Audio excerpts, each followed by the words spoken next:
Chapter 692. Jing Yuanshou, Wang Renyu, and the others only had one thought at this time, which was to stop Pai Lupi from snatching the profits from them. Even if Pai Lupi was the emperor of the Tang dynasty, so what? The 5 surnames and 7 hopes were not to be trifled with. Your Majesty, the master has already reached an agreement with us. How can you go back on your word? Your Majesty is rich.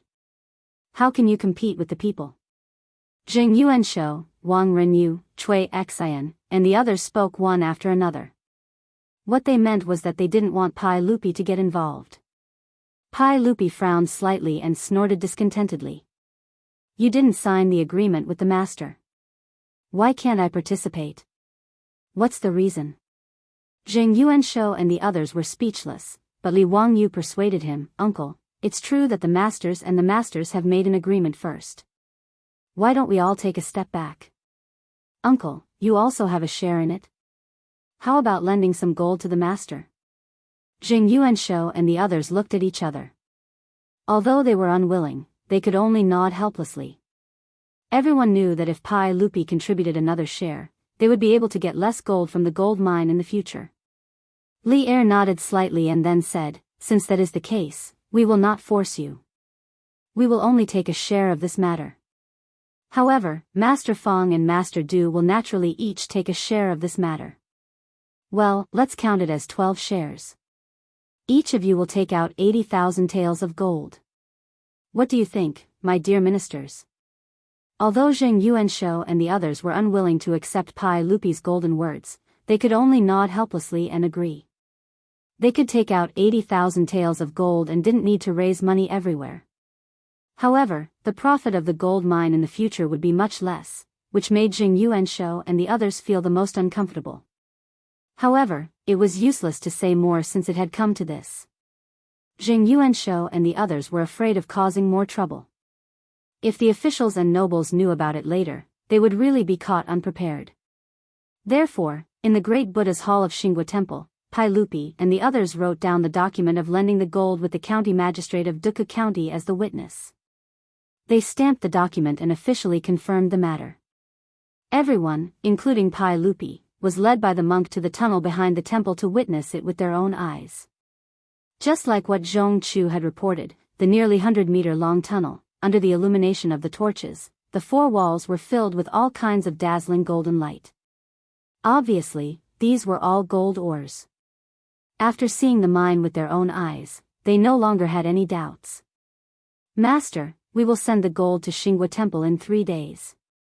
However, this old man has to say this first. This gold must always be under the supervision of our prefecture's central Song sect. Even if we cast the golden Buddha in the future, the use of gold must be supervised by our prefecture's central Song sect. Master, you don't have any objections, right? Jing Yuanshou instructed the good faction monk.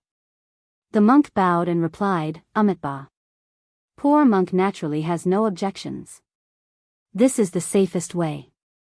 Poor monk is also worried that so much gold piled up in the temple will attract the attention of thieves. It can't be better if you send people to guard it. Very good. Then we won't disturb your cultivation. 3 days later, the gold will be sent here. Jing Yuanshou and the others looked at each other, bowed to Pai Lupi, and then left. Today's trip to Xingwa Temple was really beyond the expectations of these aristocratic families, and they felt a little speechless. They originally thought that they could easily take away a gold mine, but they didn't expect that they would have to lend the gold in exchange for the profit of the gold mine. However, the reason why Jing Yuanshou and the others agreed to this was that, on the one hand, they were reluctant to give up the huge profit that the gold mine might bring. On the other hand, they also felt that the so-called lending of gold was just changing a place to store the gold, and there was no risk. If the monk of Xingwa Temple could steal the gold from many troops of the 5 surnames and 7 Wangs and the imperial guard sent by His Majesty, it would be strange. Although the cost was not small, Jing Yuanshou and the others were still very satisfied with the result that they didn't come here in vain. After all, if the gold mine could produce enough gold every year in the future, it would be enough for the aristocratic families to make a lot of money. After the 5 surnames and 7 Wangs left, Pai Lupi suddenly looked up to the sky and laughed. As you expected, these people really fell into the trap. Tut tut, 80,000 taels of gold. If Mr. Zheng and Mr. Wang knew the truth, they would be so angry that they would vomit blood, right? Qing Yaojin also laughed and said, "Wow, ha ha ha, my acting for a long time was not in vain." Even if the 5 surnames and 7 Wangs lost 80,000 taels of gold, I'm afraid that they would lose a layer of skin. In the Hall of Great Strength, everyone was laughing. Even the righteous monk and his disciple Lin Yang were the same. Obviously, the so-called gold mine and the borrowing of gold were just a trap set against the aristocratic families.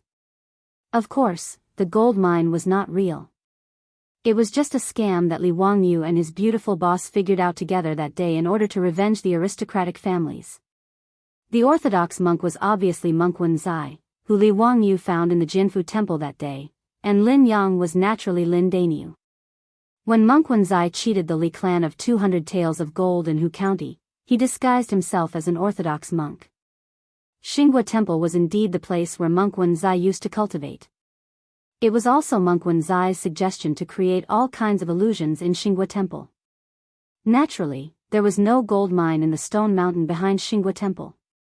That tunnel was just a hiding place dug by the monks of Xinghua Temple in order to avoid the disaster of war when the country was in chaos in the previous dynasty.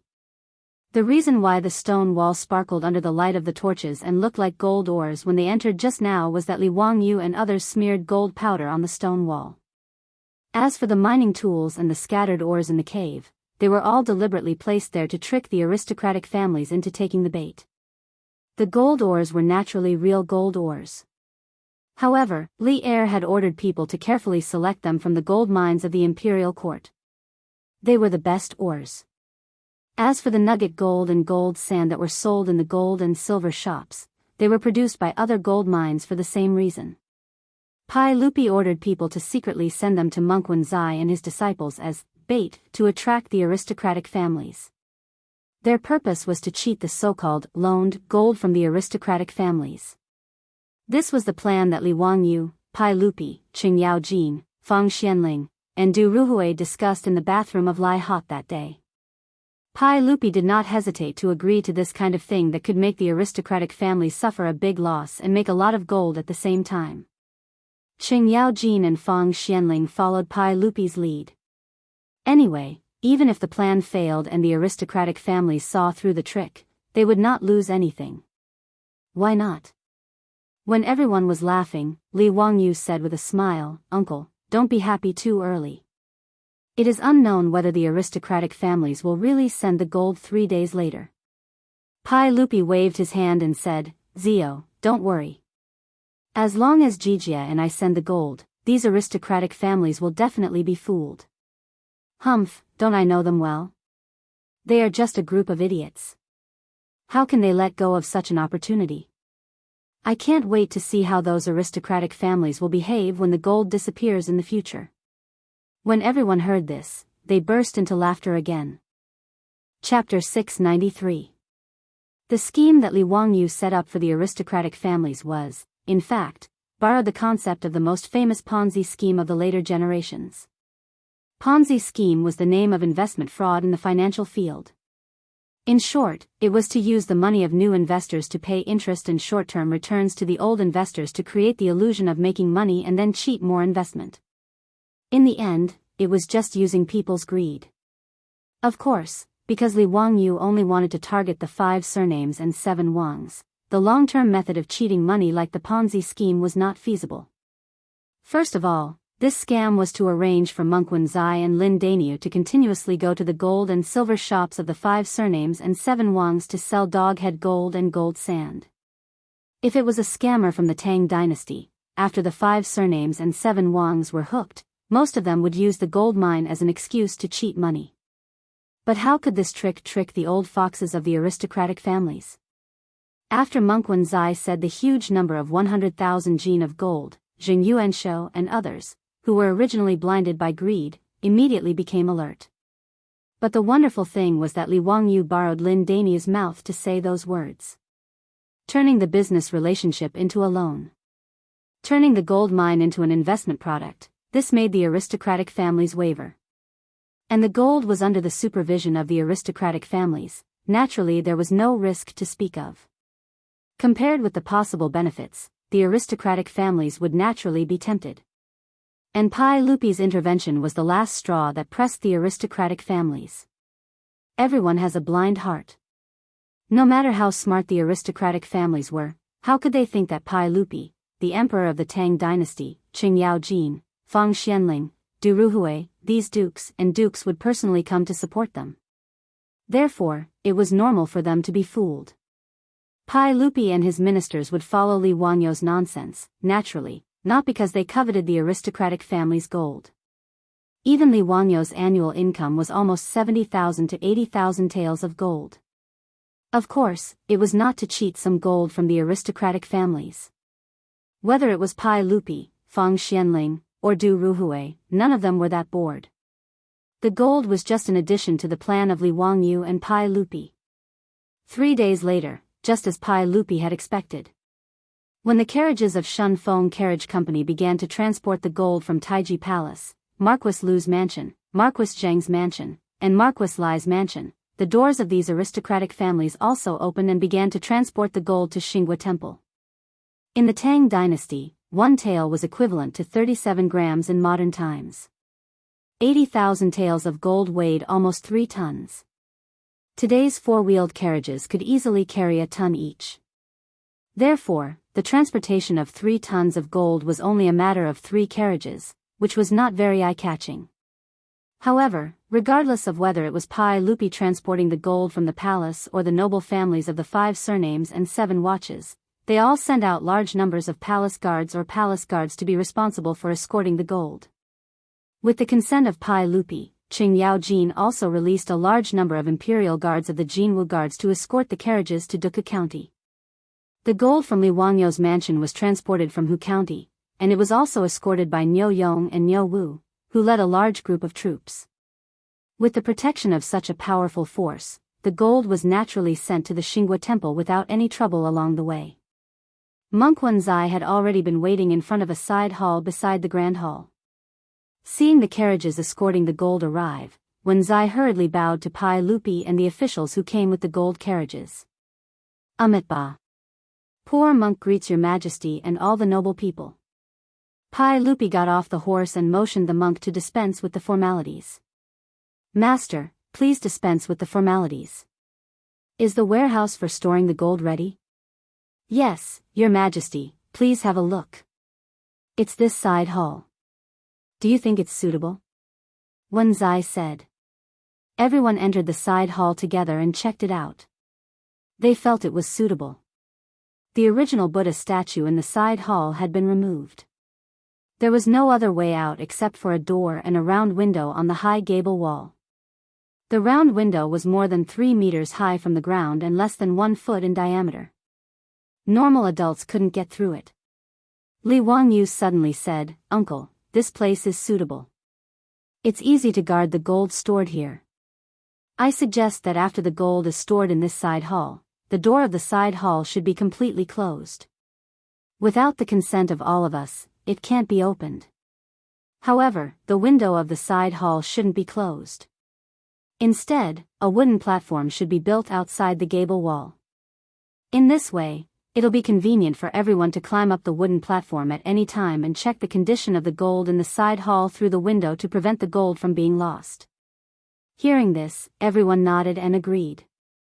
They felt that Li Wangyo's idea was quite good. Since the door of the side hall was closed, no one could enter. If the window on the gable wall was left open, it would allow the guards outside to check the situation at any time.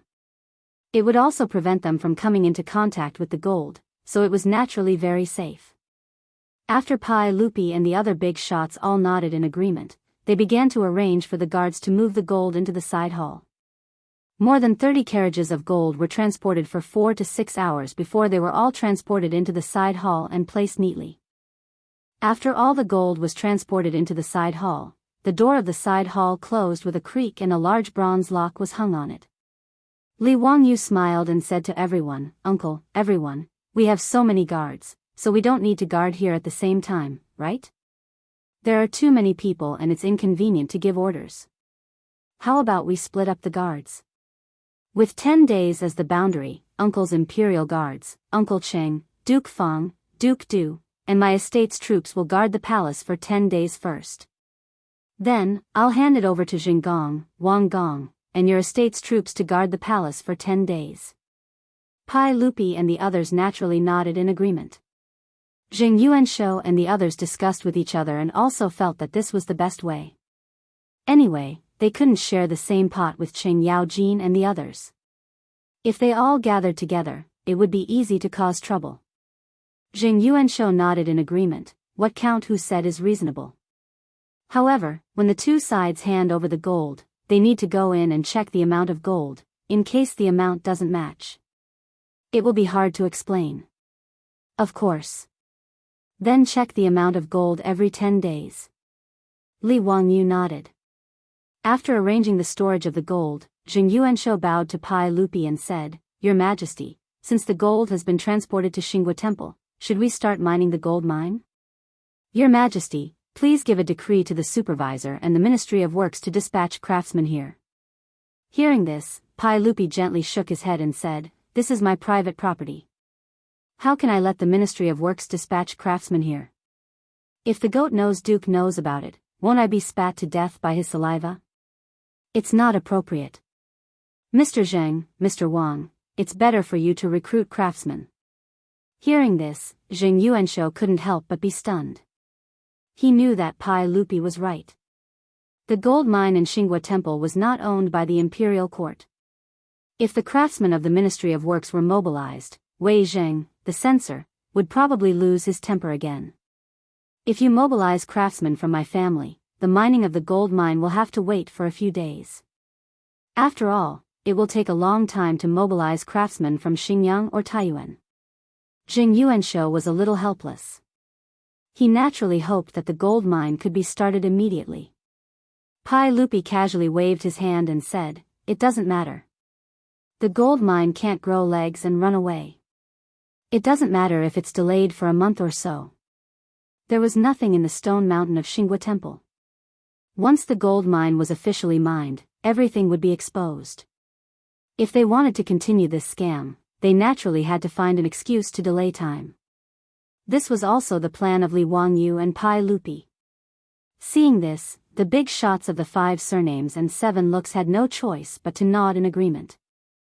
Chapter 694. 10 days passed in a hurry. According to the previous agreement, today was the day when Li Wangyu handed over the gold to the 5 families and 7 families. After the city gate of Chang'an opened, Jing Yuanshou led the troops of each mansion, together with Li Wangyu, Qing Yaojin, and others, and rode to Xinghua Temple. In order to protect the gold, each mansion of the 5 families and 7 families sent 20 troops. There were millions of taels of gold in Xinghua Temple, so Jing Yuanshou had to pay attention to it. They checked the seal on the door of the side hall. After confirming that there was no mistake, they took off the seal and opened the door. In the side hall, millions of taels of gold were naturally intact. After the stewards of the aristocratic families carefully checked the amount of gold, the door of the side hall was closed again. The troops of each family who had been guarding here also withdrew from Xinghua Temple and handed over the task of guarding the gold to the aristocratic families. Li Wangyu and the others waited for Jing Yuanshou and the others to sign the agreement before they left with the troops. Jing Yuanshou, Wang Renyu, Cui Xian, and other masters of aristocratic families led the troops to carefully inspect the temple. After confirming that there was no problem, they repeatedly urged everyone to work hard. When they were about to leave, they heard various knocking sounds coming from the great Buddha's hall. They reached out to monk Wenzai and asked him the reason. Master, why is it so noisy in the great Buddha's hall? Monk Wenzai said with a smile, Amitabha. They are dismantling the original Buddha statue. At the same time, poor monk has recruited craftsmen from Chang'an city and is ready to start casting the Buddha statue in the hall. Hearing monk Wenzai's explanation, Jing Yuanshou and others did not think too much. It was not easy to cast such a large pure gold Buddha statue in the Tang dynasty. The usual method was to cast it with the lost wax method. That was to first mold the inner layer of the clay sculpture, wrap the clay sculpture with beeswax, carve it into a casting model, and fill the clay core with other refractory materials to form the outer layer. After that, it was heated and baked with fire. The wax film melted and the whole casting model became an empty shell, and then melted gold or bronze could be poured into it. In the history of Wuxia, the largest bronze Buddha statue was the 1,000-hand guanyin made in the Song dynasty. The 21-meter-tall Buddha statue took 3,000 craftsmen from the military and took 4 years to complete. The Buddha statue that Xinghua Temple planned to cast was not so tall, so it naturally did not require so many craftsmen and so much time. However, he still needed to recruit craftsmen to work in the palace. It would take at least a few months to complete the construction. In this way, the clanking sounds of construction were normal. Of course, these were only the thoughts of Jing Yuanshou and the others. Since the so-called gold mine was a scam, Monk Wenzai naturally wouldn't be so free as to really recruit craftsmen to forge some golden Buddha statues. This was just for the sake of Li Wangyou's plan, to deceive others. Jing Yuanshou and the others entered the Hall of Great Strength and looked around. Sure enough, many craftsmen were busy here. The original clay Buddha statue was being dismantled, and there was still a lot of yellow mud piled up in the hall. It seemed that they were preparing to use it to rebuild the clay Buddha statue. After looking around, they took their leave and returned to Chang'an City. Every day, the troops of each mansion would return to their mansions to report the situation in Xinghua Temple in detail. Of course, there was nothing wrong with the side hall where the gold was stored. 140 troops from aristocratic families surrounded the side hall. Every half an hour, some troops would climb up the wooden platform and check the condition of the gold in the side hall through the windows on the gable wall. The only problem was that the troops felt that the craftsmen in the Mahavira hall were too noisy while they were working. Jing Yuanshou and the others naturally didn't bother to pay attention to such a trivial matter. They just told them to keep an eye on the side hall and ignore other things. After another 10 days, it was time for the aristocratic families to change their guard with Cheng Yaojin and the others. Outside the Mingda Gate, Li Wangyu and Cheng Yaojin had already been waiting here with a large group of troops. When they saw Jing Yuanshou and Wang Renyu, they greeted each other politely. Even though they could be considered enemies, they still had to do this to save face. Li Wangyu despised them in his heart. Now that he was hypocritical, he didn't want to continue talking nonsense with Jing Yuanshou and the others, so he just drove his horse forward. They were silent all the way. When they arrived at Xiaohou village outside Duku County, Niu Wu suddenly pulled the rein and looked in the direction of Xinghua Temple in astonishment. Lang Jun, look, is Xinghua Temple on fire? Not only Li Wangyu heard Niu Wu's loud voice, but also Cheng Yaojin, Jing Yuanshou, Wang Renyu, Cui Xian, and the others. They all looked up in the direction of Xinghua Temple, only to see that the temple not far away was emitting thick smoke at this moment. Jing Yuanshou, Wang Renyu, and the others were a little flustered. Their hearts skipped a beat, and they knew it was not good. Oh no, Xinghua Temple is on fire. Hurry, hurry. Let's go and see what happened. Li Wangyu looked anxious and rushed out of Xinghua Temple. Only then did the people behind him come to their senses. They hurriedly urged their horses to rush to the temple. They rushed to the temple in a panic, only to see that the troops of the Jing family, the Wang family, the Lu family, the Li family, and the Cui family were in a mess at this moment. Some were busy looking for buckets to get water to put out the fire, some were running around looking for tools to put out the fire, and some were shouting to call for help. The fire was in the great Buddha's hall and the side hall where the gold was stored. Li Wangyu and Cheng Yaojin were also shocked and hurriedly asked the troops of the mansion to help put out the fire. However, the main hall in the temple was all made of wood, and there was no water bag to put out the fire. The troops only carried water from the well with buckets, so how could they put out the fire that was getting bigger and bigger? Jing Yuanshou's legs suddenly became weak. If it were not for the support of the servant beside him, he would have sat on the ground. Gold! My gold! Hurry, hurry, put out the fire, put out the fire. Cheng Yaojin also jumped up and scolded the troops of the Wu family and Qi Wang mansion angrily, damn you! You are trash. You are worse than dogs. I asked you to guard the temple. Why did it catch fire? If something happened to my gold, you should be careful of your dog heads. Li Wangyu heaved a long sigh and consoled, "Sigh, this fire can't be extinguished in a short time. Uncle Cheng, you don't have to worry. As the saying goes, true gold is not afraid of fire. This broken temple can be burned down, but no matter how much it burns, it won't destroy the gold. Even if some of it is melted by the fire, it won't be a big problem. It can be smelted again." Jing Yuanshou, Wang Renyu, and the others were originally ashen-faced, but when they heard Li Wangyu's words, they were slightly relieved. It was indeed so.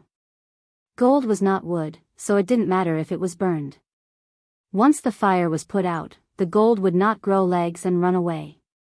Thinking of this, Jing Yuanshou's face eased a little. He reached out and called the troop leader over. "What happened? Why did it catch fire all of a sudden? Is the gold still there?" The troop leader immediately knelt down and answered in fear and trepidation, "Lang Jun, I don't know why it caught fire. Previously, I saw the good faction monk and his disciples enter the Hall of Great Strength. Not long after, the Hall of Great Strength was set on fire and the fire spread rapidly. I was about to put out the fire, but the fire spread quickly and directly ignited the side hall. The gold should be fine. Before it caught fire, I and the troops of the Wang, Cui, Lu and Li families checked on the wooden platform." That's good, that's good." Jing Yuanshou heard this and was slightly relieved. "Quickly get someone to put out the fire. Go and find that righteous path monk for me. This old man wants to ask what's going on with this fire." "Yes." The troops of the Jing family received the order and left. On the other side, the troop leaders of the Cui, Lu, Li and Wang families also reported the whole story to their respective Langjuns. Everyone had the same story, which made Jing Yuanshou and Wang Renyu feel relieved. Since the gold was still there, today's incident was not a big deal. However, very quickly, a troop from the government reported that they could not find any trace of the monk in the temple. Chapter 695. Hearing that they couldn't find the trace of the orthodox monk and his disciple Lin Yang, Jing Yuanshou and others couldn't help but feel gloomy. Many troops reported that before the main hall was on fire, many people saw the monk enter the grand hall with his disciple. Many people even guessed that this inexplicable fire was set by the monk himself. Many troops saw this with their own eyes. After all, the side hall where the gold was stored was right next to the grand hall. The monk entered and left the grand hall under the eyes of these troops. Moreover, there was only one entrance and exit in the grand hall, and no one saw the monk run out after the fire. At this moment, Jing Yuanshou and others had no time to care whether the fire was set by the monk or not. They could only desperately urge the troops to put out the fire. Although Li Wangyu and Qing Yaojin brought nearly 100 troops to help today, due to the lack of fire-extinguishing tools, it took them 2 hours to put out the fire. The grand hall and the side hall where the gold was stored in the Xinghua temple were almost burned to the ground, leaving only a few broken walls smoking. Those troops were anxious to put out the fire, so their faces were blackened by the smoke. Their clothes were torn by the sparks, and many people's hair was burned. At this time, Jing Yuanshou, Wang Renyu, and other masters of aristocratic families didn't care whether their troops were injured or not. They repeatedly urged the troops to move away the still smoking ruins and carry out the gold in the ruins of the side hall. Li Wangyu also asked his troops to help clean up the ruins and dig out the gold. Fortunately, there were more than 200 troops in the Xinghua temple at this time, so the speed of cleaning up the ruins was not slow. Soon, all kinds of broken pillars, bricks, and tiles were still smoking, and the floor tiles of the side hall were exposed. However, to everyone's surprise, the gold ingot of 1 million taels of gold was nowhere to be seen. After receiving the report from the troops, all the big shots of the aristocratic families seemed to have gone mad. They didn't care about the filth and all rushed over like a swarm of bees. The floor tiles of the side hall had been cleared, but there was nothing. Not to mention the piles of gold, they didn't even see a single gold ingot. Wang Renyu shouted angrily, "Where's the gold? Where's my gold? That's impossible. Keep digging for me. If you can't dig out any gold, you better watch your heads carefully." Jing Yuanshou angrily waved the horsewhip in his hand and fiercely whipped his own troop leader. Where's the gold? Tell me the truth. The leader of the Jing family's troops didn't care about the filth on the ground. He knelt down and replied with a sad face, Lang Jun, I don't know. Before I went into the water, I looked through the window and saw that the gold was all in the side hall. If you don't believe me, you can summon the subordinates of the Wang, Li, Chui, and Lu families for questioning. Even if I ate a bear's heart and leopard's gall, I wouldn't dare to do anything. I'm really wronged. Chui Xian, Wang Renyu, and the others all had extremely gloomy expressions. They summoned their own troops for questioning, and sure enough, their answers were the same. Qing Yaojin was furious. He pointed at Jing Yuanshou and the others and scolded, Jing Yuanshou, how dare you? Don't spout such nonsense. If the gold was still there, would it have been burned by the fire? How dare you do such a thing?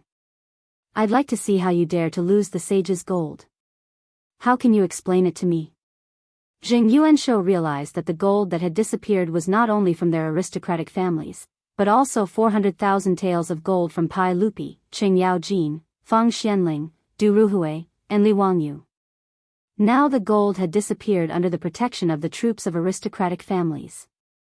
Thinking of the terrible consequences, Jing Yuanshou couldn't help blacking out and fainting directly. Jing Yuanshou's fainting naturally caused a commotion. The servants of the Jing family hurried to rescue him. At this moment, Wang Renyu, Chui Xian, and the others all became red-eyed and breathed heavily. They had no time to check on Jing Yuanshou's condition and roared at their own troops, continue to move. Remove all the bricks and wood in this side hall. Even if you have to dig 3 feet underground, you must find the gold for me. Send people to search around Xinghua Temple. I don't believe that the gold can run away by itself. Facing their Lang Jun, who was furious, the troops didn't dare to say anything. They immediately began to clean up and move the ruins of the burned side hall. Jing Yuanshou was finally woken up by his own troops, and his face was full of defeat. At this time, there was a dense sound of horse hooves outside Xinghua Temple. It was Pai Lupi, who had received the news, leading Fang Xianling, Du Ruhui, and a large number of imperial guards to come here. Pai Lupi strode into the temple and asked angrily, Gentlemen, what's going on? Why would there be a fire in the temple for no reason? Is the gold safe? Jing Yuanshou and others looked at each other, but didn't know how to answer. Li Wangyu said with a wry smile, Uncle, the side hall where the gold was stored was all burned down. After the fire was put out, the troops were cleaning up the fire, but now there is no trace of the gold. Pai Lupi seemed to be stunned, and then said angrily, How is this possible? The gold is not wood. How can it be burned away? Keep digging. I'd like to see who is playing tricks in it. Jing Yuanshou and others naturally didn't dare to say anything, and could only continue to urge their troops to clean up the fire. 2 hours later, the small ruins of the side hall were finally cleaned up, revealing the original cyan floor tiles in the side hall. Although the floor tiles were also burned black by the fire, there was no trace of gold on them. Qing Yaojin said angrily, Bastard, don't tell me that all this gold will be burned and flow down to the ground? Dig down. I don't believe that the gold can have legs. Pai Lupi's face became more and more livid. Hundreds of troops and imperial guards found tools and began to dig 3 feet into the ground according to Pai Lupi's order. But it was still a futile effort. Of course, it was impossible for so much gold to be burned and flow to the ground. The floor of the side hall was dug a few feet deep, but there was still no trace of gold. Pai Lupi glared at Jing Yuanshou and others, and said with a cold tone, Everyone, give me an explanation. Where did the gold go? I'll die 10,000 deaths. Jing Yuanshou, Wang Renyu, and others looked at each other and didn't explain. They directly knelt on the ground and kowtowed to Pai Lupi. Don't talk about dying 10,000 deaths. I'll ask you, where did the gold go? I really don't know. I've asked the officials in the residence, and they all said that before the fire, they confirmed that the gold was in the side hall. Jing Yuanshou couldn't continue. Even he didn't believe his own words. Unless they really saw a ghost, how could the gold disappear because of a fire? That was 1,000,000 taels of gold, more than 30 tons of gold. How could it mysteriously disappear without a trace? Jing Yuanshou, Wang Renyu, and others didn't know how to explain, but they saw another troop come to inform them. After the fire in the Hall of Great Strength was extinguished, they went in to investigate and found 2 charred corpses. They should be the righteous path monk and his disciple. Chapter 696. Pai Lupi looked livid and issued several orders in succession. Ask people to surround the Xinghua temple and don't let anyone go. Then go to the Ministry of Justice immediately and ask Li Daozong, the Minister of the Ministry of Justice, to send all the experienced criminal cases to me. Today, we must find out where the gold is. Immediately, the palace guards took the order and rushed to Chang'an City. Today's matter was really too big. There was actually someone who was so audacious as to take away 1,000,000 taels of gold, including the saint's gold. It was really a shocking case that could scare people to death. At this moment, the more than 100 troops of different families were all removed their weapons by the palace guards brought by Pai Lupi. They were escorted to an empty place in the Xinghua temple and knelt down, waiting for their punishment. As for Jing Yuanshou, Wang Renyu, Cui Xian, and the other masters of the 7 aristocratic families, they were also confused and uneasy. At this moment, they were also confused and didn't know what had happened. They didn't believe that the troops of the 7 families were all attracted by the gold, so they colluded to hide the gold and then set fire to try to destroy the evidence. There was so much gold, and there were troops from the 7 families standing guard here. There were dozens of fully armed troops guarding the side hall 24 hours a day. How did the gold disappear? Back then, they had used more than 30 carriages to transport it over. Then how did the missing gold get out of the Xinghua temple? Moreover, Du Chu of their mansion said with certainty that before the fire, the gold was still in the side hall. What was going on? Jing Yuanshou and the other masters couldn't figure out the reason. Knowing that such a shocking case happened in the Xinghua temple in Duku County, Li Daozong, the minister of the Ministry of Justice, was also shocked. He didn't dare to delay and hurriedly gathered people and led the Ministry of Justice here. After seeing Li Daozong, Pai Lupi immediately ordered him to interrogate the troops of the aristocratic families and check the scene. They must get to the bottom of the matter and find out the whereabouts of the gold. Daozong, you can send people to interrogate anyone in this case. Remember, anyone. I don't care what method you use, but you must find the gold for me. Yes, this subject obeys. Li Daozong braced himself and replied. Li Daozong had roughly learned about the case, and he also felt that it was strange. Naturally, he did not dare to neglect Pai Lupi's order. After nodding, he immediately commanded those experienced criminal cases of the Ministry of Justice to take over everything in Xinghua Temple and begin to investigate the case. The Ministry of Justice's experienced criminal cases separated the aristocratic family troops and interrogated them separately. They took their confessions and investigated the fire in the side hall. However, because Jing Yuanshou and the others had ordered the troops to move away all the wreckage in the side hall, and Pai Lupi had ordered people to dig 3 feet into the ground, they could not find any valuable clues in the wreckage of the side hall. As for the 2 charred corpses in the Hall of Great Strength, the coroner of the Ministry of Justice made a discovery after careful examination. Reporting to Your Majesty, after the coroner examined the 2 corpses, he found that they were not burned to death, but were killed by a sword. That is to say, they were killed and then burned by fire. Li Daozong came to report. Pai Lupi frowned and said, "This is strange." The troops of the Jing family and the Wang family said that they saw the Orthodox master and his disciples enter the Hall of Great Strength before the fire started. Since the person had already been killed, then who set the fire? Who killed the great master? I don't know. I think someone must be lying. Li Daozong did not believe what those troops said. He had repeatedly confirmed that when the aristocratic families came to take over Xinghua Temple 10 days ago, the gold was indeed in the side hall. Moreover, Jing Yuanshou, Wang Renyu, and the others also saw it with their own eyes. The steward of the aristocratic families also entered the side hall to check the amount of gold. In the next 10 days, in addition to the troops of the aristocratic families, there were only the Orthodox master and his disciples in Xinghua Temple, as well as the craftsmen who were recruited by the Orthodox monks to cast the gold Buddha statues in the temple. Those craftsmen only came to work in the temple during the day. Moreover, they worked in the Hall of Great Strength and were supervised and searched by the troops of the aristocratic families. It was absolutely impossible for them to touch the gold. These craftsmen were also questioned by the Ministry of Justice and confirmed that it was impossible for them to steal the gold under the eyes of more than 100 troops of the aristocratic families.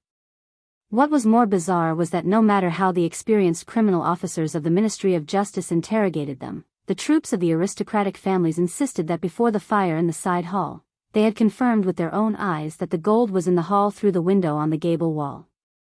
The more the officials of the Ministry of Justice interrogated them, the more confused they felt about this case. They could not understand it at all. There was no other possibility except that the troops of the aristocratic families colluded with each other to steal the gold. Therefore, with the consent of Pai Lupi, the Ministry of Justice directly tortured the troops of the aristocratic families. Suddenly, the Xinghua Temple was filled with the miserable howls of the troops of the aristocratic families. After beating several leaders of the troops of the aristocratic families into a bloody mess, the confessions they got were still the same.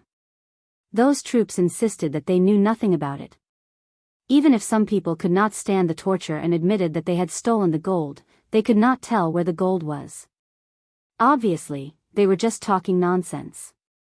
Jing Yuanshou and the others became more and more embarrassed because the troops of their own mansion were tortured by the Ministry of Justice.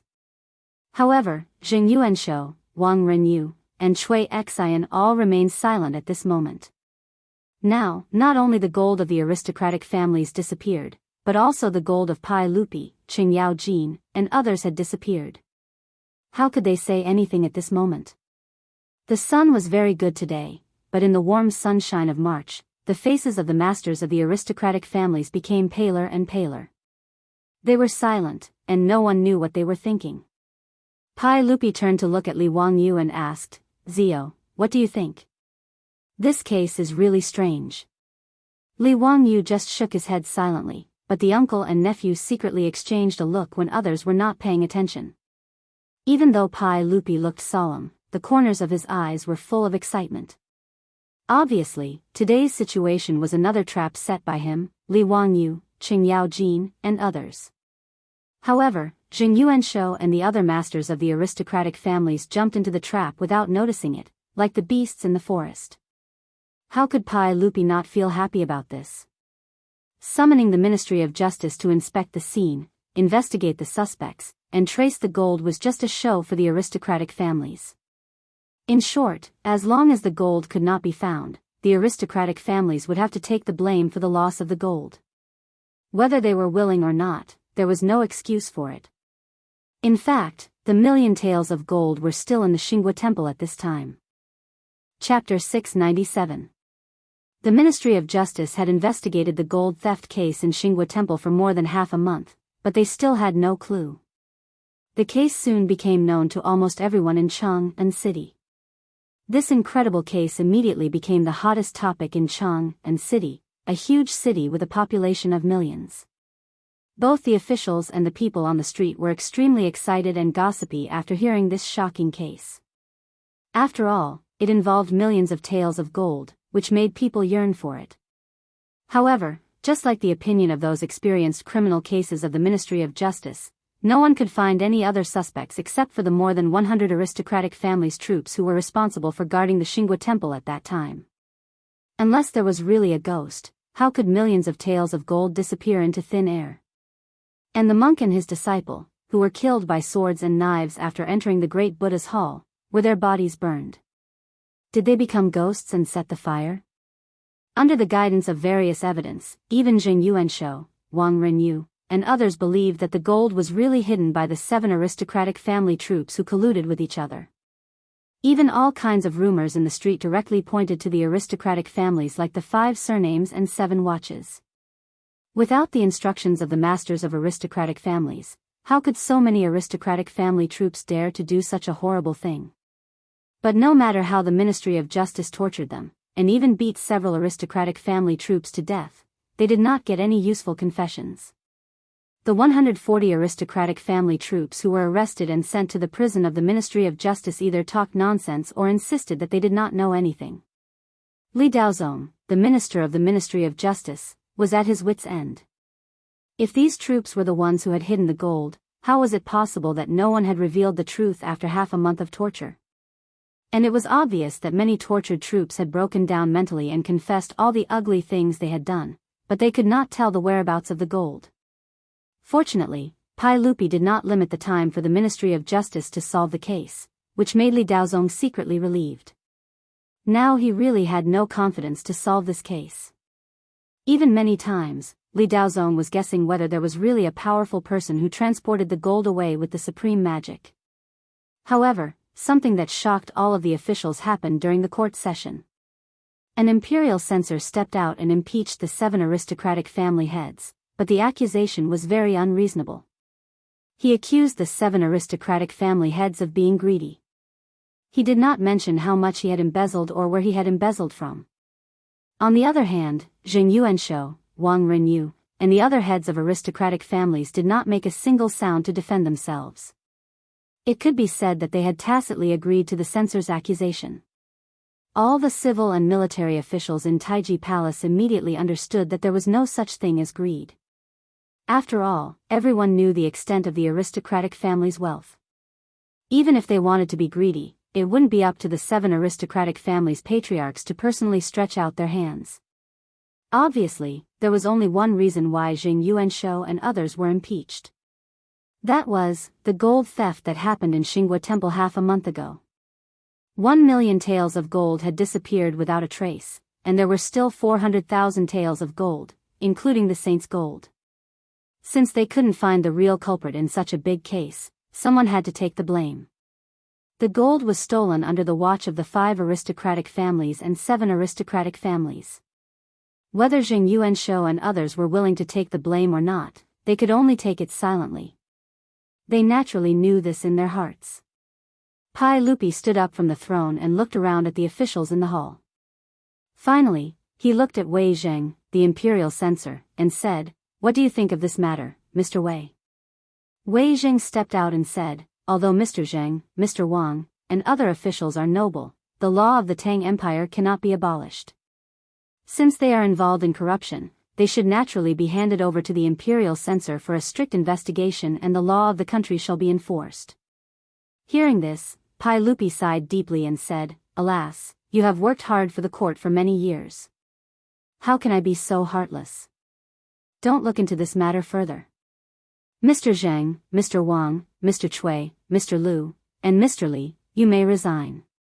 Although you are the trusted officials of the Tang dynasty and I am very reluctant to let you go, it is inconvenient for me to show favoritism in the face of the law of the Tang Empire. Therefore, I ask you all to resign to show the friendship between us as monarch and subject." Pai Lupi's words fell into the ears of Zheng Yuanshou and the others. It was as if they had been struck by lightning. The sage actually asked them to resign? The faces of the 7 clan heads instantly lost their color and became as pale as paper. They were angry in their hearts, but they had nothing to say. After a long time, the 7 clan heads, including Zheng Yuanshou, Cui Xian, and Wang Renyu, finally bowed to Pai Lupi with great difficulty and squeezed out a hoarse voice from between their teeth.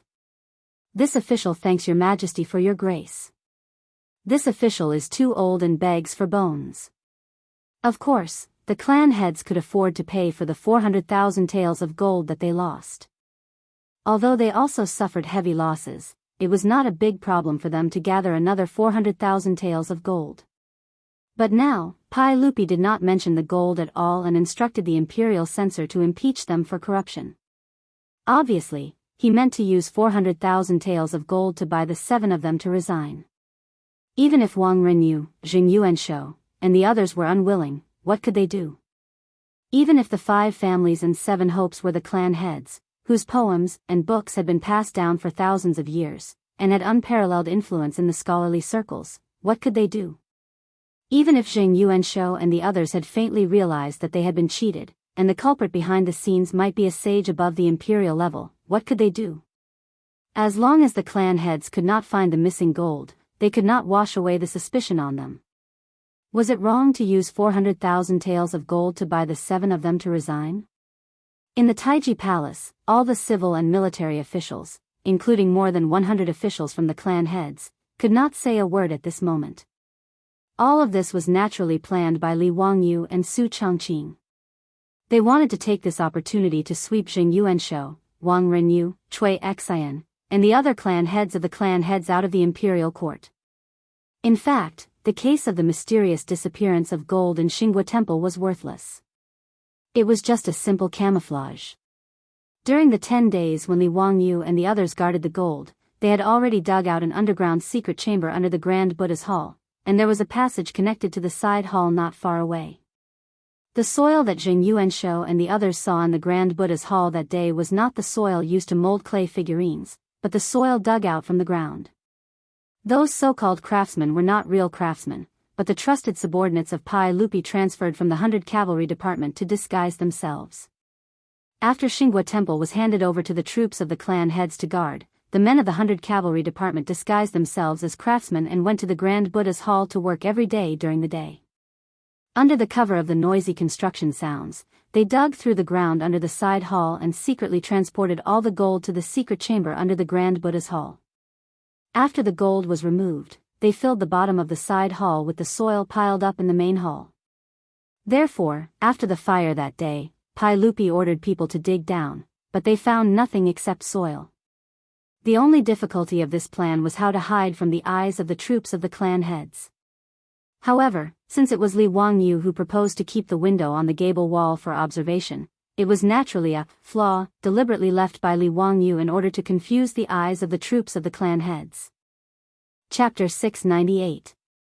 In the future, Li Wangyu liked to watch all kinds of high IQ crime movies, and the Mission Impossible series was his favorite movie. He remembered that in Mission Impossible 4, there was such a plot. After Tom and his assistant sneaked into the Kremlin, they used a 3D projection screen to create a full image, thereby creating an empty corridor to cover their actions behind the screen. Li Wangyu had thought of this, so he deliberately proposed to keep the circular ventilation window on the mountain wall, so that the guards outside the side hall could observe the gold situation in the side hall at any time.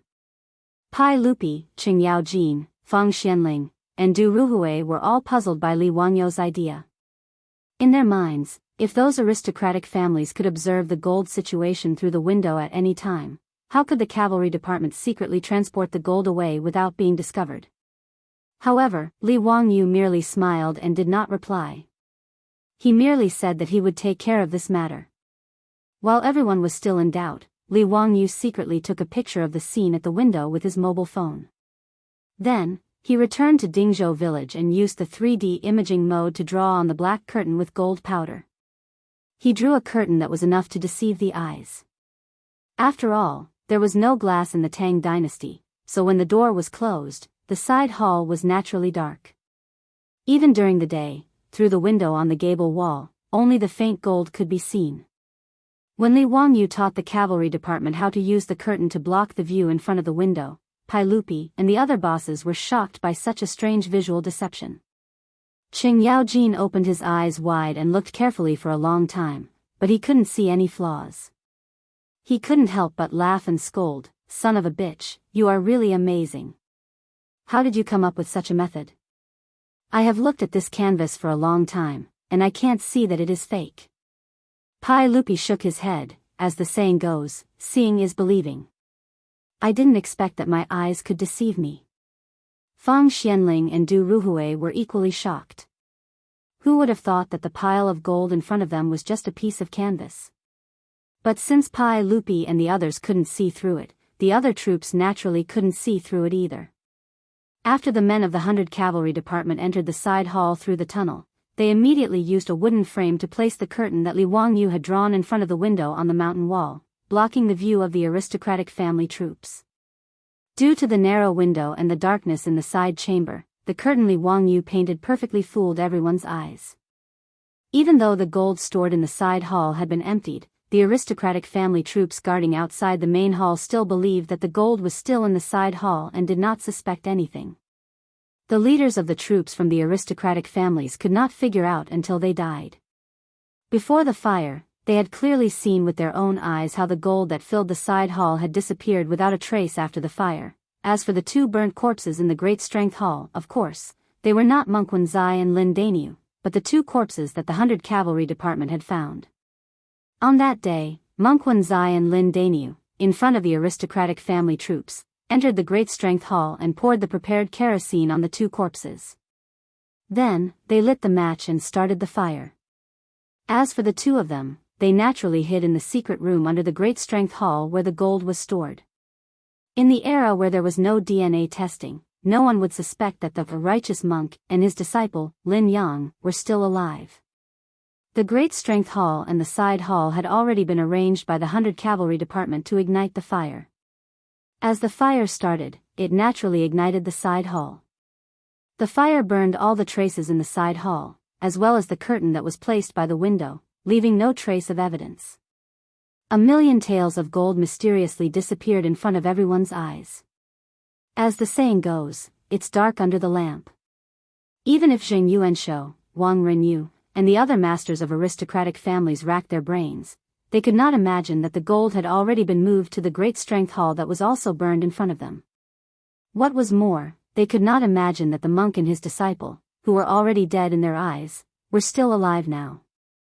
The gold hidden under the Great Strength Hall of the Xinghua Temple was naturally secretly taken out by the 100 Cavalry Department and sent back to the Taiji Palace and the other mansions. This time, Li Wangyu and his companions had cheated the aristocratic families quite miserably without risking anything. The 600,000 taels of gold from the aristocratic families made Pai Lupi and Li Wangyu a windfall. Each family got more than 100,000 taels of gold. Although Li Wangyu was not short of money now, how could he not accept the gold that was given to him for free? As for the so-called gold mine in the Xinghua Temple, it had not yet been discovered to be fake, because several major temples in Cheng and city were now arguing with the 5 surnames, 7 Wangs, and Li Wangyu.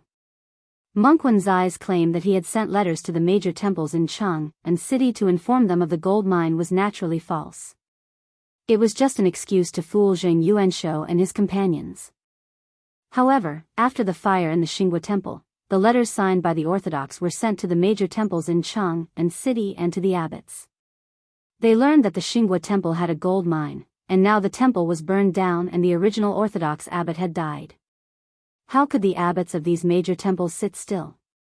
They all rushed to the Xinghua Temple and asked to take over the property of the Xinghua Temple. Wang Renyu and his companions were naturally unwilling. In the eyes of the aristocratic families, even if the gold was lost, as long as the gold mine was in their hands, they could still make up for the loss in the future. Therefore, they held the documents signed with the Orthodox monks and refused to give up the gold mine. However, the abbots of the major temples insisted that since the gold loaned to the Orthodox was lost under the watch of the aristocratic families, the document should not be valid anymore. Unless the aristocratic families took out another 1,000,000 taels of gold, the gold mine should be handed over to the major temples in Cheng and city according to the letter written by the Orthodox monks. Since the two sides argued, Pai Lupi naturally did not say anything and pretended not to know anything. Therefore, the case went from Cheng and city to the censorate, which gave Wei Zheng a headache. On one side, there were the 5 surnames, 7 Wangs, Lu Guogong, Jing Guogong, Lai Guogong, and even the sage behind them. On the other side, there were several major temples with countless believers. Both sides had their own opinions, but they were all reasonable. Wei Zheng wanted Pai Lupi to make a holy judgment, but Pai Lupi kicked the ball back to him. The reason was very reasonable. This matter involved himself. As the emperor of the Tang dynasty, he naturally could not become a topic of ridicule. Therefore, the case was put on hold again. No one cared about the Xinghua Temple for the time being, and the gold mine could not be mined. Several years later, the 5 surnames and 7 Wangs finally reached an agreement with the major temples in Cheng and city. They would mine the gold mine together and share the profits equally. Finally, the Xinghua Temple gold mine, which had been put on hold for a long time, could be started. Naturally, there was nothing in the Bulsh *T gold mine, except stones. It was not until then that Zheng Yuanshou, Wang Renyu, and others who had retired long ago realized that they had been cheated by the monks. Jing Yuanshou was so angry that he spat blood on the spot and fell seriously ill. But these were the stories for later. At this time in the Taiji Palace, Pai Lupi was in a good mood. He forced all the heads of the 5 surnames and 7 Wangs to retire. Although there were still hundreds of officials from aristocratic families in the imperial court, Pai Lupi even felt lighter without the 7 heads as their backbone and their constraints in the imperial court. In the Taiji Palace, Pai Lupi pretended to comfort the heads of the 7 aristocratic families and praised them for their contributions to the imperial court. At this time, Li Wangyu was seeing them off outside Chang'an City. Chapter 699. At a pavilion 10 miles north of Chang'an. As the saying went, there was a pavilion 10 miles away and a pavilion 5 miles away. The pavilion was a place for travelers to rest and also a place for the Tangs to bid farewell to their friends and relatives. Today, Li Wangyu was here to bid farewell to the Chuzi merchant Bai Mohu, the monk Wenzai who was preparing to go west to catch up with Master Xuanzang, and his disciple Lin Dainu. Bai Macho's injuries from being tortured by the gangsters that day had already recovered.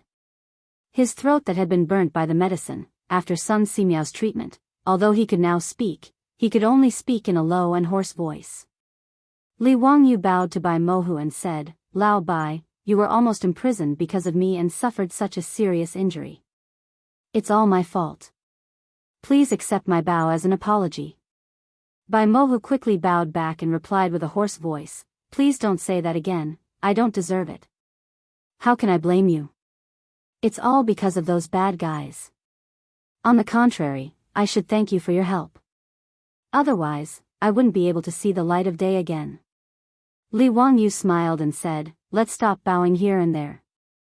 Lao Bai, when you return to Chang'an next spring, I'll invite you to drink again." Bai Mohu smiled and pointed at the wine sacks hanging on the hunchback. "Count Hu, the wine you gave me is enough to make me drunk." On his return journey, he did not bring any goods except for the sorghum wine on the backs of more than 100 camels. Li Wangyu gave him thousands of pounds of Shadozi wine.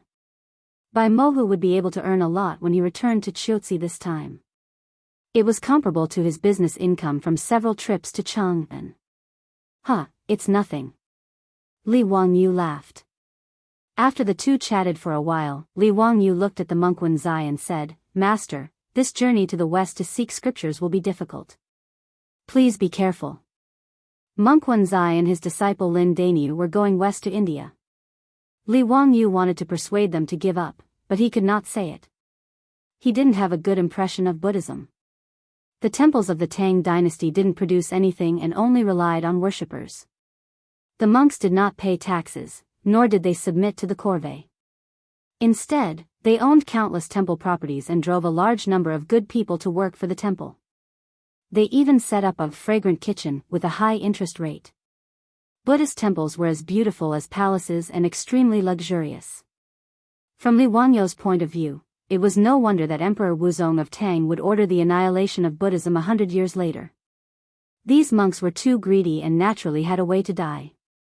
Therefore, Li Wangyu felt that there was no point in going to India to obtain the scriptures. Even if Xuanzang spent 14 years to retrieve the scriptures from India, what could he change? Moreover, since he had not seen this monk's name in the history books, it was obvious that his journey to the west this time did not bode well. Even though Li Wangyu had obtained the document for him to exit, it didn't have much use. Following Bai Macho's caravan, they could only reach Chiuzi, and there was still a long journey of tens of thousands of miles. Although Li Wangyu did not like Buddhism, he admired monk Wenzai quite a bit. This monk who knew how to cheat was definitely an extraordinary person. This time, monk Wenzai was able to pull down the 7 family heads of the 5 surnames and 7 hopes. Li Wangyu's suggestion to give him a large amount of gold and let him cultivate in the Tang dynasty was rejected by monk Wenzai. Following Xuanzang's footsteps to the west was Wenzai's unwavering belief. Regarding this, Li Wangyu could not persuade him. He could only wish this monk a safe journey in his heart. "Amitba, thank you, Count Hu." Monk Wenzai smiled and returned the greeting. Li Wangyu gestured to Niu Wu beside him and gave him a package. "Master, here is 100 taels of gold for your travel expenses. Please do not refuse." Monk Wanzai still shook his head and refused with a smile. To be able to travel with benefactor Bai's caravan to Chiotzi has already saved poor Monk a lot of energy. Also, the document sent by County Count who made poor Monk very grateful. How could he dare to ask for more? County Count who, please take back the gold. This poor monk has a bowl of food and a ladle of wine. Li Wangyu persuaded again and again, but this stubborn monk still refused to accept the gold. He could only give up. In that case, please take care. I look forward to meeting you again in Chang'an. Monk Wanzai said, Amitba. County Count who, please take care.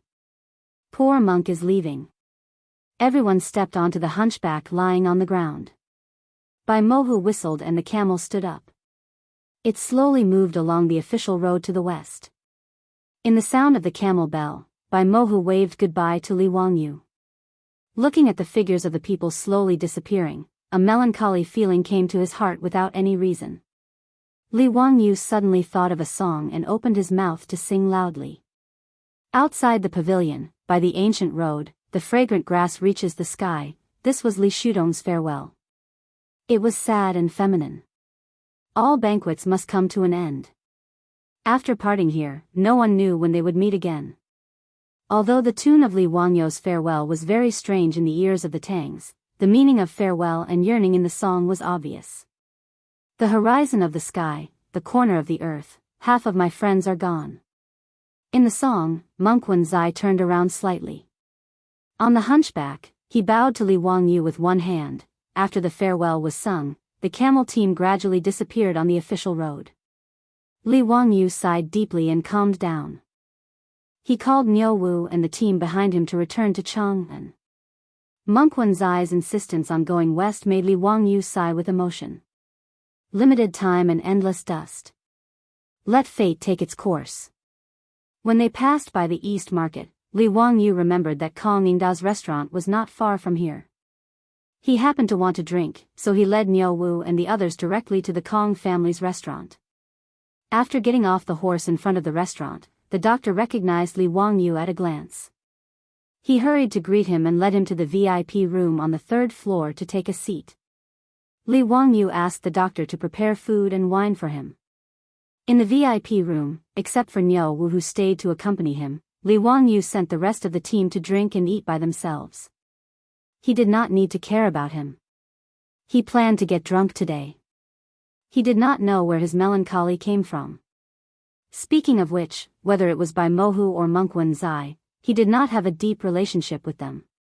But looking at the camel team leaving today, he thought that Monk Wanzai and Lin Danium might not return. He felt uncomfortable and only wanted to drink. The doctor of the restaurant quickly delivered food and wine. Li Wangyu also summoned a female singer to play the zither and sing for them to liven things up. He and Niu Wu sat facing each other by the window. They listened to the singer's soft and gentle melody and drank to their heart's content. After a few cups of wine, the alcohol kicked in and made him forget about the sadness brought about by the farewell at the pavilion. Thinking about how he and his beautiful superior not only swindled a huge amount of gold from the hands of the 5 families and 7 nobles, but also vented the anger in his heart. He cleaned up the heads of the 7 aristocratic families and chased them out of the imperial court. Li Wangyu felt very proud and carefree. Thinking of this, he could not help but look towards the northwest and toast to Monk Wanzai. At this moment, he heard the doctor of the restaurant invite a guest to sit in the VIP room next door. Soon, the voices of the few people talking could be heard. The VIP room of the restaurant was only separated by a screen. Naturally, it was not soundproof. Even if he and Niu Wu did not want to hear the conversation next door, they could still hear it very clearly. Li Wangyu had just picked up a cup of wine and poured it into his mouth. When he heard the conversation in the VIP room next door, he almost spat out all the wine in his mouth. Chapter 700. In the private room next door was a group of scholars. After instructing the restaurant's doctor to bring them food and wine, they began to talk loudly. Brothers, speaking of the restaurant where we're drinking today, there's an interesting story. Do you know about it? Huh, brother Fan, it's not like you don't know. We're all students participating in the spring examination. How would we know about the interesting stories of the restaurants in Jianghu and city? Don't keep us in suspense. Tell us, what's so interesting about this restaurant? The owner of this restaurant is an interesting person. During the Lantern Festival, he didn't receive any guests. Instead, he hung countless riddles in front of the restaurant. Anyone who guessed the riddles correctly could enter and drink for free. Oh. There's such a good thing. Then the owner of this restaurant is indeed interesting. Brother Fan, you're from Jianghu. Did you enter this restaurant to drink for free during the Lantern Festival? The voice in the private room next door paused for a moment. Then, the Confucian scholar's voice was heard. Brother Shengguan, if you don't mention this, we'll still be good friends. When Li Wangyu heard this, he almost spat out the wine in his mouth. Could it be that the man next door also transmigrated from the future? Why did these words sound so familiar? Why do you say this, Brother Fan? We've all seen Brother Fan's essays and poems. If nothing unexpected happens, you'll definitely pass the spring examination. Could it be that with Brother Fan's great talent, you can't guess the riddles? Someone asked, puzzled. The man sighed and helplessly replied, if it were just ordinary riddles, of course I could. But when I wandered into this restaurant, the owner of the restaurant removed the riddles and replaced them with 10 questions, which he posted in front of the door. These 10 questions, let alone me, no one in Jianghu and city could answer during the Lantern Festival. Naturally, I couldn't drink this free wine. His words immediately aroused everyone's curiosity. What kind of questions could baffle all the Confucian scholars of Jianghu and city? There's such a thing? Does Brother Fan still remember the 10 questions? Why don't you tell us about it? Someone was unconvinced and asked. Hee, of course I remember. You can all try. If you can answer them, I'll treat you to a banquet today. Listen carefully. The first question is a question. There is a word that everyone who sees it will mistake. Type that word. The second question is, in a year, which month has 28 days? The third question, there was no sound in the room next door. Li Wangyu almost laughed out loud. It was interesting that his sudden change of mind to make things difficult for Li Gang and Yu Shinan had attracted such resentment from the scholars of Jianghu. What? What kind of damned questions are these? Brother Fan, who is the owner of this restaurant? Why would they come up with such a difficult question? Some people couldn't figure it out no matter how hard they racked their brains. After hearing the answer, they couldn't help but be speechless. It was quite a while before they asked indignantly. I don't know who the owner of this restaurant is, but I do know who came up with these questions. Oh. Brother Fan, quickly tell me, who is so despicable? When the owner of the restaurant set the questions that day, he had already written that these difficult riddles were all written by the county earl who founded the country. Brothers, what do you think? Do you have any ideas? What? County earl? Li Zio? No wonder, it was written by the little immortal poet. That makes sense. How can I compare to the little immortal poet's great talent? Li Wangyu was stunned by this person's words. Little immortal poet? Is he talking about me? Since when did I have the title of little immortal poet? But immortal poet is immortal poet, why add the word little? Li Wangyu shook his head, feeling a little smug. He raised his head and drank another cup of wine. I can copy the title of little immortal poet just by copying poems, but I wonder how the immortal poet Li Tai Bai will live in the future? This guy's skin is getting thicker and thicker. Not only is he not ashamed, but he is also somewhat proud. A voice came from the room next door. Brothers, you may not know, but in Jianghu, no one calls Li Zio little immortal poet. Behind his back, they all call him Bei's County Earl. Li Wangyu heard this and could not help but raise his eyebrows. He pricked up his ears and wanted to hear why he was called Bei's County Earl. Brother Fan, are you trying to reconcile? What do you mean by Bei's? Bei's is an ancient mythical beast. It knows astronomy, geography, and trifles. After being tortured by his 10 questions, the students in Chang and were both impressed and annoyed. They wanted to scold him, but they did not know how to do so. They did not know whether to laugh or cry, so they simply called him Bays County Earl. Huh, so it is. It is very vivid. Interesting, interesting. Interesting, your sister. You are the mythical beast. You are not a human. Li Wangyu ridiculed in his heart, but he shook his head helplessly. It seems that the brain teasers really made these scholars of the Tang dynasty uncomfortable. Even Niu Wu, who was beside him, looked like he was trying to hold back his laughter. Li Wangyu looked at him and rolled his eyes. In the room next door, a group of Confucian scholars was still talking about him. Brother Fan, I wonder what poems the little immortal poet has written recently. Of course there are. Have you heard of Li Zio's 2 poems about the Lantern Festival? I have not heard of them. Brother Fan, please recite them for us. The voices in the room next door naturally reached the ears of the singer who was playing the zither for Li Wangyu. As a woman, she naturally loved Li Wangyu's 2 poems about the Lantern Festival. Hearing this, the singer did not wait for Li Wangyu's order. She immediately plucked the strings of the pipa in her arms and began to sing Green Jade Case, New Year's Eve. As soon as the song started, no one in the room next door spoke. They all began to listen to the singer's voice. Looking for her thousands of times, suddenly looking back, she is in the waning light. The song was sung 3 times before she stopped. Suddenly, there was a burst of applause in the room next door. This is the little immortal poet's new work. Amazing, truly amazing. It really makes people unable to stop loving it. The little immortal poet really is the little immortal poet. TSK, with this poem about the Lantern Festival, how can we write poems during the Lantern Festival in the future? That is indeed the case. Since the Bays County Count wrote this poem about the Lantern Festival, from now on, who would dare to write a poem about the Lantern Festival? Wouldn't that be like displaying one's slight skill in front of an expert? Immediately, someone gently knocked on the partition screen and said, "Sorry to disturb you. Could you please ask the singer to sing the other poem as well?" The singer raised her eyes to look at Li Wangyu. Seeing him nod, she plucked the strings again and began to sing Xing Cha Zi, New Year's Eve. Last year on the Lantern Festival, the lights of the flower market were bright as day. The moon was high above the willow branches, and people made an appointment at dusk. The room was silent again. Everyone listened attentively, afraid of missing a word.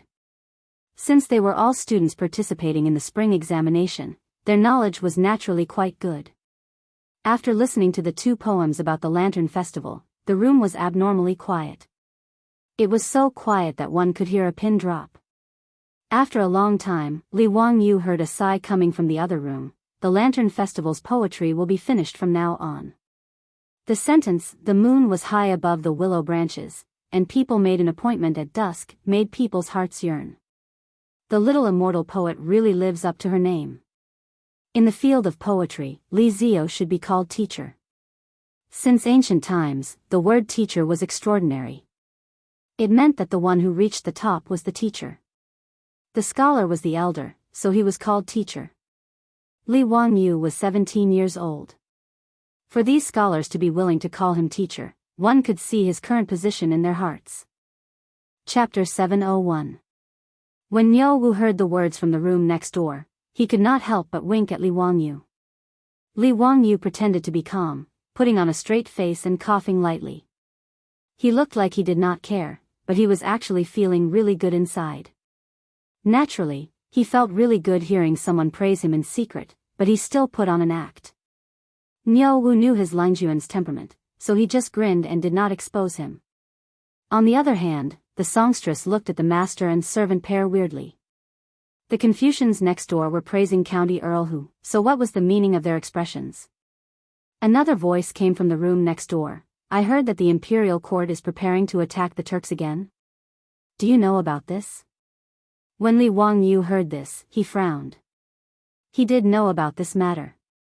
In the 8th month of the 3rd year of Zhengguan, Pai Lupi ordered Minister of War Li Jing as the general manager and Zhang Gongjin as the deputy general manager to attack the Turks.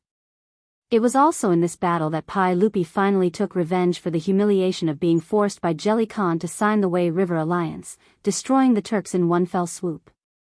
However, Li Wangyu did not know about this matter from Pai Lupi, Qingyao Jin, or Li Jing.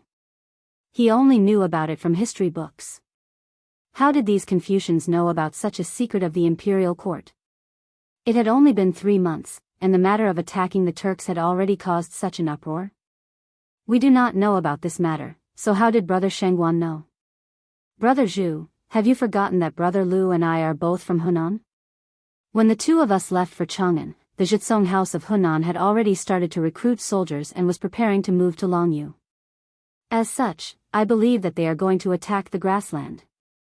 When Li Wangyu heard this, he understood why this Confucian scholar could guess this matter. This Confucian scholar surnamed Shengguan was smart to be able to guess that the imperial court was going to attack the Turks. During the early Tang dynasty, the soldiers were farmers who cultivated the land.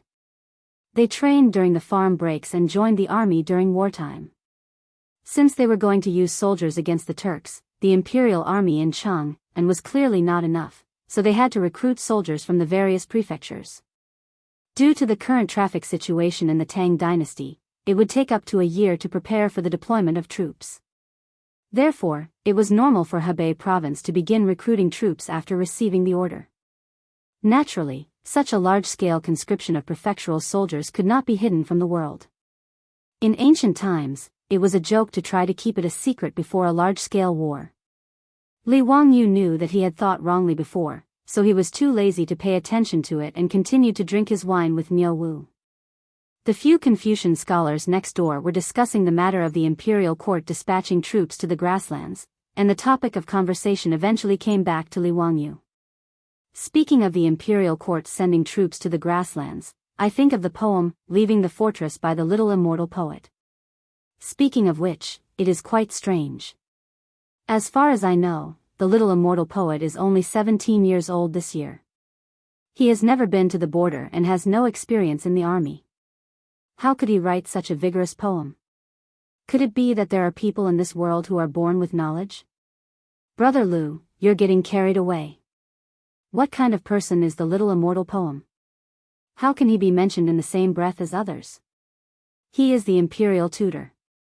Brother Lu, throughout history, has there been anyone like the little immortal poet, who is only 16 years old and can be the imperial tutor of the crown prince? Brother Shengguan is right. It's my fault. With the little immortal poet's poem, Leaving the Fortress, it is like 2 poems of the Spring Lantern Festival. How can the later generations write it? It is difficult to surpass such a classic work. That's true.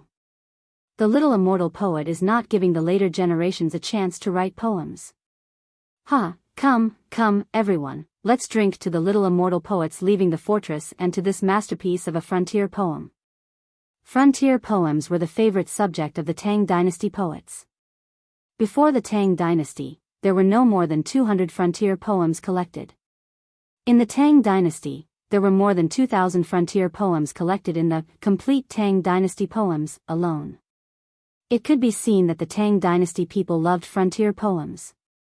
Of course, the poem that Li Wangyu had plagiarized from Wang Changling's Leaving the Fortress was indeed a representative work of frontier fortress poetry.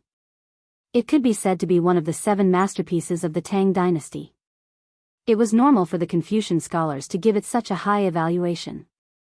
There was a burst of noisy drinking in the room next door. When Li Wangyu heard it, he couldn't help but laugh. At this time, Li Wangyu was already drunk. His brain was dizzy from the stimulation of alcohol. When he heard those Confucian scholars say that there were no classics in frontier poems, he couldn't help but want to show off. He didn't care whether he would scare others or not. He picked up his chopsticks, knocked on the bowl and plate, and loudly recited. The yellow river far away among the white clouds, a lonely city of 10,000 mountains. When these 2 lines of the poem came out, the room next door, which was noisy just now, suddenly became quiet again. These 2 lines described the magnificent scenery of the frontier fortress in the northwest.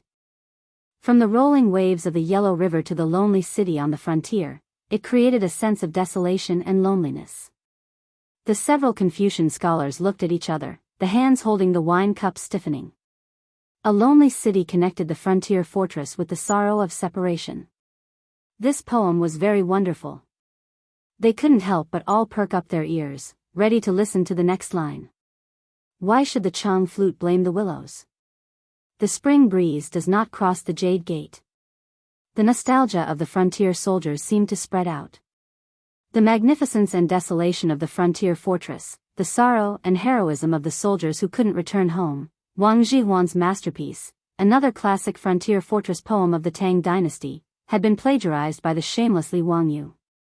And those Confucian scholars didn't know how to react. Awkward, really awkward. This was simply a slap in the face. Just a moment ago, everyone was praising the little immortal poet's frontier poem, saying that it was the masterpiece of the world. But in the next room, someone immediately recited a poem that was on par with her. Everyone even doubted if they had heard wrongly. But that songstress's eyes lit up. Without hesitation, she immediately plucked the strings of her zither again, opening her mouth to sing the poem Li Wangyu recited, leaving the frontier. After the songstress finished singing, Li Wangyu still hadn't had his fill. He recited another poem. Grape wine in a luminous cup, the lute immediately urges me to drink. Lying drunk on the battlefield, don't laugh. Since ancient times, how many people have returned from a campaign? The clouds of the Qinghai Mountains, the lonely city looks at the Jade Gate. The yellow sand wears the golden armor after 100 battles, Lulan won't return until it's broken. Today, he was sending off monk Wen Zai, so he was originally feeling melancholy. Now that he had drunk a few cups of wine, under the stimulation of alcohol, he didn't care and recited several wonderful frontier poems. Li Wangyu felt good. The songstress was stunned. All the Confucian scholars were stunned. Separated by a screen, everyone could only hear the sound, but not see the person. At this moment, besides shock, there were only 10,000 alpacas galloping through their hearts. Damn it, when did frontier poems become a specialty in this field? And they were sold wholesale? They had only praised the little immortal poet's frontier poem, and now they were fighting? Moreover, every single one of them was actually so magnificent and full of ambition. All the Confucian scholars were sluggish for a long time. After carefully pondering over these frontier poems, they had to admit that these poems were on par with the little immortal poets leaving the frontier. Brothers, come, let's drink. I hope that all of you can pass this year's spring examination. Yes, let's drink. The taste of today's wine is really good. In the room, the Confucian scholars were stunned for a long time before someone interrupted. Everyone closed their mouths and didn't talk about the poem anymore. They greeted each other and drank, erasing the awkwardness from just now. Chapter 702. In the past, when they heard Li Wangyu's poems, they would come to meet the poet and make friends with him. But today, when they were flattering the goddess of poetry, they were directly slapped in the face by the unknown guy in the next room. Under such embarrassment, how could they have the nerve to make friends with him? Therefore, they could only persuade each other to drink and pretend that they didn't hear the poem. Of course, in everyone's hearts, these few poems were firmly engraved in their minds. They planned to find someone to ask who these few poems were later. Brothers, by the way, you should know about the gold theft case in Xinghua Temple, which has caused a stir in Chang and city recently, right? What do you think? The Confucian scholars simply changed the topic and talked about the hottest thing in Chang and city recently. This extremely bizarre case naturally attracted the gossips of everyone in Chang and city and incessantly discussed it. Even though there were Confucian scholars who came to Chang and city to attend the imperial examination in spring, they also knew about it. Of course, I know. Tut, this case is really strange. It's 1,000,000 taels of gold. I was born in an official's family, but I have never seen so much gold. I'm not afraid of being laughed at. I haven't even seen 10,000 taels of gold, let alone 1,000,000 taels of gold. None of us have seen it either. The strange thing is that so much gold disappeared just like that. To tell you the truth, I don't quite believe that it was those aristocratic families who were greedy. If they were really greedy, why didn't they run away?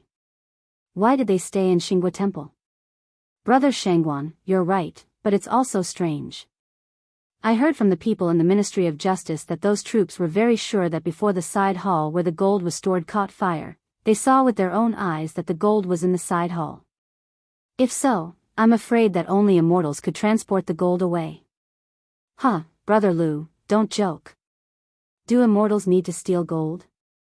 Immortals can turn stone into gold by themselves, right? Huh, you're right. I was wrong. However, in this gold theft case in Xinghua Temple, not only the gold of the 5 families and 7 kings was lost, but also the gold of the sage, Duke Lu, Duke Sheng, and Duke Lai were also lost. Even the goddess of poetry lost 80,000 taels of gold. It's really a heavy loss. Tisk, tsk. Speaking of which, I admire the little immortal poet the most. You are indeed worthy of being the Bays County Earl. It was said that when the little immortal poet was chased out of the clan by the Li clan of Hu County, she led an old servant and started from scratch. In less than a year, she had earned notice family business and was also conferred a title by the saint. She was really amazing. Although I lost 80,000 taels of gold this time, in my opinion, it is nothing. Little immortal poem will definitely be able to earn it back. The group of Confucian scholars also nodded repeatedly. They admired Li Wangyu to the core. Not only was his literary talent outstanding, but in terms of poetry, no one in the world could surpass him. Moreover, his ability to earn money was comparable to Shang Sheng, Tao Sheng, Zhu Gong, and Fan Li. It could not help but be envious. Li Wangyu was already drunk at the moment. When he heard this, he actually found an excuse to interrupt and said, it's just some useless things. It's not worth mentioning, not worth mentioning. When his words fell into the ears of the group of Confucian scholars, they became even more displeased. They felt that the people in the cubicle were not tactful at all. We are talking, how can this person be so impolite? The group of Confucian scholars were all students participating in this year's spring examination. They were not from Chang'an, so they naturally did not want to cause trouble. Although they were unhappy, they did not argue with him and pretended not to hear him. Brothers, you don't know that the Li clan of Hu County is regretting it to the point that his intestines are turning green. Little immortal poet, such a godly figure, was actually chased out of the clan by them. They really have eyes but can't see. Now in Chang'an, who doesn't laugh at them? Bah, serves them right. This kind of clan is unworthy of being a member of the Li Tang clan. The saint should have chased them out of the clan. When Li Wangyu heard this, he almost couldn't help but applaud the Confucian scholars in the cubicle. Sure enough, the eyes of the crowd were as bright as snow. If it weren't for the fact that the Li clan of Hu County was very well behaved and that they were still relatives, Li Wangyu would have already made trouble for the Li clan of Hu County. However, if he ruined his own reputation in order to deal with the Li clan of Hu County, that would not be good. Therefore, Li Wangyu restrained himself and did not seek trouble with the elders of the Taotai clan.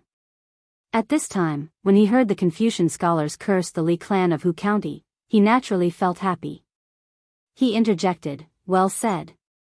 Well said." The group of Confucian scholars in the elegant room were stunned. None of them understood what was going on with the guest next door. In the Tang dynasty, it was rare to see someone respond like this. Some of the Confucian scholars felt that it was inappropriate for them to impudently talk about the imperial clan, not to mention that there was a shameless eavesdropping person in the cubicle. Therefore, they did not respond and directly changed the topic to this year's spring examination. Brothers, do you all know? The imperial court has already announced that the rules for this year's spring examination are different from previous years. It is said that the examination papers will be copied and sealed. That's right, it is indeed so. It is said that the changes in the spring examination were also the idea of the immortal poet. This plan is very clever. In this way, why do we need to care about the examinees who have submitted their papers? Speaking of this, I feel very carefree in my heart and should drink a toast. With this sealing of the papers, we don't need to worry about cheating in the spring examination. We brothers have studied hard for many years and can also display our talents. We should drink a cup to victory. Speaking of which, the person I admire the most right now is none other than the immortal poet. Not to mention his poems and essays, just the immortal poet's engraving printing technique is a blessing for us scholars. Brother Shangguan is right. What I admire even more is the water wheel and four-wheeled carriage that the immortal poet created. This is something that will benefit the country and the people for thousands of years. If I can learn from the immortal poet and benefit the people, then my years of study will not be in vain. If I can become the immortal poet's disciple, I would rather not take this year's spring examination. Brother Lu's words are exactly what I want to say. After the scholar surnamed Lu and Shangguan said these words, the crowd of Confucian scholars burst into laughter. Brother Lu and Brother Shangguan don't joke like this. Why don't you see who the immortal poet's disciples are? Not to mention the Crown Prince and His Highness King Yu, even Junior Supervisor Yen and Imperial Censor Ma. One is a 4th-rank Imperial Censor and the other is a 6th-rank Imperial Censor. It is not easy for Brother Lu and Brother Shangguan to become the immortal poet's disciple. Passing the spring examination is easy, but becoming the immortal poet's disciple is too difficult. Brother Lu and Brother Shangguan, do you still have the extravagant hope of becoming classmates with the Crown Prince and His Highness King Yu? Li Wangyu was dizzy when he heard the Confucian scholars next door dismissing the two of them. He couldn't help but laugh and say inarticulately, why not? You, the two of you, as long as you pass this year's spring examination, I will accept the two of you as my younger children. When his words fell into the ears of the group of Confucian scholars, they were first stunned and then became furious. What an arrogant guest! It was one thing to rudely interrupt time and time again, but now he actually dared to speak such drunken nonsense? Everyone could hear that the guest in the next room was very drunk and couldn't speak clearly. He actually came to take advantage of them and said that he wanted to accept Shangguan and Lu as his disciples. Who did he think he was? Did he really think that just because he drank a few cups of wine, he was a character like the immortal poet? At this time, the Confucian scholars couldn't care less.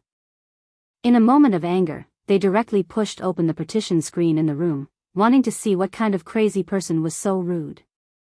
When Niuwu saw the Confucian scholars angrily push open the partition, he quickly stood up and prepared to stop them. Just as he was making a ruckus, he heard a burst of noise from the back of the room. Wahahaha, I told you that I didn't see wrong. Isn't the person sitting downstairs the middle of that brat Zio's residence? That bastard Zio must be drinking and making merry here. Let's find him and settle the score. Hearing these words, Li Wangyu, who was still dizzy a moment ago, suddenly quivered. Chapter 703. To be able to make such a sound that could make Li Wangyu tremble in fear, other than Qing Yaojin, there was only Qing Chumo, that dandy. The group of dandy were carefully led to the 3rd floor by the restaurant's manager and doctor, who were smiling apologetically. They pushed open the door to Li Wangyu's private room. Seeing that it was indeed Li Wangyu and Niu Wu in the private room, the dandy laughed and scolded. Damn it, this kid is drinking and making merry here. He actually didn't call his brothers. He really deserves a beating. Ziyu, you bastard, you made us run around like donkeys, and you came to the restaurant to have fun. TSK, you even called a singer. Li Wangyu. You bastard, you've learned bad things. Everyone, don't talk nonsense with this kid. Today, we must make this kid drink, otherwise, we won't be able to vent our anger. This bastard, he sent us to manage the Wangyu Charity Hall, but he came here to have fun.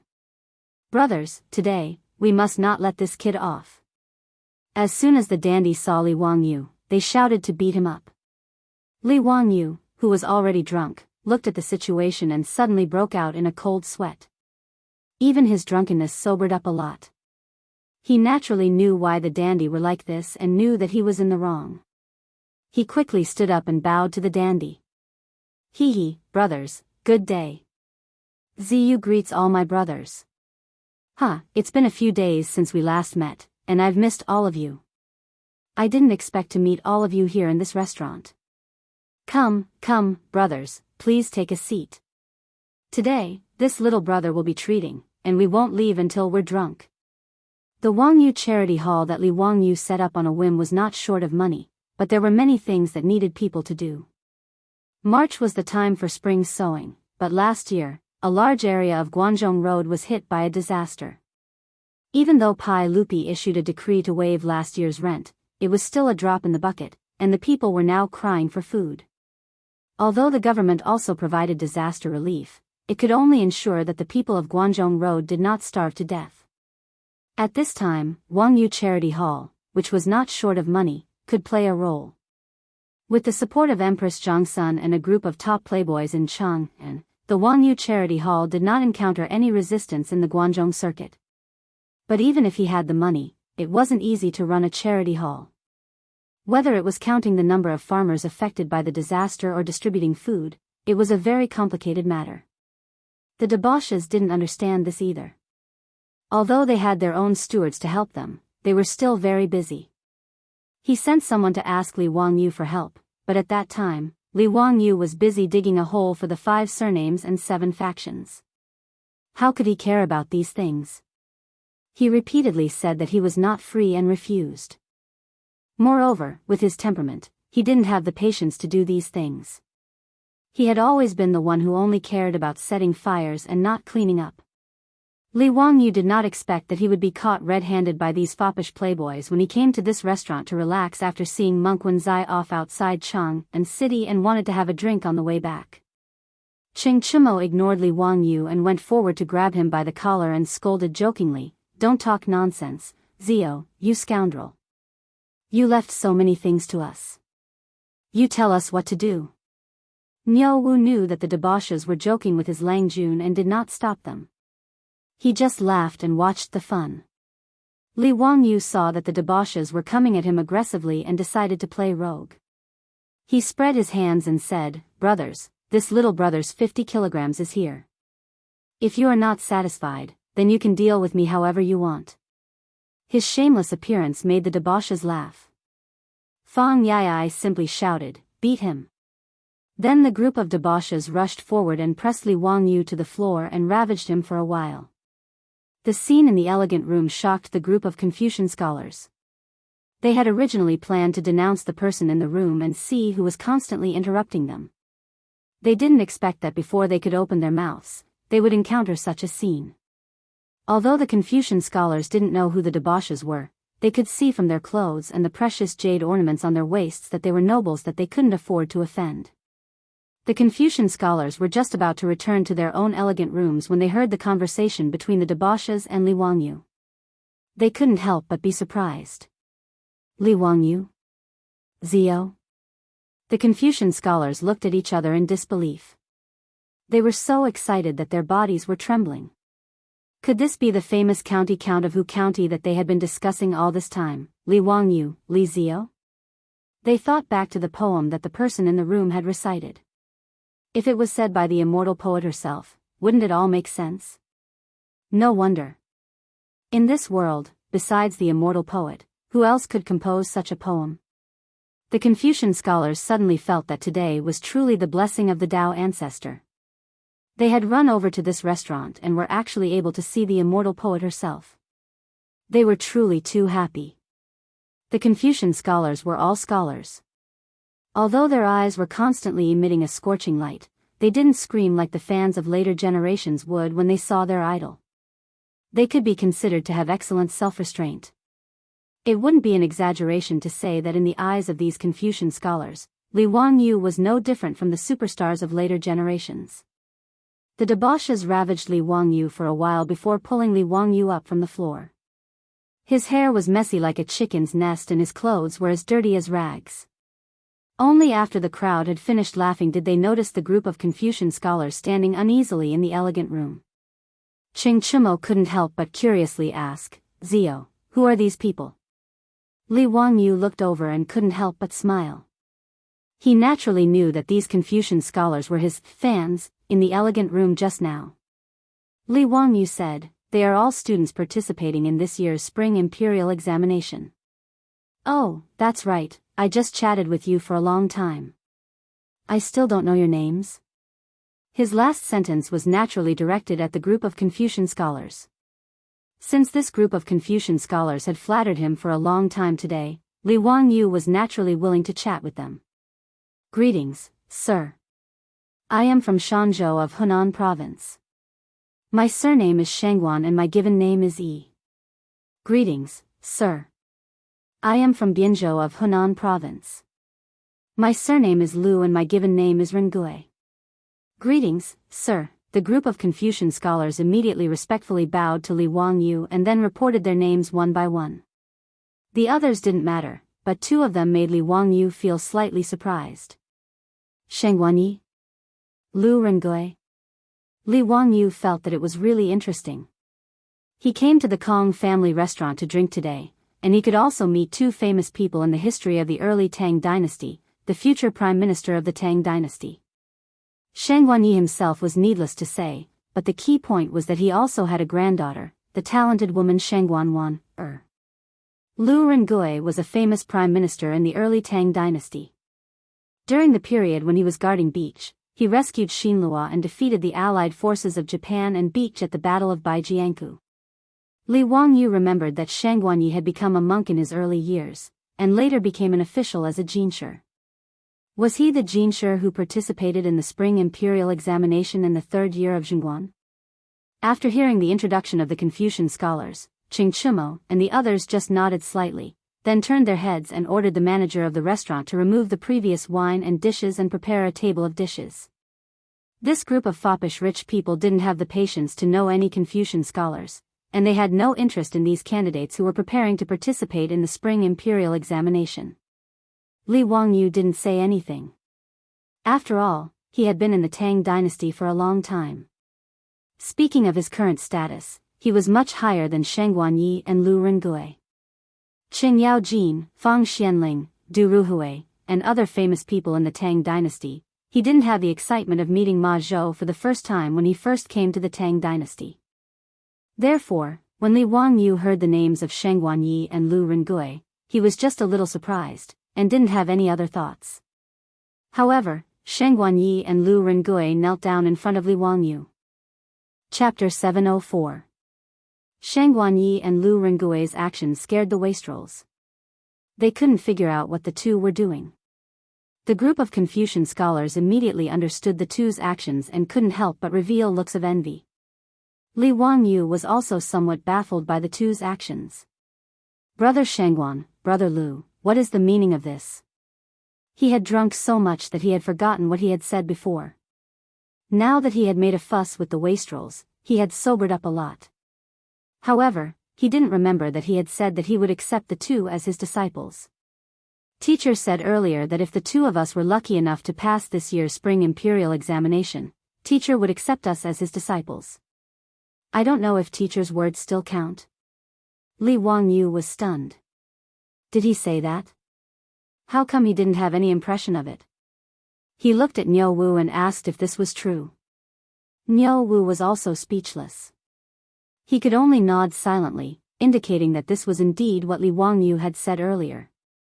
After receiving Niu Wu's confirmation, Li Wangyu was also dumbfounded. He had really agreed to accept Shangguan Yi and Lu Rengui as his disciples. Li Wangyu had a headache. He subconsciously wanted to find an excuse to refuse. However, when he saw Lu Rengui and Shangguan Yi kneeling on the ground and their eyes filled with anticipation, he couldn't bring himself to refuse. Forget it. In any case, one sheep was already herded, and a flock of sheep was also released. 2 more disciples was no big deal. Thinking about Li Qingxian, Li Tai, Ma Zhou, Yan Liben, Shangguan Yi, and Lu Rengui were all his disciples, it seemed quite interesting. Looking at Pai Lupi's meaning, that brat Li Ji should also acknowledge him as his teacher in the future. After this mess, the historians in the future would have a headache when they researched the history of Zhengguan Nian. Thinking of this, Li Wangyu nodded slightly at Shangguan Yi and Lu Rengui on the ground. Since I said this before, I won't go back on my words. After this year's spring imperial examination, if the two of you can pass, go to Hu County's Dingzhou village to find me. I will accept the two of you. But if it doesn't, then there's no need to mention it again. Shang Guanyi said happily, "Teacher, don't worry. Brother Lu and I are both candidates for this year's examination. I will definitely not embarrass you. I will definitely pass this year." "That's right. Don't worry, teacher. If I can't become a grand scholar, how can I have the face to acknowledge you as my master?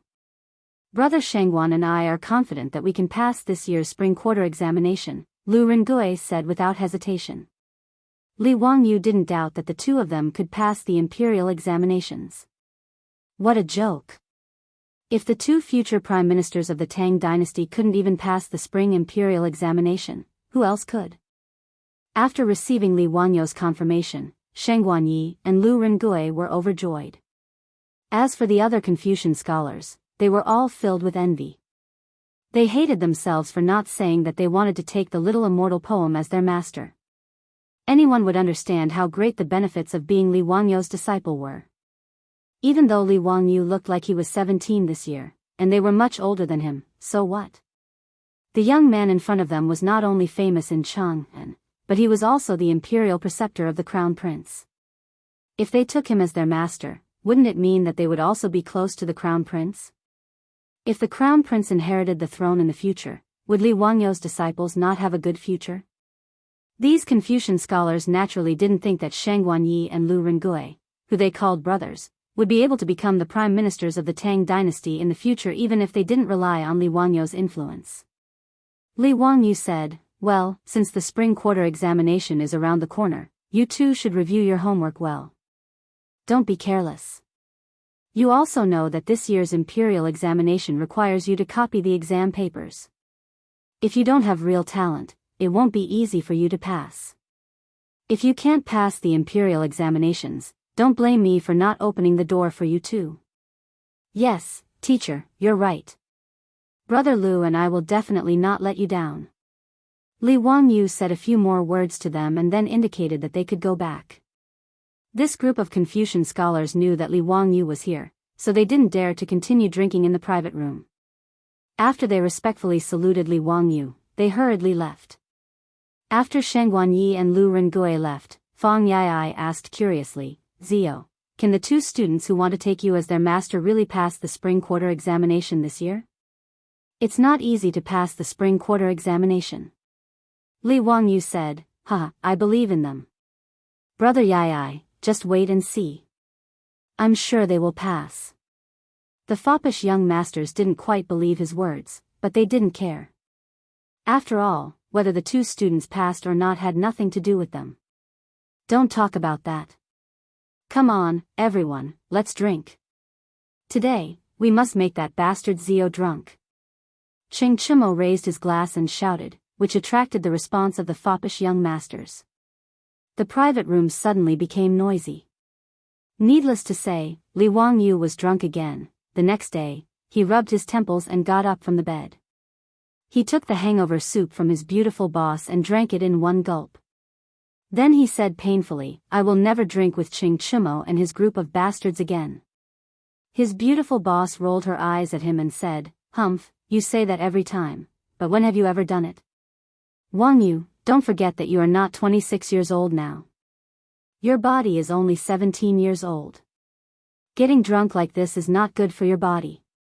Li Wangyu said with a cheeky smile, Yes, my wife cares about me." "Humph, who's your wife?" Li Wangyu grabbed his beautiful boss's soft arm and imitated the tone of the bully in the TV series as he teased, "What's wrong? Do you want to break off the engagement? To tell you the truth, today you have to obey, even if you don't want to." The beautiful boss didn't bother to pay attention to him. She reached out and pinched his ribs. Li Wangyu was in so much pain that he immediately let go and said, it hurts, Changqing, do you want to kill your husband? Stop pretending. Get up quickly. Cheng Chimo and the others have been here for a long time. They are waiting for you in the restaurant downstairs." The beautiful boss smiled and pulled him up. Li Wangyu was speechless.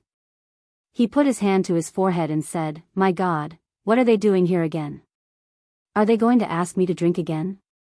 Changqing, go and tell them that I am sick." Well, I am very sick and can't go out for a few days. The beautiful boss said, don't worry, they are not asking you to drink. They said that today the charity hall will go to the south of the city and give food and clothing to the poor families. You have the nerve to set up a charity hall and leave it all to Ching Chumo and the others? Hee, isn't it true that the able do more work? Besides, I am also very busy. Didn't I just earn 80,000 taels of gold for the family recently? Li Wangyu was really lazy. He really didn't want to run out and do good deeds with the rich playboys. It was not that he didn't have a heart, but this guy felt that since he had spent the money, why couldn't he be the boss? He spent the money, and the rich playboys spent the effort. It was fair and reasonable. However, since Ching Chumo and the others had already come knocking on his door, Li Wangyu also knew that he would definitely not be able to escape today. He could only sigh and climb up from the bed. When his beautiful superior helped him change his clothes, this guy did not forget to take advantage of her, causing her to roll her eyes to almost reach the sky. The beautiful boss slapped away the soft hand on her chest and said in a coaxing tone, well, be good, go early and come back early. I will wait for you to come back for dinner. After that, she kissed him on the face. Finally, this guy happily left the room and went to the restaurant. Chapter 705. Dingzhou Village, Huxin County.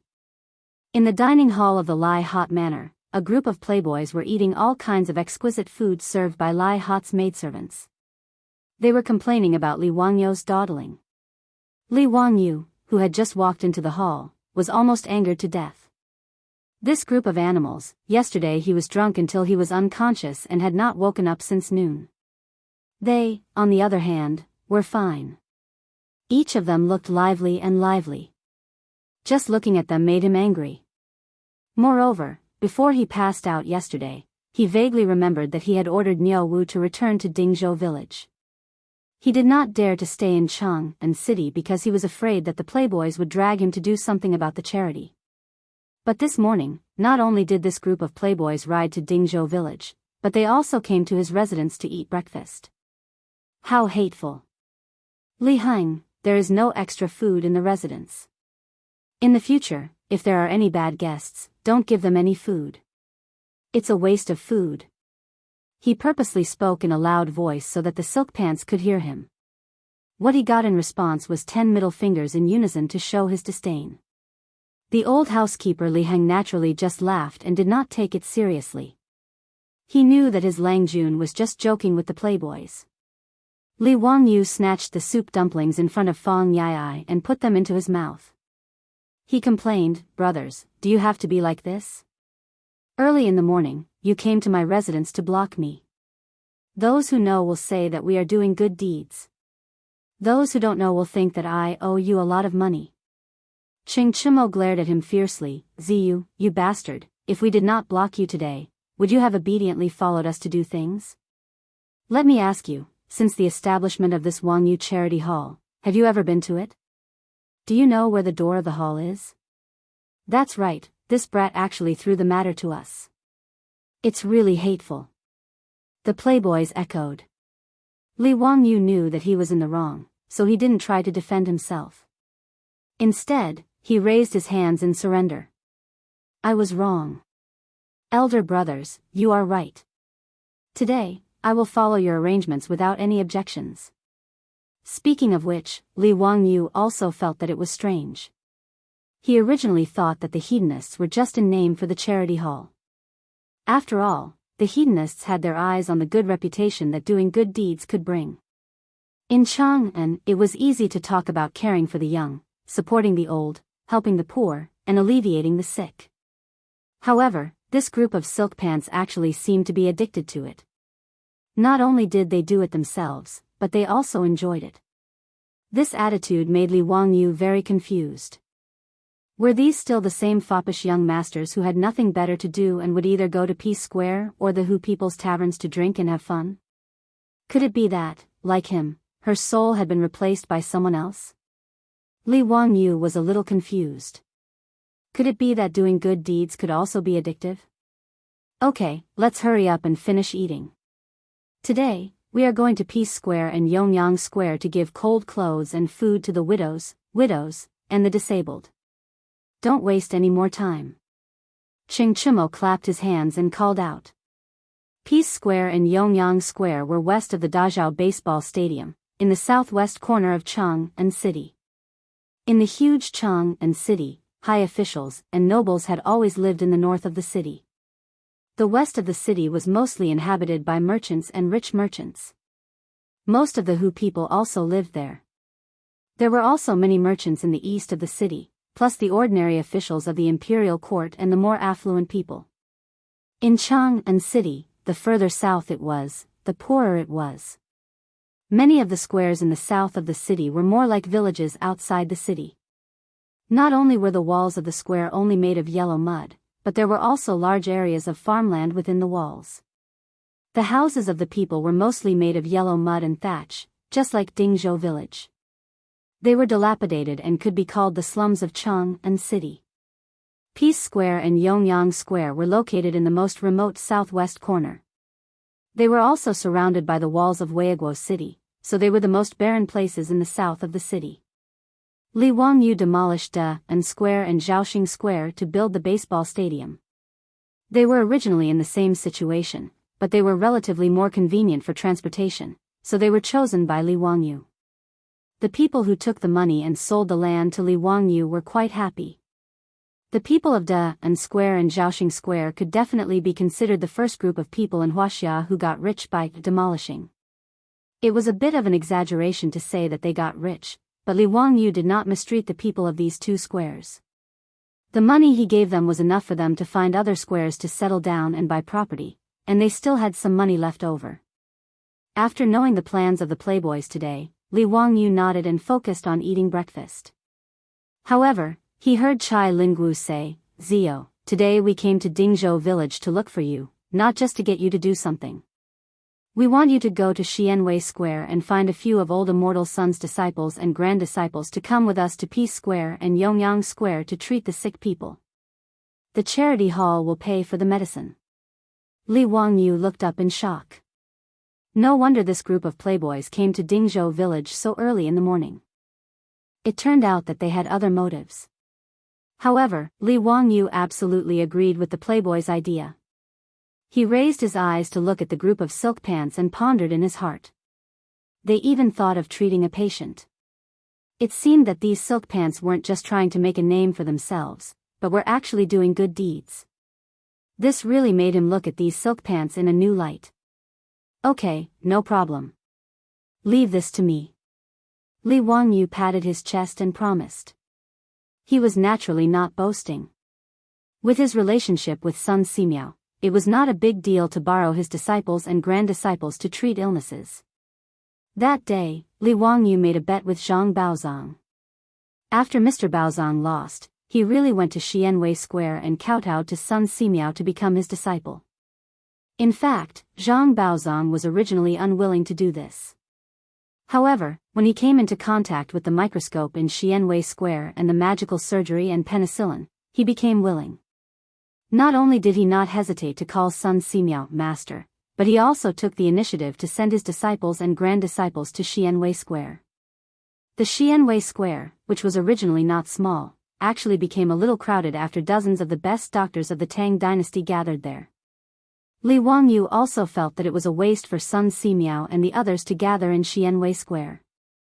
After all, the medical conditions in the Tang dynasty were really not good. Even in the capital of Chang'an, when most people fell sick, they just relied on those unreliable medical workers. After the fops mentioned this, Li Wangyu thought about whether he should invest in building a hospital in Chang'an City. Wuxia was actually the first country in the world to set up hospitals. As early as the Western Han Dynasty, Emperor Wu of Han Dynasty, Lu Che, set up medical centers everywhere. People with diseases and epidemics give up empty houses to buy medicine, equipped with doctors and medicine, and treated the people for free. However, hospitals similar to modern hospitals in the future, which recruited and treated patients according to their categories, only appeared in the Southern Song Dynasty. Li Wangyu felt that since the charity hall was going to treat the poor, this kind of free medical treatment was just a temporary act. It was better to take out gold to open a hospital. After all, with Sun Simiao, the great god, there was no need to worry about not having enough good doctors. As for money, it was even less of a problem. Not to mention that Wang You's charity hall earned more than 200,000 strings of cash every year by collecting feces in Chang and city. Even with his current wealth, it was not difficult to use it to maintain a few free hospitals. The more Li Wangyu thought about this matter, the more feasible it was, so he simply told the fops his idea and wanted to hear their opinions. Chapter 706. After listening to Li Wangyu's explanation about the hospital, Qing Chumo and the others naturally applauded and cheered. However, Fang Yai glanced at Li Wangyu vigilantly and asked, "Zio, what kind of hospital is this? Don't tell me you intend to be a hands-off shopkeeper and leave it to us to manage? No way, you don't even need to think about it." Fang Ai's words reminded the group of silk pants that this was indeed the case. Li Wangyu, this bastard, all of his ideas were good. It was just that this fellow was lazy to the bone and belonged to the type of person who only cared about killing and not burying. This was the case with the charity hall. Although the playboys also enjoyed it, when they thought about how they were running around outside every day while this guy was eating, drinking, and having fun in the manor, they couldn't help but feel angry. Li Wangyu couldn't help but have a few black lines appear on his face. Damn, how did this group of playboys see through my thoughts? When did these bastards become so smart? He quickly coughed dryly and said, "Ahem, brother Yai, what are you thinking? How could this little brother think that way? Hee, you all misunderstood this little brother. This hospital, and we naturally can't manage it. After all, we don't know medicine. This little brother is going to let old immortal's son manage the hospital. Our Wangyu Charity Hall will only be responsible for providing money and food. What do you all think? That's fine. The charity hall can take out 1,000 copper coins every month." He was now responsible for the account books of the Wangyu Charity Hall, so she naturally knew. Li Wangyu said, "If the hospital's expenses are not enough in the future, this little brother will pay for it out of his own pocket. This is nothing. Since all the brothers have no objections, I will go to Xianwei now and find old immortal's son to settle this matter." Qing Chumo impatiently waved at him, motioning him to go quickly. He then turned to the old housekeeper Li Hang and asked, "Housekeeper Li, may I ask if there are any cows that have just fallen to their deaths recently? If there are beef, cut a few catties for us." Li Wangyu was getting up and walking out. When he heard Qing Chumo's words, he almost staggered and fell to the ground. *CK, this bastard who doesn't want firth. Who would cut a few kilograms of beef for breakfast? What was even worse was that he actually asked Li Hang if there were any cows that fell to their death recently. Obviously, this was the after effect of the stewed beef with potatoes that he had treated Pai Lupi, Fang Xianling, Qing Yaojin, and Du Ruhui to. Li Wangyu pretended not to hear Qing Chumo's words. He comforted himself while muttering, "Don't be angry, don't be angry. If you get sick from anger, no one will take your place." Then he went out to look for Sun Simiao. Li Wangyu, Sun Simiao, and Zhang Baozong greeted each other before taking their seats in a private room. "Old immortal son, Mr. Treasure, I'm here today because I have a request."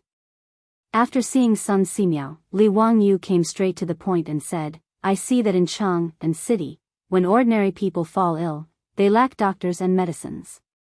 It's very pitiful. So I want to do something for them." Sun Simiao and Zhang Baozong looked at each other. They did not quite understand what Li Wangyu meant. "Zio, I know this too. I often go to the mountains to collect herbs and treat the people for free. But it's just a drop in the bucket. Immeasurable deity, I can't do anything about it. There's always a limit to human power."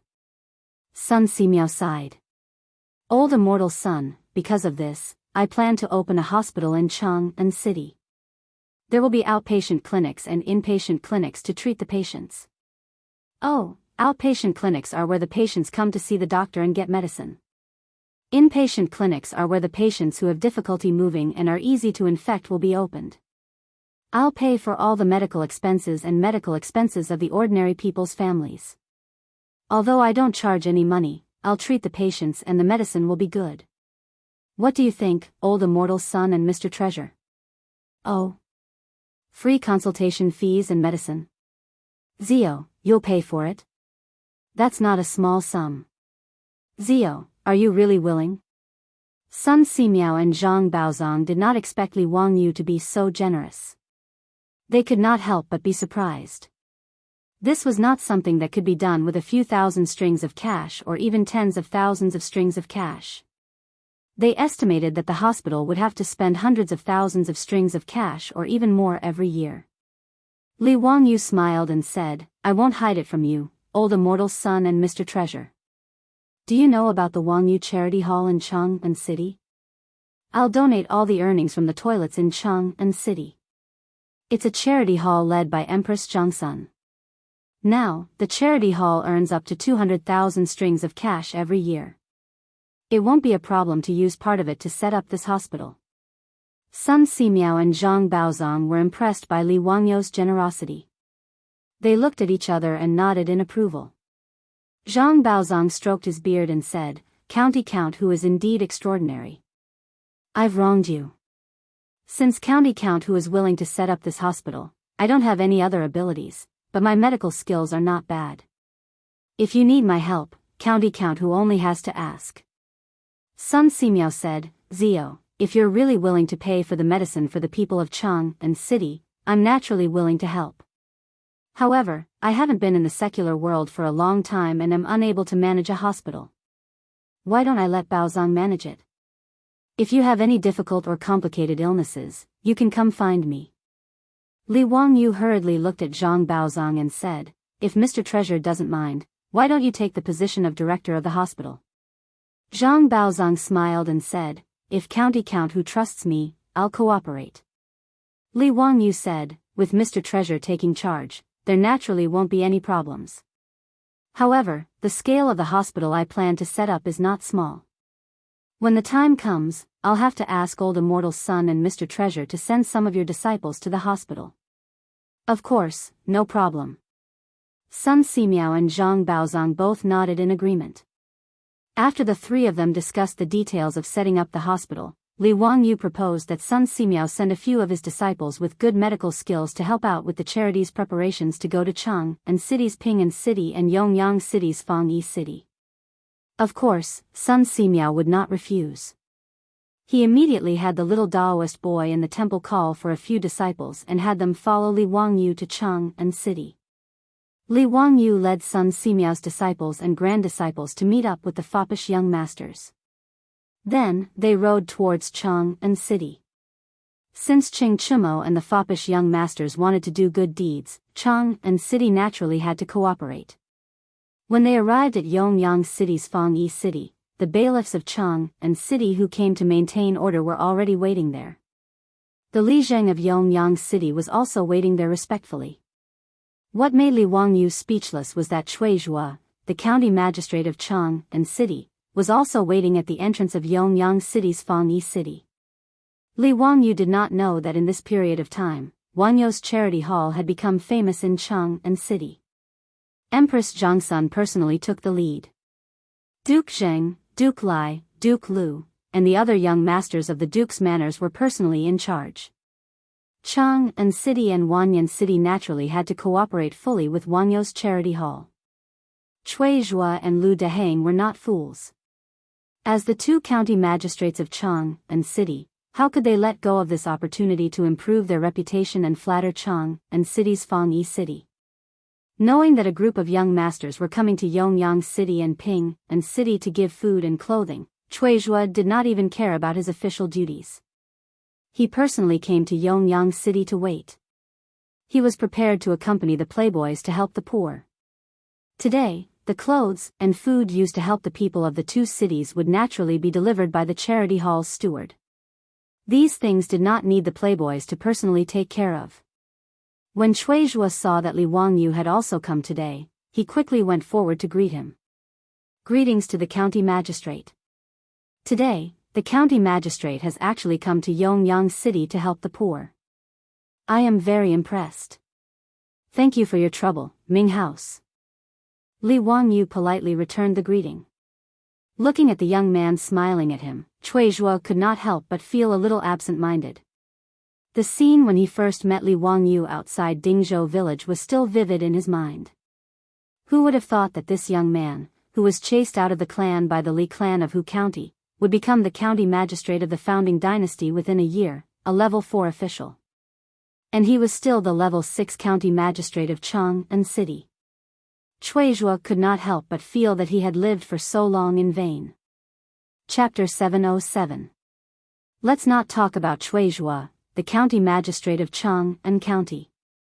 Li Wangyu and the foppish sons were carefully escorted by the Li Zheng of Yongyang Lane. Behind them were several carriages piled with grain sacks, salt, clothes and other supplies. Whether it was in the future or the Tang dynasty, Li Wangyu had never personally done such a thing to help the poor. He had seen a lot of it on television in the future. The general idea was to distribute the food and other supplies to each household and then say a few words of comfort. Actually, Li Wangyu did not agree with this method of giving people fish to feed the poor. Even the poverty alleviation in the future was not so simple.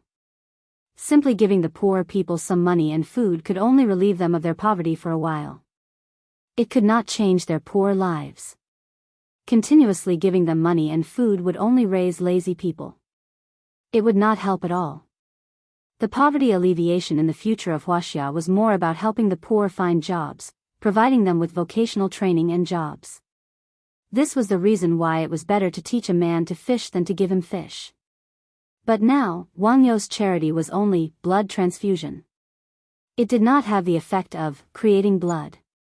Li Wangyu could not help but shake his head when he thought of this. But the wastrels were in high spirits. It could be seen that this group of wastrels was sincerely doing good deeds. Even though the clothes of the people in Yongyang Lane were shabby and dirty, Qing Chumo and this group of wastrels who were used to living like princes did not mind. They even personally carried bags of food from the carriages and sent them to the people's homes. Sun Simiao's disciples also began to treat the illnesses of the people in the homes. Yongyang Lane was very lively at this time. The streets and alleys of the lane were filled with children running around. There were also voices of people bowing and thanking the wastrels. There were even some who were so excited that they directly knelt down in front of the wastrels and knocked their heads against the stone slabs. This scene fell into Li Wangyou's eyes, but he was silent. Fang Yai had just personally delivered the food to the two families and was sweating profusely. However, it could be seen that he was in an extremely good mood at the moment. Not only was Fang Yai like this, but Qing Chu Mo and the others were also like this. Amidst the constant thanks and gratefulness of the common people in the square, the debauches were all flushed with excitement, their spirits high. Li Wangyu now understood why the silk pants were so concerned about doing good deeds. This group of playboys used to run amok in Chang'an City. Although they were not as bastards as Wang Ziqiao and Jing Konghua, they often caused trouble and fought. They were full of playboys. The commoners feared them, but they did not have any respect for them. Since this group of playboys began to run the Wangyu Charity Hall and learned how to be kind to the young, the elderly, the poor, and the sick in Chang'an City, they naturally won the heartfelt respect and gratitude of the people. To put it bluntly, it was a sense of satisfaction that they had never felt before. Li Wangyu naturally knew that Qing Chu Mo and the others were not saints. Their ability to do good deeds was also for the sake of reputation, and they had a strong utilitarian heart. But just like what he said to Pai Lupi in Dingzhou village, Zi Lu receives cows, doing good deeds with a utilitarian heart was not a problem, and should even be encouraged. He just felt that the way the silk pants did good deeds was not appropriate.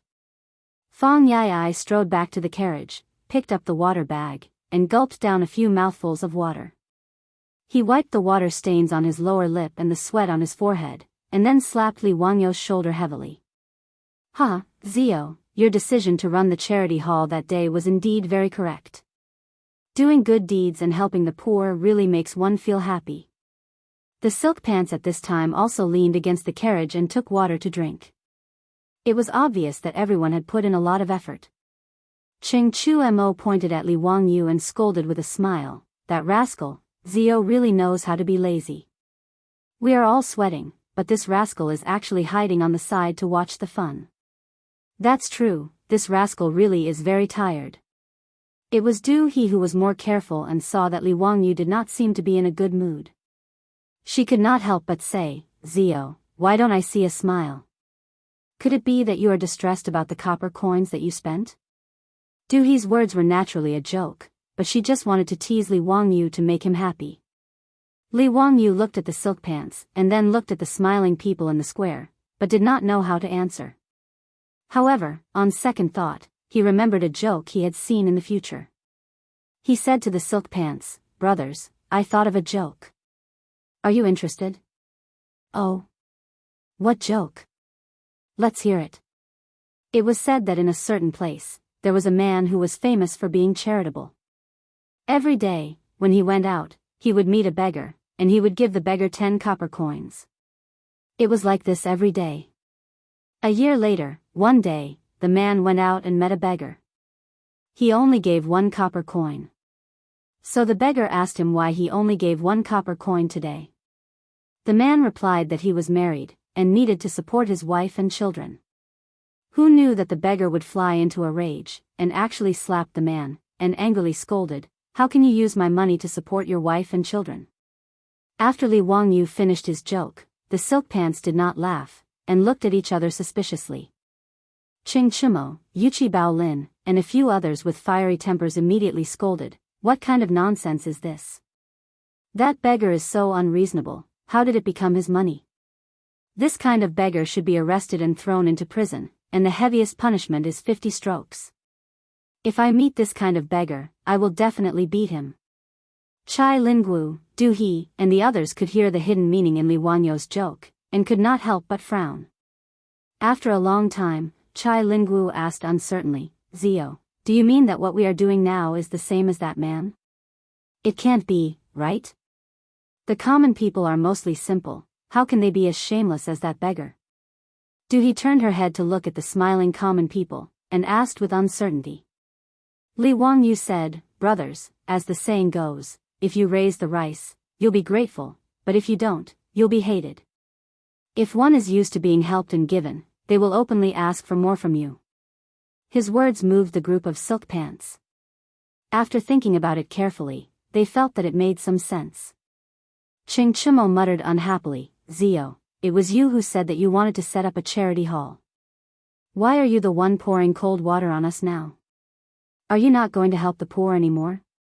Li Wangyu smiled and said, Brother Chimo, you misunderstood my meaning. This kindness to the young, to the old, to the poor, to the sick, naturally still needs to continue. Otherwise, there is no meaning in setting up a charity hall. I just feel that we should think of a way to let these common people have the ability to earn more copper coins themselves, and not rely on our charity. Of course, for the old, young, sick, and disabled, it is a different matter. Regularly giving them some money and food is something that should be done. The silk pants pondered for a while and nodded. Zio's words are reasonable. The common people in the south of the city have a hard life, but relying on us to give them some copper coins to eat is not a long-term solution. Zio, you have many ideas. Tell us, how can we help these common people find a livelihood? Seeing that the silk pants threw the difficult problem back at him, Li Wangyu was also depressed. In such a short time, how could he think of a good idea? Chapter 708. Li Wangyu really didn't know how to help these poor people in Cheng and make a living. Poverty alleviation in later generations was supported by a huge amount of government data, and targeted re-employment training for the poor to help them find suitable jobs. However, these people in the Tang dynasty were illiterate, and the only thing they could do was labor. Even so, most of the people in the south of the city could only farm a few acres of land in the inner square and occasionally find some odd jobs to earn some copper coins. It was not that there were no jobs for them in Chang'an. As the most prosperous and populated city in the world today, it actually required a lot of labor, whether it was the shops in the east and west markets or the caravans that shuttled back and forth in Chang'an every day. However, in the Tang dynasty, it was not easy for these people to find a job or hire people in the shops. There was no other reason, no other information. In the Tang dynasty, there were number 58 cities, gathering websites, recruitment websites, direct recruitment websites, and so on. Even powerful people like Jiang Zia and Zhuge Liang had to find willing people to take the bait to find a job, let alone these ordinary people. It was not easy for the merchants in Chang'an to find people. Most of them had to ask the middlemen of the broker house to help introduce them. And the people who were introduced may not be suitable. There was no situation like in later generations, where hundreds or thousands of people competed for a job with a recruitment advertisement. Li Wangyu felt that he should have thought of this. He had heard his beautiful boss complain many times that it was really difficult to recruit people for her family's businesses. Thinking of this, and looking at the Dazhao baseball field not far away, Li Wangyu couldn't help laughing. He stretched out his hand and snapped his fingers. "Brothers, I have an idea." Hearing this, the playboys looked sideways. "Zio, what's the idea? Tell us." Li Wangyu pointed to the Dazhao baseball field and said with a smile, "The idea lies in the baseball field." The playboys were stunned and then shook their heads. "How many people can you use in your baseball field?" "It's just more than 100 people." "Zio, don't joke." Li Wangyu said, "Brothers, have you forgotten about the ball newspaper? Now, every issue of the Globe could sell tens of thousands of copies in Chang'an City. Since that was the case, why not help these people publish information in the global newspaper? I'll just create a job search column. In this way, whether it was merchants or shops, when they needed people, they would be able to follow the map. Since we can help these people find a source of livelihood and also solve the needs of the merchants, why not? Job search column? Every word Li Wangyu said was understood by the rich kids, but when put together, they were completely dumbfounded. They didn't understand what he meant. "Zio, why is there a job hunting column?" "Heh, it's simple. Just gather the information of these people, such as their name, age, where they live, what specialties they have, and so on. Then, publish this information on the global newspaper. Now, everyone in Chang'an would read this newspaper, including the merchants and shopkeepers of the eastern and western cities. If they need help in their shop, they can choose from among them. Isn't this the best of both worlds?" When the silk pants heard this, they more or less understood what Li Wangyu meant. He pondered for a moment, but shook her head, No. "Zio, do you know that there are tens of thousands of people in the southern part of the city? How can a small globe publish all of them?" Li Wangyu was stunned. This seemed to be a problem. However, looking at the smiling Chang and County Magistrate Cui Zhuo, Li Wangyu smiled again. "Brothers, this is simple. We'll have to trouble Cui Ming House with this matter. Why don't we ask Cui Ming House and Lu Ming House of Wanyan County to send out their scribes to gather the information of the people in the two counties in detail and compile it into a book? We'll publish the information on the Globe and let the merchants who need help go to Chang'an and Wanyan counties to inquire. Then, we'll let the county magistrate bring the people that the merchants have taken a fancy to the county magistrate. Both sides can meet face to face. Isn't that enough?" Li Wangyu's idea came out of his mouth. The fancy pants nodded in agreement with his words, but Cui Zhuo's expression did not look so good. If the county magistrate did as Li Wangyu said, wouldn't it become a middleman? What kind of scandal would that be? Moreover, how many people would the county magistrate need to do such a thing?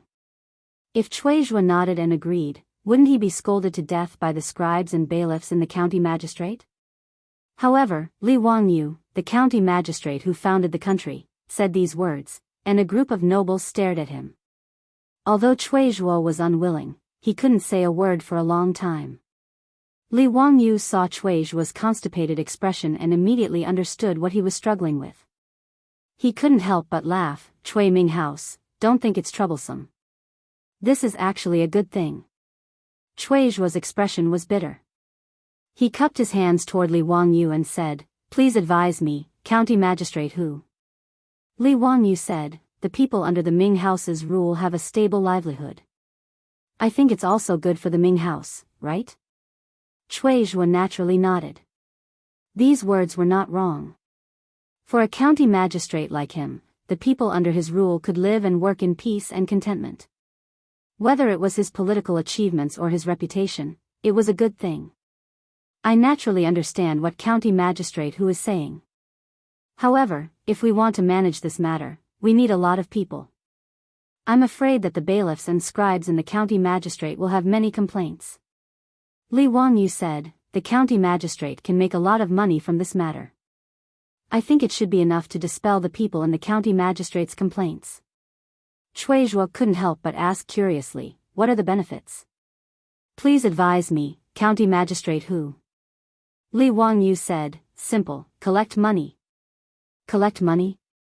Cui Zhuo and the other playboys were all confused. Yes, collect money.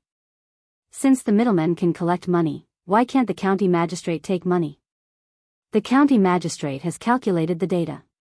If the merchants want to hire people, they naturally have to pay.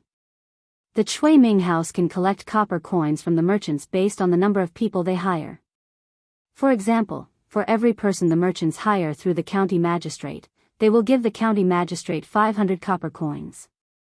Although this is not a lot, many little drops make a mickle. Under the rule of the Ming House in Chang'an, there are tens of thousands of poor people. Is the Ming House afraid that the county magistrate won't be able to make money? The Ming House can take out a portion of this money and use it to subsidize the bailiffs and scribes. Would they have any complaints after taking the money? Li Wangyu's words made Cui Zhuo's eyes light up. It seemed to make sense. If the middlemen could collect money, so could the county magistrate.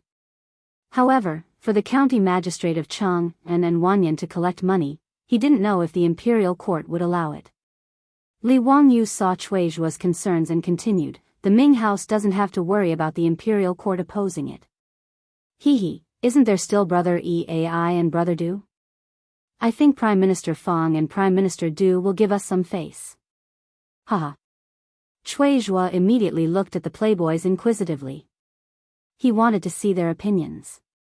Fang Eai, Du He, and the others looked at each other and nodded with a smile. It seemed that the officials in their manners wouldn't object to something that was beneficial to the people. Seeing that the playboys also supported his actions, Cui Zhuo became interested. Since County Magistrate Hu and the other princes say so, then I will give it a try. Chapter 709. 10 days later, a new issue of the newspaper was released. Nowadays, reading the newspaper had become a trend in Chang'an. Whether it was the ordinary people, the shopkeepers in the two markets, or the officials and nobles in the imperial court, they were used to buying a copy of the newspaper and reading it carefully after it was published. It was not that everyone liked to watch the batting game or buy lottery tickets, but because everyone read the newspaper. If they didn't read it, they wouldn't even have a topic to chat with others. Therefore, whether they liked it or not, they would read the newspaper carefully. However, today's newspaper was a little different from the past. People were surprised to find that there was a content that had nothing to do with the batting game at the bottom of the newspaper. The newspaper stated that the Wangyu Charity Hall, which had recently become famous in Chang'an, was now cooperating with the two counties of Chang'an and Wanyan to help the poor. The two counties had registered the people in Chang'an who had difficulty making a living, and there were tens of thousands of people who were willing to go out to work. Any shopkeeper in Chang'an who needed to recruit workers could go to the two counties of Chang'an and Wanyan to recruit workers. This piece of news that had never been heard before immediately made the two markets, Ping Kong Square and Chongren Square, lively. Many shopkeepers gathered together to discuss this matter. Shopkeeper Zhang, have you read today's newspaper? It's interesting. The two counties of Wanyan and Chang'an are also doing business as brokers. I was just about to talk about this with shopkeeper He. This is new. Not to mention the Tang dynasty, even in the previous dynasty, there was no such thing as a broker. Tut, it also said that the government doesn't do it for free. Every time they recruit someone through the government, they have to pay the government 500 coins. Chang'an and Wanyan counties are so poor that they are crazy. Shopkeeper He, you're wrong. I think it's a good thing. Oh? What do you mean? Shopkeeper Zhang, please enlighten me. Shopkeeper He, you were also recruiting workers a few days ago, right? Yes, that's right. Shopkeeper he, are you satisfied with the workers introduced by the broker? It's just a so-so. After all, it was recommended by the broker house. We can only make a final decision after half a year of trial work. The trial period was the probation period. The merchants of the Tang dynasty were even more black-hearted. The probation period was as long as half a year, during which they were only given basic food, lodging, and a few copper coins. If he was an apprentice, it would be even worse. He would have to be an apprentice for at least a year. During that time, he would not be able to earn a single copper coin. She could tell that shopkeeper he was not very satisfied with the servant introduced by the broker house. This was also very normal. His shop needed workers, so he went to the broker house, and through various connections, he found someone to bring over for the shopkeeper to take a look. Regardless of whether it was good or not, he could only give it a try first. As for whether this person was suitable or not, and whether he could satisfy the shopkeeper, that was up to fate. Shopkeeper look at what's written in the newspaper. There are tens of thousands of people in Wanyan and Chang'an counties. When we need to recruit people, won't we be able to choose at will? Wasn't that a good thing? In this old man's opinion, although I've never heard of the county yamen doing this, it's more reliable than finding a broker. Even if we were to pay the broker house, it would be more than 500 copper coins. Moreover, this was done by the Wangyu charity hall behind the scenes. What's wrong with that? The broker house in Chang'an city was similar to the headhunting company or employment agency in the modern world. Naturally, they would charge a fee for introducing workers to these shops. Most of the workers in Chang'an city were paid about 1 copper coin a month, and the broker house would charge a month's salary as a reward. In comparison, the fees in Chang'an and Wanyan counties were half of the price of the broker house. Shopkeeper Lu's words make sense. No, I have to go to the Chang'an county yamen to take a look. If I can really find suitable workers, that would be a good thing. Shopkeeper he thought that it was very reasonable, so he said this and hurried to the county yamen. At this time, in the Chang'an county yamen, the 3 groups of yamen runners and the scribes of the yamen were chatting together. Leader Zhao, do you think that the Ming house has nothing better to do when they asked us to register the information of those people? For this matter, my legs are about to break from running. It's really the case that once the higher-ups ask, the subordinates run until their legs break. Who says they aren't? The Ming house can really think of something like this. What's wrong with the yamen? Do they want to do business like the broker house? Everyone, be quiet. If the Ming house hears you, you'll have to bear the consequences. A scribe was afraid of trouble and quickly stopped them. Leader Zhao glared at them and said, "What? My legs are about to break from running. Can't I say a few words?" "Shu, do you know who gave the Ming house this idea?" "Who?" "If I find out, I'll beat him up." "What kind of idea is that?" Leader Zhao glared at them. That was the idea of County Count Hu, Duke Lu, Duke Lai, and Duke Sheng. Leader Zhao, go beat them up. A scribe who knew what was going on made fun of him and said. After he said this, Leader Zhao, who was shouting at the top of his lungs, as well as the yamen runners and scribes who were complaining, immediately shut their mouths. They even looked around with a guilty conscience. After making sure that no one was paying attention to them, Leader Zhao lowered his voice and said, "Even if it's County Count Hu, he can't make fun of us like this." Someone laughed out loud. "I say, Leader Zhao, aren't you always very bold? How come you're even calling him County Count Hu? County Count Hu hasn't been born yet and has just turned 17. Don't those scholars say that those who are more accomplished are more important? Aren't I just respecting County Count Hu?" Although Leader Zhao was an unreasonable person, he still knew who he could provoke and who he couldn't. The Ming house said that there are benefits to helping those merchants recruit people. They'll charge us 500 copper coins per person. The Ming house said that they'll reward us with half of the money. Leader Zhao wasn't happy and glared, "Nonsense. Even if it's 250 copper coins, how much can you get?" Don't forget that our Chang and county has 3 groups of yamen runners and scribes. There are over 100 people. Do you think that you'll get 2 or 3 copper coins per person? But we've registered tens of thousands of people in the past few days. If we introduce all of them, we'll get a lot of money. A scribe argued. 10,000 people. If each person received 500 copper coins from the merchants, that would be 5,000 strings of copper coins. If half of the money was given to the yamen runners and scribes, each person would get around 20 strings of copper coins. This wasn't a small amount.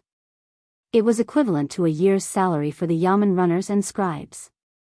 Leader Zhao's face was filled with disdain. Come on, you believe that? The yamen has a lot of information about the people, but it's not enough to introduce them. This county government isn't a broker house. How can there be so many merchants coming to the county government to recruit people? If you don't believe me, let's make a bet. If 10 merchants come to the county government to recruit people within a month, I'll lose and bark like a dog. How about that? Okay, it's a deal. While the crowd was chatting, the yamen runner who was on duty outside the yamen rushed into the county yamen. Quick, quick, someone's here. Leader Zhao slapped him on the head. What nonsense are you talking about? More people are here. What's going on? People, there are a lot of people outside the yamen. There are hundreds of people. They're all merchants from Chang'an. They want to recruit people. The yamen runner was out of breath and quickly answered. Leader Zhao's face changed when he heard this. He quickly led the yamen runners and scribes outside. Outside the county government of Chang'an County, there were hundreds of merchants wearing all kinds of silk and satin gathered. Leader Zhao was stunned and asked, "Why have you come to the county government?" "Thank you. We're here to recruit people." "Where can we do it?" "Yes, I want to recruit 3 workers in my shop." "Where can I recruit them?" "The newspaper said that Chang'an County can recruit people." "Is that true?" Leader Zhao was stunned for a while. Then he turned his stiff neck and looked at the person who made the bet with him. Woof, woof, woof. Chapter 710. Shopkeeper Ren of the Renji saddle shop in Shi City had also been worrying about the recruitment of shop assistants and apprentices. Ever since he won the lottery, the business of the saddle shop was getting better and better. However, he was lacking in manpower. Shopkeeper Ren had already asked the broker to help him find suitable workers. However, he was not satisfied with the few people sent by the broker. After all, he wanted to find skilled workers. How could he find them in such a short time? Shopkeeper Ren naturally saw the news in the Chiu newspaper. After seeing the news, Shopkeeper Ren was overjoyed. He immediately left the shop and rushed to the Chang'an County Yamen. However, when Shopkeeper Ren arrived at the Chang'an County Yamen, he was shocked to find that the yamen, which was usually quiet, was as busy as a market. Noda's yamen was filled with merchants who came to recruit workers. Some merchants who were familiar with each other greeted each other loudly and asked how many people they were going to recruit today. It was very lively.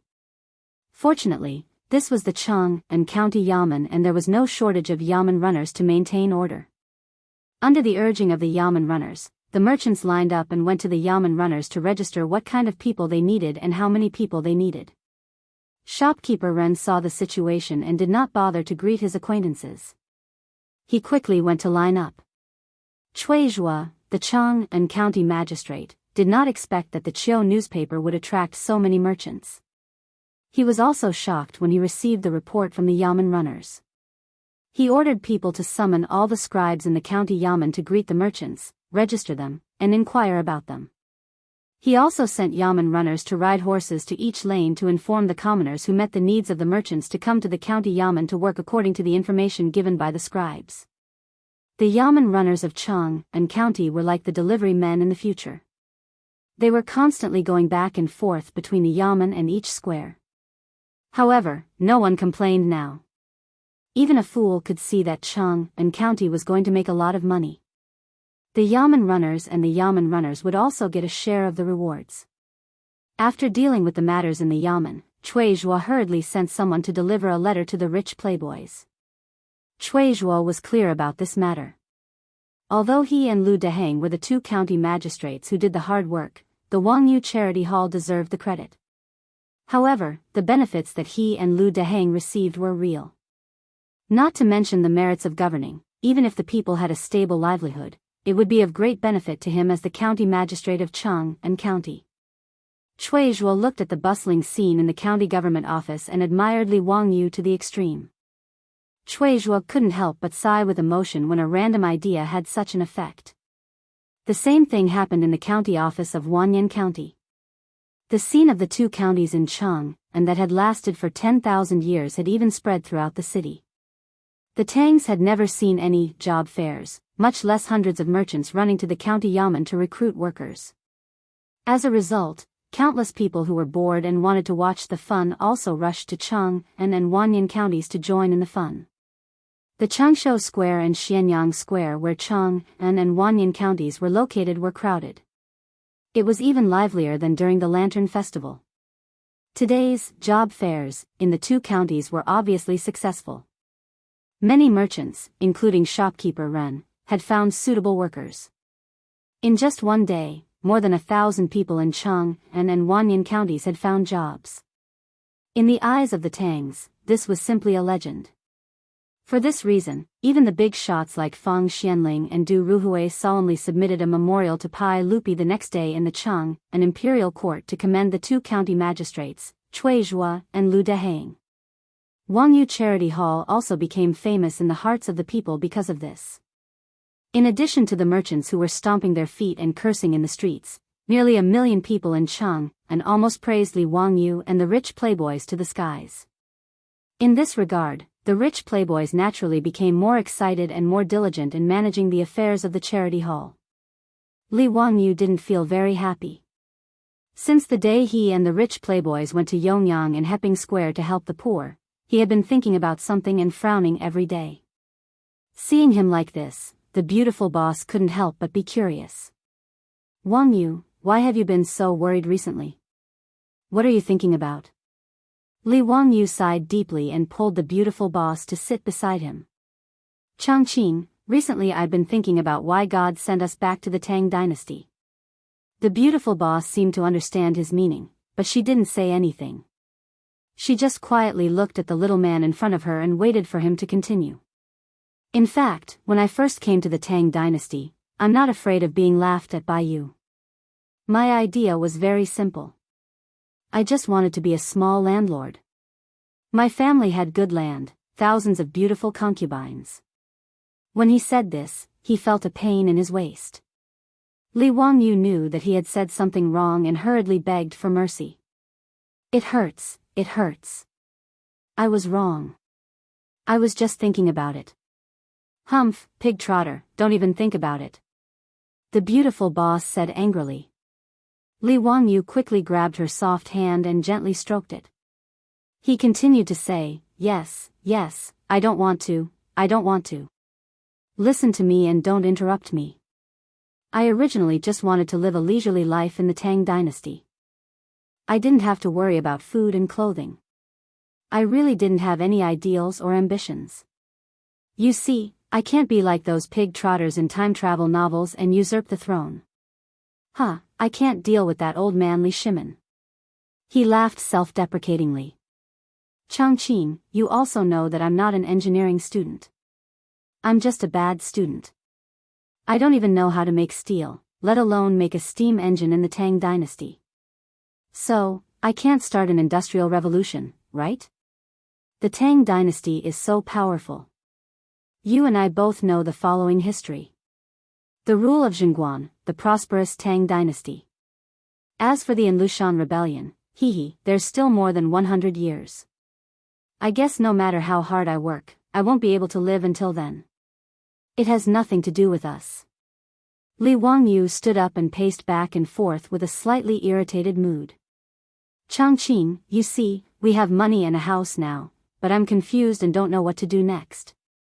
Do I really have to live like this in the Tang dynasty for the rest of my life?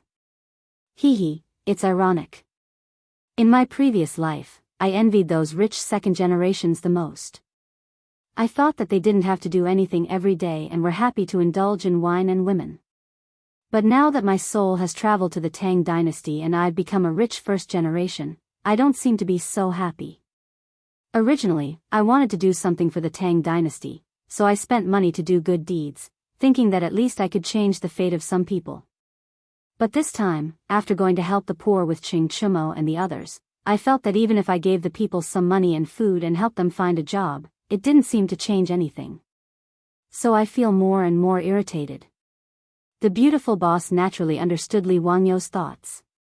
To put it simply, he couldn't find a goal in life. She didn't know how to enlighten Li Wangyu. After all, even she was still confused. The two looked at each other speechlessly. Su Chongqing suddenly burst out laughing. "Hey, pig trotter, don't you think we're a bit pretentious?" Li Wangyu was stunned, and then he also laughed. It seemed that they were really a bit pretentious. Su Chongqing covered his mouth and laughed for a long time, but suddenly his eyes lit up and he said to Li Wangyu, "It turns out that I have a friend who was heartbroken." She also felt that life was gloomy and there was no meaning in living. Li Wangyu couldn't help but interrupt. Hey, I didn't feel like I was dying, and I didn't feel that life was gloomy. I didn't fall out of love, hee." "Listen to me, don't interrupt me," Su Chongqing glared at him and continued. Later, she went to the Tibetan area to teach. Chapter 711. Later, she went to the Tibetan area to teach. The beautiful boss continued. A year later, when she appeared in front of me again, I almost couldn't recognize her. Although her appearance has darkened a lot, what's more important is her spirit. Wangyu, do you understand that feeling? It's like she's a completely different person, full of confidence and happiness. I asked her why she had such a big change. She said that when she was teaching, she felt the happiness and satisfaction of being respected, needed, and cared for. These were all things she had never experienced in her previous life, so she felt confident and happy. Li Wangyu was a bit confused. He looked at Su Chongqing in puzzlement and asked, "Chongqing, what do you mean?" The beautiful boss poked his forehead with her slender finger and said, "You're so stupid.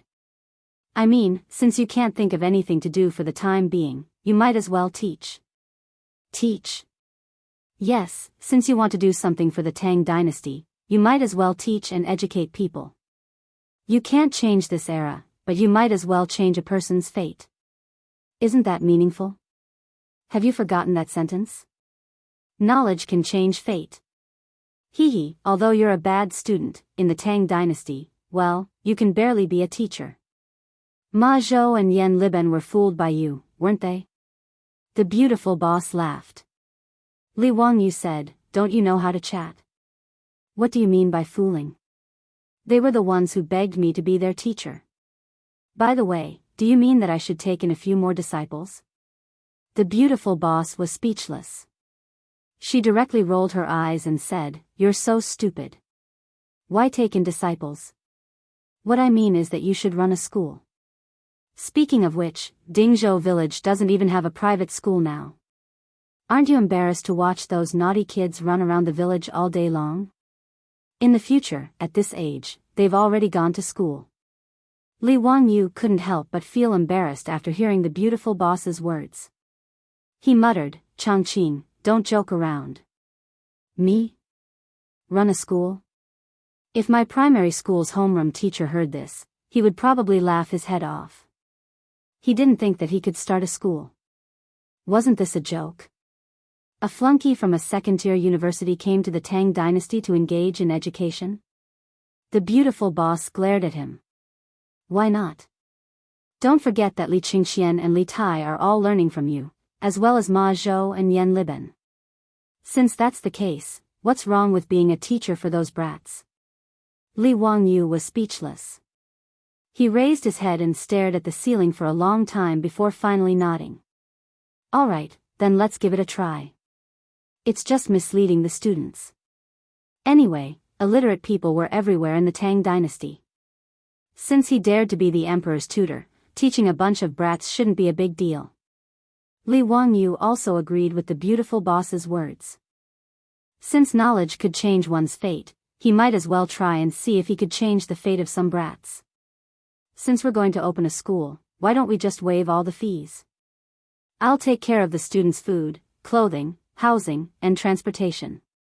Let those naughty kids in the village go to school as well. It'll be a dormitory system, and they'll go home every 10 days. What do you think? Li Wangyu thought for a while and discussed with his beautiful boss. Of course. How many students are you going to recruit? Li Wangyu said, let's recruit 100 people first. We'll see how it goes. The beautiful boss asked again, where are you going to set up the school? Li Wangyu remembered that he had asked Pai Lupi for the land on both sides of the Gan River. He couldn't help but smile and said, let's set it up next to Dingzhou village. Some time ago, because of the potato incident, Li Shimin rewarded me with 10,000 mu of land. It's right next to the Gan River. I'll take out 100 mu of land to build the school first. If the school wants to expand in the future, there will be enough land. The beautiful boss naturally had no objection to this. After confirming that they were going to build a school, both of them became interested. They immediately found a pen and paper and began to write and draw on it, thinking about how to build the school. Sports field, track, canteen, dormitory, teaching building, swimming pool, horse racing field, archery range, auditorium, lake, lawn. It was as if the two of them had found a fun toy. They were constantly drawing on the paper according to their imagination and intentions. Li Wangyu had just swindled more than 100,000 taels of gold from the aristocratic families. He didn't treat money as money. He could design the school's blueprint however he wanted. Li Wangyu and Su Changqing began to plan the school's blueprint at noon. They were actually in high spirits all the way until it was time to light the lamps. Li Wangyu stretched his body with satisfaction. He looked at the sketch that was beginning to take shape in front of him. His heart was filled with satisfaction. The beautiful boss looked at the sketch, but suddenly burst into laughter. Changqing, what are you laughing at? Hee, I remember you said you were only going to recruit 100 students? Huh? What's wrong? The beautiful boss pointed to the sketch and asked, look at how big the school we designed is. Let alone 100 students, I'm afraid it can accommodate 10 times more, right? Isn't this a bit too exaggerated? Li Wangyu was also stunned. It seemed to be true. If the school was built according to this sketch, thousands of acres of land might not be enough. It seemed too exaggerated. The scale was comparable to the scale of the universities in the later generations. But looking at the sketch, he was reluctant to modify it because it was his and the beautiful boss's painstaking efforts. Li Wangyu touched his nose and couldn't help but laugh. Let it be big. Anyway, we have plenty of land and money. Maybe we can recruit more students in the future. The beautiful boss asked, what about the teachers? How are you going to solve it?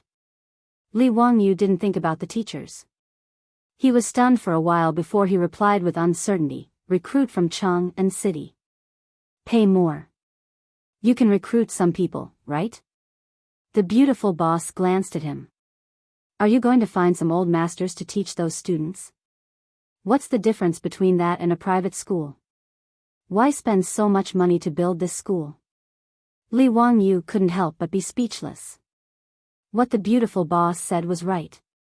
But there was no solution. He couldn't go back to the later generations and recruit a group of teachers to work in the Tang dynasty, could he? It was even more impossible for him to teach so many students alone. He couldn't do it even if he died of exhaustion. Li Wangyu couldn't think of a solution even if he scratched his head. He simply acted shamelessly and spread his hands. Changqing, what do you say? I'll listen to you. You're so stupid. You see, the spring imperial examination is just around the corner. There are so many scholars in Cheng and city. These people can't all pass the examination, right? Li Wangyu nodded. Of course. Although the Tang dynasty's imperial examination wasn't as crazy as the Ming and Qing dynasties, only 30 to 40% could pass the examination. You mean, I should recruit those students who failed to pass the examination to be teachers? But aren't they the same? Do you expect these scholars to teach the students we imagined? The beautiful boss laughed. Have you forgotten what was the first thing you did when you just graduated from university? Huh? What was it? Li Wangyu was at a loss. Then he realized. You mean the vocational training before the job? Bingo, congratulations. You got it right. Chapter 7:12. Before Li Wangyu could complete his plan for the construction of the school, he was summoned to Chang and city by the palace eunuch sent by Pai Lupi. The reason was that the imperial examination in the third year of Zhongguan had begun. Originally, the imperial examination in spring had nothing to do with Li Wangyu. However, he had been rude and had shown off the imperial examination system in front of Pai Lupi, Fang Xianling, and Du Ruhui. What he had said, such as copying the names, sealing the examination room, searching for smugglers, and forbidding the examiners and assistants from contacting the outside world during the examination, made Pai Lupi and Fang Xianling take his words as the golden rule. It couldn't be helped. Who asked the imperial examination to not be a very strict thing during the early Tang dynasty? Because the examination was not copied and the names were not covered, the examinees could even write their names on the examination paper. The fairness of the examination could be imagined. As for the internal ranking of the examination paper, there were countless cases. The most famous one in history was Wang Wei, a poet in the early Tang dynasty. When Wang Wei participated in the imperial examination and won the first place, he relied on the merit of the examination paper. Therefore, in the early Tang dynasty, the imperial examination was actually a test of connections and connections. As long as the connections were strong, there was no one who could not pass the imperial examination. Among them, the biggest beneficiaries were the aristocratic families. Therefore, Pai Lupi was quite resentful of them.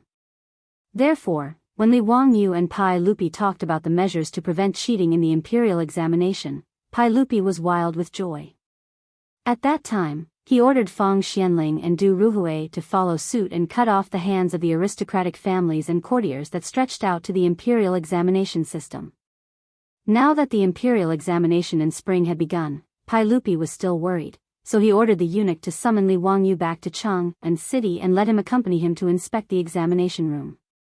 Originally, the examination room of the imperial examination in the Tang dynasty was in the square in front of the Ministry of Rites. Rows of seats were placed in order, and the examinees sat in the open air to take the examination. The examination time was not long, only 1 day, so it was not a torture. In this kind of examination room environment, there was naturally no need for strict confidentiality. After Li Wangyu's suggestion, the examination venue for this year's spring imperial examination was changed. The Ministry of Rites specially vacated a courtyard in Noda for the imperial examination. Under Pai Lupi's orders, Qing Yaojin dispatched the imperial army of the Golden Guards to surround the examination venue. Outside the examination hall, the candidates who were preparing to take part in the imperial exam this year had already gathered in front of the examination hall, waiting for the examination hall to open. There were many subjects in the imperial examinations, such as Ming Fa, Ming Swan, and Ming Ci, which were not taken seriously by others. Even if one passed the imperial examinations, one would only be appointed as a small official by the imperial court. The elementary scholars section was abolished because it was too difficult. The earliest Shiozai was worthy of being called a talented scholar. It was not something that the scholars of the Ming and Qing dynasties could compare to. At this time, the imperial examination of the Tang dynasty paid special attention to the Jinshi and Ming Jing examinations. Jinshi was tested on current affairs, poetry, and essays. Ming classics was tested on current affairs, calligraphy, and moi. However, Li Wangyu knew that many of the prime ministers of the Tang dynasty were Jinshi. Therefore, the Jinshi examination was the most important. The advanced examination naturally did not test on the Ming and Qing dynasties. Instead, it focused on poetry. Therefore, when Yu Shinan saw Li Wangyu plagiarizing 2 of Li Taibai's poems, he was certain that he would pass the spring imperial examination. The Ming Jing examination was about calligraphy and moi. In layman's terms, it was about filling in the blanks and writing from memory. It was relatively easy. After all, one only needed to be familiar with the calligraphy and annotations to pass the intermediate examination. On the other hand, composing poems required a certain amount of talent. Therefore, it was very difficult to pass the Jinshi examination.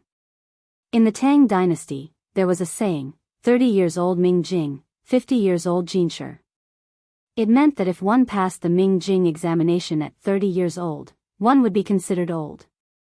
However, if one passed the Jinshi examination at 50 years old, one would be considered very young.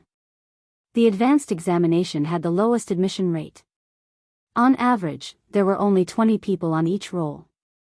The rate of passing the Jinshi examination was only 1 in 60.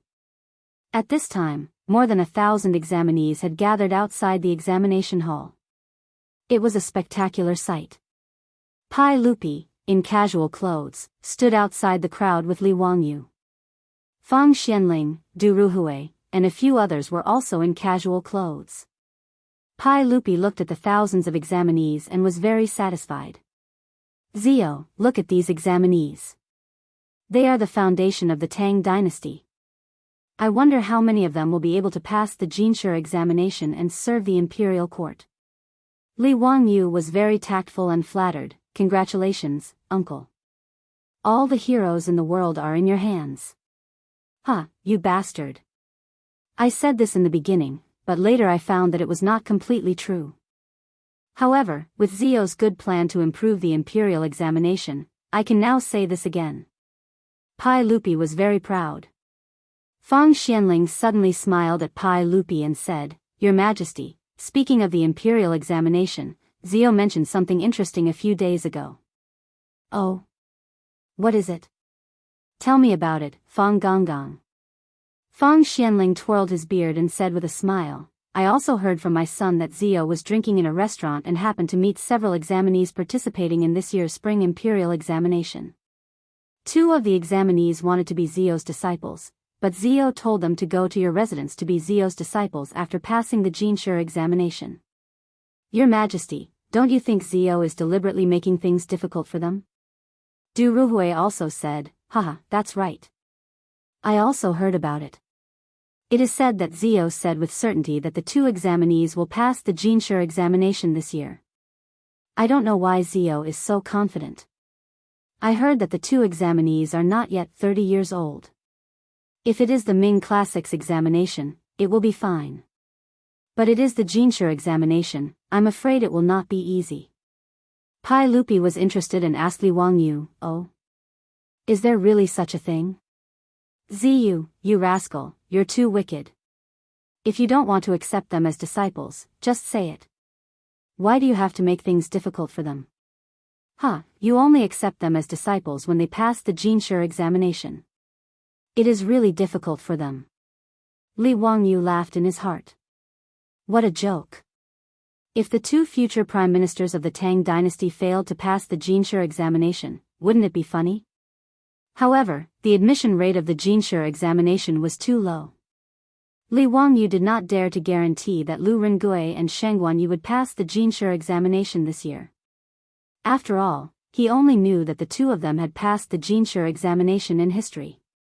But who knew when they passed the Jinshi examination? Li Wangyu could only pretend to be mysterious when Pai Lupi, Fang Xianling, Du Ruhui, and others made fun of him. He said, Hey, Uncle, Master Fang, and Master Du, let's wait and see. Pai Lupi said, I don't believe that Zio, you can casually pick 2 examinees in a restaurant and pass the Jinshi examination. Tell me the names of the 2 people. I want to see the results when the list comes out this year. The 2 people are called Sheng Guanyi and Lu Rengui. They are both examinees from Hunan province. Hey, Uncle, maybe the Jinshi examination this year will be one of them. Li Wangyu said. The Jinshi examination was the Zhuangyuan, but there was no such thing in the Tang dynasty. The term Zhuangyuan was later changed to Jinshi because people thought that Jinshi was too indecent. Li Wangyu was just saying it casually. Anyway, Sheng Guanyi and Lu Rengui must have real talent. As for whether they passed the Jinshi examination or not, it didn't matter. Anyway, bragging didn't pay any tax. However, Pai Lupi took his words seriously. Chapter 713. The drum outside the Ministry of Rites sounded 3 times, signaling the opening of the examination hall. The examinees waiting at the examination hall began to line up and prepare to enter. However, when they entered, some unpleasantness occurred. The reason was that the Imperial Army of the Golden Guards who were guarding the examination hall wanted to search the examinees' bodies to see if they had any notes. When this news spread, the entrance of the examination hall at the Ministry of Rites was instantly thrown into chaos. This year's spring examination was too different from previous years, causing the examinees to be caught off guard. In particular, the examinees were actually being searched by the Imperial Army. This made the examinees even more dissatisfied. This was something that had never happened before. This is a disgrace to the educated, truly a disgrace to the educated. We are all examinees participating in the spring examination. Why are we being searched by the Imperial Army?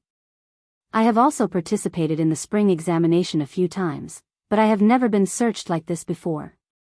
Why are we being searched this year? The entrance of the examination hall was in chaos.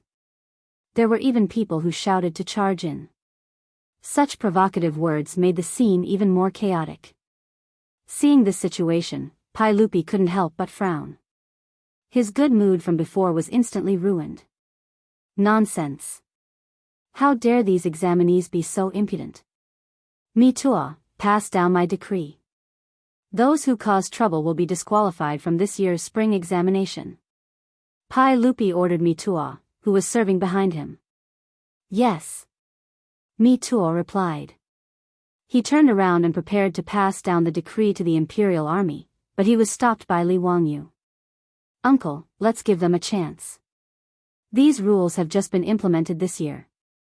These examinees don't have it easy, so let them off, Li Wangyu persuaded. Speaking of which, he also held some responsibility for the commotion in front of the examination hall at the Ministry of Rites. After all, he was the one who suggested the rules for the spring examination to Pai Lupi. If many examinees couldn't participate in this year's spring examination and wasted a year's worth of time, Li Wangyu would feel apologetic. Although Pai Lupi was displeased, he didn't continue to insist on Li Wangyu's words. Since you are pleading for the examinees, I will let them off this time. But now that things have turned out like this, what kind of scandal is this? Li Wangyu could only brace himself and say, let me persuade them. Pai Lupi nodded slightly in agreement. With Pai Lupi's permission, Li Wangyu quickly walked towards the entrance of the Ministry of Rites. Miao Wu was afraid that the examinees would bump into him, so he wanted to lead his troops forward to protect him, but he was stopped by Li Wangyu. At this time, it was better not to add fuel to the fire. If he led a group of troops to appear, it would be easy to make the examinees feel disgusted. Anyway, they were just some weak scholars. There was nothing to worry about. Li Wangyu squeezed through the crowd and walked to the entrance of the examination hall in 2 or 3 steps. Leading a group of golden guards to guard the entrance of the examination hall, the one who was currently arguing with the impulsive examinees was a lieutenant of the Golden Guards. Li Wangyu stepped forward and was about to reveal his identity to the captain and show him his goldfish talisman when he saw the captain bow to him. Greetings, County Earl of Huizhou. Li Wangyu curiously asked, Oh? You know me? The captain smiled and said, when County Earl of Huizhou and the young dukes were practicing at the Golden Guards, it was this lowly official who led them to practice with County Earl of Huizhou. Only after he said this did Li Wangyu realize that this captain was very familiar. It turned out that when he and Qing Chumo were practicing at the Golden Guards barracks, Qing Yaojin had called him over to be their practice partner. Since he was an acquaintance, this matter was easy to handle. Li Wangyu smiled and whispered into his ear, the sage is watching, so don't let these examinees continue to cause trouble. Have them quiet down, I want to say a few words to them. Hearing that Pai Lupi was also here, the captain did not dare to hesitate and immediately nodded in agreement. Yes. He called over several golden guards and gave them a few orders. Then, he stood on the stone steps in front of the Ministry of Rites and loudly shouted at the crowd below, Silence. Everyone be silent. If there is any more noise, you will be severely punished. The soldiers of the Golden Guards also shouted in unison. Everyone shouted in unison, and their voices were quite loud. Very quickly, those noisy examinees were suppressed. Out of the thousands of people present, no one said anything.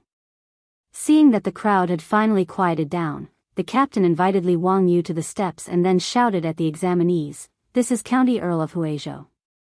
He has a few words to say to all of you. All living beings must be silent." When the captain's words reached the ears of the examinees below, they naturally caused a buzz of discussion. How could these examinees not know who Li Wangyu was? They were all examinees participating in the advancement examination, so poetry was the most important thing to them. And in Chang'an, who did not know that County Earl of Huizhou, Li Wangyu, was the famous immortal poet? These examinees had carefully analyzed the poems that Li Wangyu had spread out countless times. The name Li Wangyu was a celestial figure in their hearts, an idol among idols. When they heard that the young man standing on the steps of the Ministry of Rights was County Earl of Huizhou, Li Wangyu, all of the examinees were extremely excited. "Greetings, teacher. Greetings, County Earl of Huizhou. Greetings, immortal poet." The 1,000 examinees on the field all bowed to Li Wangyu in unison, and all sorts of names came out of their mouths. Li Wangyu, this outwardly passionate man, hadn't thought that he would have such a high status in the hearts of these scholars. He couldn't help but feel somewhat proud.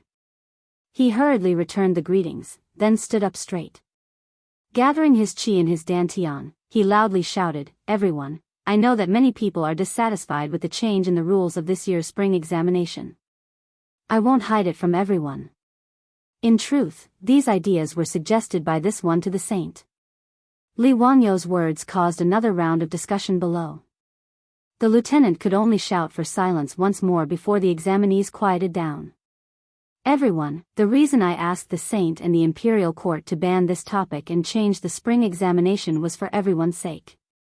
In the past spring examinations, names were not masked, scrolls were not copied, and bodies were not searched. If someone cheated, wouldn't all of your years of hard work have been wasted by these black sheep? The imperial court selects scholars, and naturally selects the best of the best. How can we tolerate those who cheat for personal gain? Everyone, are you willing to let these cheaters ruin all of your years of hard work?" The examinees who had caused a ruckus earlier all fell silent after hearing Li Wangyu's words. The Grand Scholar examination was already extremely difficult, not to mention that there was a tendency to throw in papers. Of the 1,000 or so examinees present, how many of them truly had connections and backgrounds?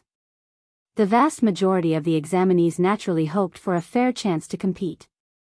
They didn't want the spring examinations rankings to be decided before they even stepped into the examination grounds. "Teacher, we naturally don't want to. Teacher, we only want to rely on our years of hard work to become a grand scholar. We never thought of cheating. County Count Hu, we were wrong." Li Wangyu was quite satisfied with the examinees' reactions. He continued, "Today, whoever incited the examinees to cause a ruckus must be the cheaters. Everyone, open your eyes wide. Do not associate yourself with such people."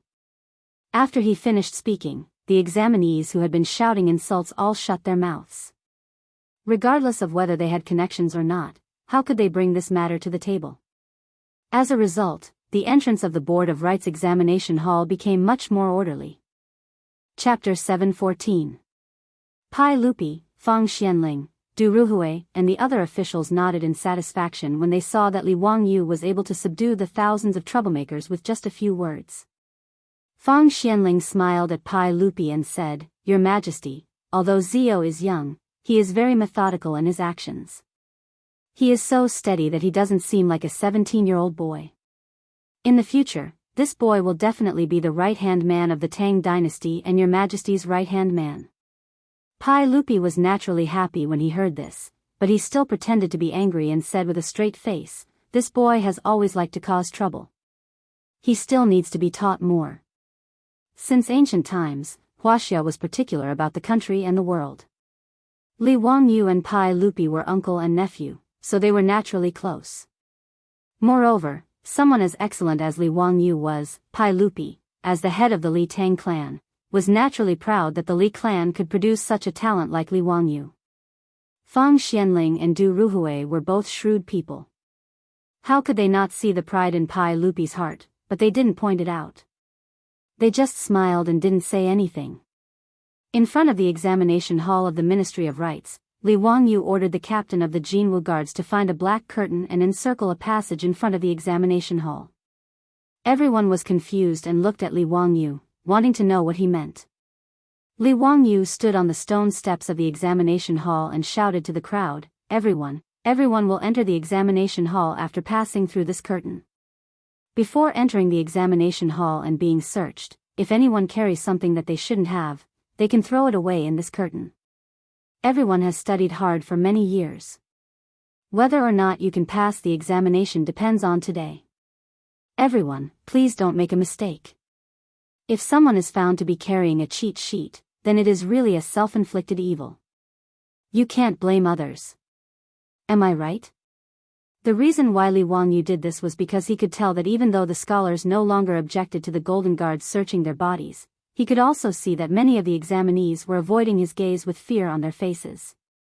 Clearly, they were carrying something that they shouldn't be carrying. This was actually normal. After all, the previous spring imperial examinations were very lax. Li Wangyu reckoned that it was common for someone to find a gunman to take the test for them, let alone bring along a cheat sheet. Because of his advice to Pai Lupi, the spring quarter examinations had suddenly become much stricter. It was normal for the examinees to feel uncomfortable. That was why Li Wangyu came up with this idea. He wanted to let the examinees who brought along their notes to discard their contraband without hurting their reputation. Thank you for your protection, sir. Thank you for your kindness, teacher. The group of examinees were sincerely convinced and bowed to Li Wangyu once again to express their gratitude. This scene naturally fell into the eyes of Lu Quan, the Minister of Rites. Lu Quan had originally heard an official from the Ministry of Rites report that the examinees were causing trouble in front of the examination hall because of the body search. Lu Quan, who was startled, hurriedly rushed over and happened to see the scene of the students bowing to Li Wangyu. Seeing that order had been restored in front of the examination hall, Lu Quan's hanging heart finally relaxed. The official from the Ministry of Rites hurriedly explained to Lu Quan how Li Wangyu had handled the situation. Lu Quan repeatedly nodded his head in praise. As expected of County Count Hu. Such an exquisite heart is truly hard to come by. I was worried that something big would happen in the spring quarter examinations today, but I didn't think that County Count Hu would be able to resolve this matter with just a few words. Okay, quickly arrange for the examinees to enter the examination hall. Don't delay the start of the examination, Lu Quan instructed the official from the Ministry of Rites. At the front of the examination hall, thousands of examinees walked through the black curtain under the direction of the official from the Ministry of Rites. Then, they handed in their certificates for public examination. After verifying the examinees' identities, they were searched by the Imperial Guard before being allowed to enter the examination hall. Li Wangyu stood beside the stone steps of the examination hall with his hands behind his back. He smiled as he watched the examinees enter. When the examinees passed by him, they all respectfully bowed to Li Wangyu before stepping into the examination hall. Sheng Guanyi and Lu Rengui were also in the crowd. They slowly walked in front of Li Wangyu and bowed to him. Greetings, teacher. Li Wangyu smiled and nodded at them. Do well in the examination and strive to get a good result. As the saying goes, no one asks about you for 10 years, but you become famous in one fell swoop. Today is the day that the two of you become famous. Sheng Guanyi and Lu Rengui looked at each other. Their eyes were filled with excitement. Thank you, teacher. Li Wangyu nodded pretentiously. I'll give you another poem. The past was filthy and not worth praising, but the present is debauched and boundless. Riding the wind and galloping horses, I've seen all the flowers in Cheng and in a day. Go, do well in the examination. I'll be waiting for you in Dingzhou village. Teacher, you mean? Li Wangyu's words made Sheng Guanyi and Lu Rengui's eyes widen. Did this mean that the immortal poet was willing to accept them as disciples? In their surprise, they didn't even have time to ponder over Li Wangyu's poem. That day in the restaurant, Li Wangyu had said that he would accept them as disciples when they passed the Grand Scholar examination. But now that Li Wangyu had called himself a teacher, it naturally meant that he had acknowledged their identity as disciples. How could they not be surprised? Li Wangyu smiled. I've boasted to the saint that one of you will definitely pass the examination. Don't let me go back on my words, huh? Yes, we won't let you down. After Sheng Guanyi and Lu Rengui finished speaking, they knelt down respectfully and kowtowed 3 times to Li Wangyu before getting up and entering the examination hall. After everyone had entered the examination hall, the door of the Ministry of Rites closed with a bang. The 3rd year of the Jingguan Imperial examinations had officially begun. After the black curtain in front of the examination hall was removed, Li Wangyu looked at the scattered pieces on the ground. He didn't know whether to laugh or cry.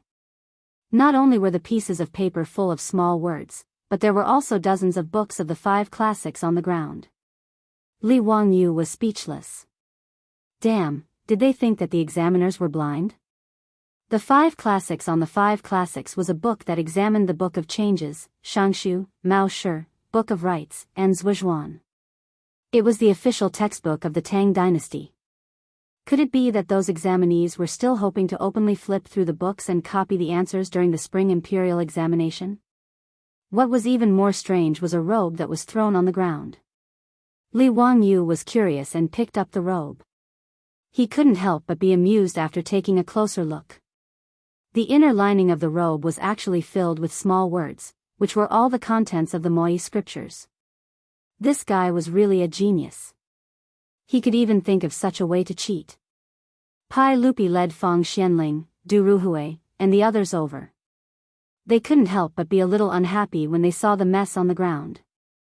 Humph, sure enough, Zio was right. If it weren't for this spring examination, Zio, who asked for a body search, I wouldn't have known that these examinees were so daring. Everyone, look at this.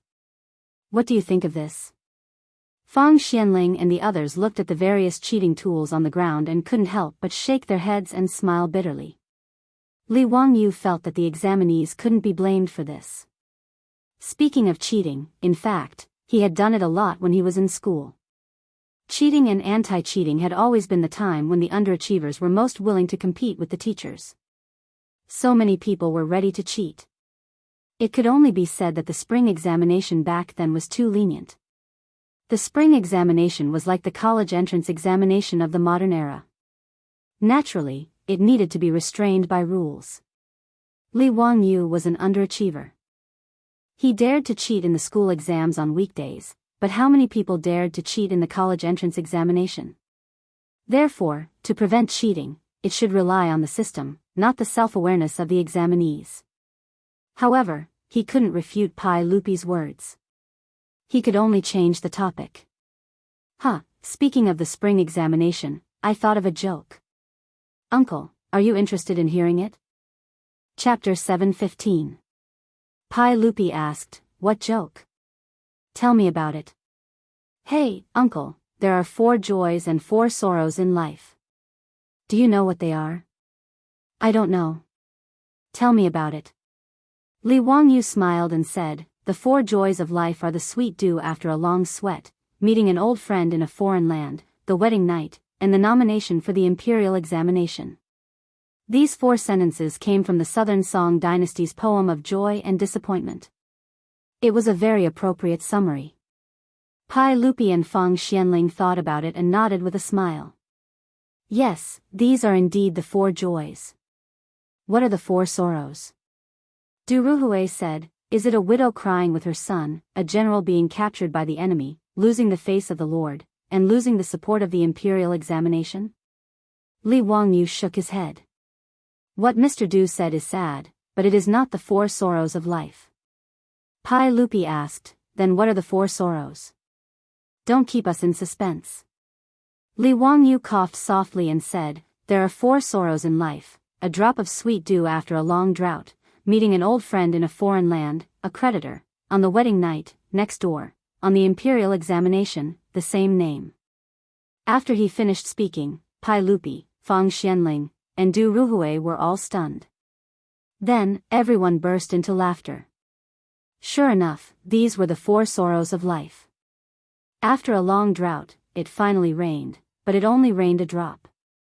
Meeting an old friend in a foreign land, but meeting the creditor that you don't want to see the most. On the wedding night, it was the neighbor's family. The worst was when you got the imperial examination, you were happy for nothing. It was just the same name. Wasn't the most tragic thing in life to be happy for nothing? After Pai Lupi and the others figured it out, they laughed until tears came out. Zio, you bastard, you are too mischievous. Huh, interesting, interesting. Pai Lupi laughed. After being interrupted by Li Wangyou's words, Pai Lupi forgot about his unhappiness. Everyone chatted for a while before heading back to the examination hall of the Ministry of Rites. Pai Lupi planned to personally inspect today's examination. The entrance exam was divided into 3 subjects. First was the most basic, which was the scriptures. In other words, he had to fill in the blanks from memory. The standard answer was the fixed text of the 5 classics. Li Wangyu felt that the examinees who cheated in the scriptures exam and even tried to smuggle in scriptures were most likely the same as him in his previous life. After the basic examination, it was time for the essay examination, which was also the poetry examination. Composing an essay or a poem was the most difficult and important part of the advanced placement examination. Finally, there were 5 questions on current affairs policy. This was very similar to the civil service examination in the future. It was aimed at practical matters and required the examinees to come up with policy theories. Whether it was Pai Lupi, Fang Xianling, Du Ruhui, or Zhang Sun Wuji, these big shots, they were all very pragmatic. The contents of the Jinshe imperial examination placed more emphasis on the examinees' ability, unlike the Ming and Qing dynasties, where they relied on an empty 8-legged essay. Li Wangyu accompanied Pai Lupi and a group of big shots into the examination hall of the Ministry of Rites. Under the accompaniment of the Minister of Rites, Lu Quan, they began to patrol around the examination hall. More than 1,000 examinees were currently taking the scriptures exam. Li Wangyu looked around. The performance of these examinees was not much different from the students in the future. Top students like Sheng Guanyi and Lu Rengui were definitely focused on writing. Their expressions exuded a kind of brilliance that said, "This question is so easy." This kind of expression was what Li Wangyu hated the most. On the other hand, those who were biting their pencils and pondering hard with a conflicted expression on their faces were obviously bad students. Some of them had even begun to daydream. They were undoubtedly bad students. Li Wangyu was also like this in the past, so he was very clear about the meaning of this expression. Thinking of the scene of being tortured by exams when he was in school, and then looking at the examinees of the Tang dynasty in front of him, Li Wangyu couldn't help but laugh out loud. Pai Lupi glanced at him. "Zio, why are you laughing?" Li Wangyu couldn't help but feel embarrassed. He could only vaguely answer, "Hee, nothing. It's just that some of the examinees seem to be a little interesting." "Oh? What's so interesting about them? Tell me about it." Pai Lupi still asked, making Li Wangyu speechless for a while. He couldn't say that looking at those examinees reminded him that he was also a bad student in the past, right? Li Wangyu could only point to those bad students and say, "Uncle, look at those examinees. They are gnashing their teeth. You know that they are thinking hard, but if you don't know, you will think that they have a grudge against this exam paper." I found it interesting, so I laughed. Pai Lupi looked in the direction of his finger. Sure enough, there were a few examinees with abnormally ferocious expressions on their faces. Pai Lupi couldn't help but smile. "Hee, what do you mean by thinking hard? It seems to me that you have been studying in the past and haven't been paying attention. Now you are scratching your ears and cheeks, thinking about how to answer." Li Wangyu said, "Hee, this is what it means to regret not having enough knowledge when you need it. You don't know how difficult it is until you experience it." He said this casually, but it made Pai Lupi, Fang Xianling, and the others nod their heads. Zio's words are wonderful. Endless charm. It's true that you only regret not having enough knowledge when you need it. Pai Lupi looked at those examinees and said to Li Wangyu, "Zio, as a teacher, you must seriously supervise Qingqian and Qingque's studies. You must not be like those examinees who only regret not having enough knowledge when they need it. Li Wangyu hurriedly nodded. Yes, uncle, don't worry. I will definitely supervise the two of them to study hard and improve every day. Pai Lupi laughed. Zio's words are interesting, huh? What a good, study hard and improve every day. Yes, this is how studying should be. Fang Xianling also laughed, looking at what Zio said today. Your words are concise and profound, and every sentence is a gem. Zio, have you been writing again recently? Why don't you read it to me? Li Wangyu's head was full of sweat. He had just said it casually. Especially studying hard and improving every day, this was the catchphrase of the teachers and parents of the later generations. How could Pai Lupi and Fang Xianling see so many profound meanings? However, Li Wangyu remembered after Fang Xuanling's words that the two sentences he had just said seemed to have come from Han Yu's ancient and modern literature, encouraging study. In the later generations, the phrase, studying hard and improving every day, was famous in China because the chairman wrote the inscription for a primary school student. However, the original source was Han Yu's article in the Tang dynasty. When Li Wangyu was studying Han Yu's, encouraging study, every time he read the phrase, studying hard and improving every day, he always felt a sense of disharmony. It felt like the modern slogan had been transmigrated to the Tang dynasty. It seemed that after taking advantage of Han Yu's teachings of teachers, it was inevitable that he would steal that ancient and modern virtuous literature, encouraging learning as well. After Li Wangyu silently apologized to Han Yu in his heart, he calmly nodded at Fang Xianling and said, Fang Gonggang, I recently wrote an article called Persuasion. Fang Yai clapped his hands and applauded. As expected, I guessed correctly. I haven't heard Zio's article in a long time. Zio's Love Lotus, Epigraph of My Shack, Teachings of Teachers, and The Oil Cellar, I can't put them down and study them every day. It seems that I have another masterpiece to go with wine today. Du Ruhui and Lu Quan also looked expectant. Yes, that's right. Zio, quickly read it. If it's the same as your previous articles, I'll invite you to a restaurant to drink. Chapter 716. Li Wangyu coughed pretentiously, once again apologizing to Han Yu in his heart. Only then did he open his mouth and recite, A withered tree sprouts again in the spring, no one can be young twice. If the young don't work hard, the old will be sad. Study hard and make progress every day.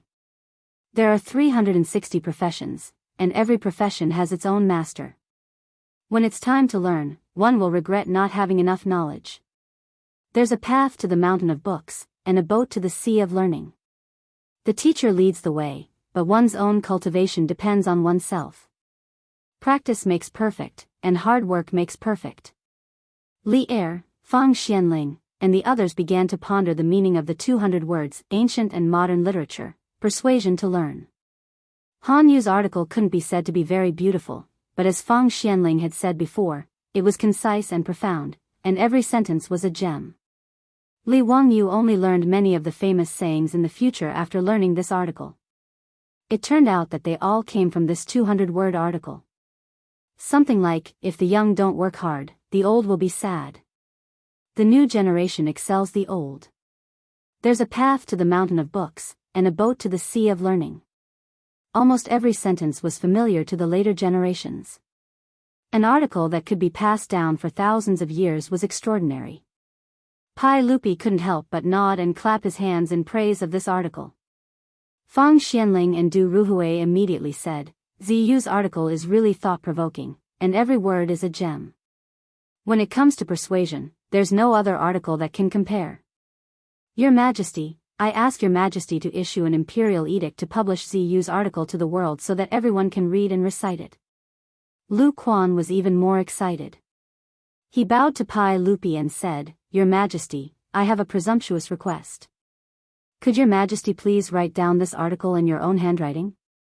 I want to ask the craftsman to carve it into a stone tablet and place it outside the examination hall of the Ministry of Rites, so that all students can remember this article in their hearts and remind themselves at all times. Pai Lupi naturally smiled and nodded in agreement. Lu Quan immediately motioned for an official from the Ministry of Rites to bring over a brush, ink, paper, and inkstone. He then asked Pai Lupi to paint. Li Wangyu did not feel the slightest bit ashamed of being praised by the crowd. After plagiarizing so many times, his face was already as thick as the wall of Chang and city. Today, coincidentally, Li Wangyu took advantage of Pai Lupi's good mood and said, "Uncle, I'm planning to build a school next to Dingzhou village. I'm preparing to recruit students to teach and dispel doubts. I wonder if Uncle will allow this nephew to ask the craftsman from the Ministry of Works to help this nephew with the construction." "Oh. Ziyu, why do you want to build this school? Imparting the Tao and dispelling doubts? But a private school? It's just a private school, and you have the nerve to ask the Ministry of Works for help?" Pai Lupi asked, puzzled. In his opinion, how big could a private school be? It was just a small courtyard. It was making a mountain out of a molehill to ask the Ministry of Works for this. Li Wangyu scratched his head and did not know how to explain the word school to Pai Lupi. In ancient times, educational institutions were called xiang, su, shui, shu, and so on. However, the word school only appeared in the Republic of China. In the late Qing dynasty, modern educational institutions were called schools. In the Republic of China, they were called schools. Pai Lupi and Fang Xianling naturally did not understand, but they could roughly guess the meaning of the two words school and study. Li Wangyu touched his nose and said with a smile, "Hey, uncle, it's not a private school. The school I'm planning to build is actually an academy." In the history of Wuxia, the earliest academy was the Lijing Academy, founded by Pai Lupi's great-grandson, Li Longji of Tang Xuanzong. However, Pai Lupi and the others understood the word academy. "Even if it's an academy, Zio, you don't need to ask the Ministry of Works to help you build it, right?" Li Wangyu shook his head and said, "No, uncle. My academy covers a large area. Hey, to tell you the truth, in my plan, the academy covers an area of nearly 1,000 acres. There are dozens of buildings, lakes, pavilions, and so on. The amount of work required is huge. That's why I want to ask the officials and craftsmen of the Ministry of Works to help me build it. Uncle, don't worry. I'll pay for all the expenses myself." His words shocked Pai Lupi, Fang Xianling, Du Ruhui, and the others. An academy covering an area of more than 1,000 acres? Was this an international joke? The Imperial College, the Hongwen School, and the Chongwen School together covered an area of less than 100 acres. Li Wangyu actually wanted to build an academy covering an area of more than 1,000 acres. Pai Lupi thought he had misheard. He stared at Li Wangyu and asked, "Zio, say it again. How big is the academy?" 1,000 acres. After confirming that he didn't mishear, Pai Lupi couldn't help but take a deep breath. "You scoundrel, what's wrong with you? Do you know how much gold it will cost to build such a big academy? Your Dingzhou village only has a few dozen children. Why do you need to build such a big academy?" Fang Xianling also tried to persuade him, "Zio, it's good that you're willing to build an academy, but you don't need to build it so big, right?" Li Wangyu smiled indifferently and said, "Hey, uncle, Fang Gonggang, didn't I just make a fortune? No problem, this cost is nothing." In front of Lu Quan, Li Wangyu naturally couldn't say it out loud. However, Pai Lupi, Fang Xianling, and Du Ruhui naturally understood what he meant. They couldn't help but be speechless. This time, the 5 families and 7 kings lost their pants and each of them earned more than 100,000 taels of gold. Since Li Wangyu was willing to use part of it to build an academy, it really didn't matter. Pai Lupi still shook his head and said, "Zio, tell me clearly, why does it need to be so big to build an academy?" Li Wangyu knew that he was going to meet Pai Lupi today, so he was prepared to bring up this matter. Therefore, he always carried the sketch of the academy with him. When faced with Pai Lupi's question, he immediately took out the sketch. "Uncle, everyone, please look, this is the sketch of the academy that I'm going to build." Li Wangyu pointed at the sketch and introduced it to Pai Lupi and the others. "The academy that I'm going to build is unprecedented. It includes all kinds of libraries, classrooms, dormitories, cafeterias, sports fields, horse racing fields, kuju courts, and baseball fields. Hey, so it's going to take up a lot of space. Pai Lupi and the others carefully looked at the sketch of the academy and shook their heads. Li Wangyou's generosity was unheard of. Fang Xianling asked curiously, Zio, how many students do you plan to enroll? It's such a big academy, are you going to compete with the Directorate for Students? Li Wangyou shook his head and said, Master Fang, the students I plan to teach are not the same as the scholars today. That's why I'm only going to enroll children who are under the age of 10. Pai Lupi and the others were even more speechless. Thousands of acres of land might cost tens of thousands of taels of gold, but the academy was only going to enroll children? In everyone's eyes, it was simply wasteful to the extreme. Although the money was not his own, Pai Lupi still felt the pinch for Li Wangyou. He asked puzzledly, Zio, it's not worth it to spend so much just to teach some children. Li Wangyou said, Uncle, what I want to teach is not the scholars of the Tang dynasty today. I'm going to open courses for the children in the academy. In addition to learning the 5 classics, they also need to learn arithmetic, calligraphy, painting, musical instruments, archery, batting, riding, sword dancing, military tactics, and so on. After a child enters the academy, I'm going to divide them into 3 stages: primary school, middle school, and university. It will take about 10 years to teach a child to become a pillar of the country. Hey, so this 1,000 acres of land is not a lot. I'm going to continue to expand in the future. The 10,000 acres of land that you gave me last time may all be used to build the academy in the future. His words shocked Pai Lupi, Fang Xianling, and the others. Chapter 717. Speaking of which, the education system of the Tang dynasty was also very developed. Especially after inheriting the system of the Sui dynasty and improving it, its ideas and system were not considered backward. Even many education experts in later generations thought that the education system of the Tang dynasty was worth learning from. In addition to the Guoxue and the Imperial College, all the provinces and counties of the Tang dynasty had official schools. Pai Lupi also attached great importance to education. During the Zhenguan year when he was the emperor, the number of official schools in the Tang dynasty increased by more than 1,200. The private schools run by the people were not recorded in the records. The Tang dynasty also encouraged the existence of these private schools. However, no matter how advanced the education system of the Tang dynasty was, no one had ever heard of the idea of modern schools proposed by Li Wangyou. When Pai Lupi and the others heard that Li Wangyou was also planning to recruit children from poor families in Chang and city and let them enter the school for free, they were even more shocked and speechless. When Li Wangyou told them his idea, Pai Lupi, Fang Xianling, and the others were silent. They were each thinking about the differences between this school and the official schools and the private schools of the Tang dynasty, and comparing the advantages and disadvantages.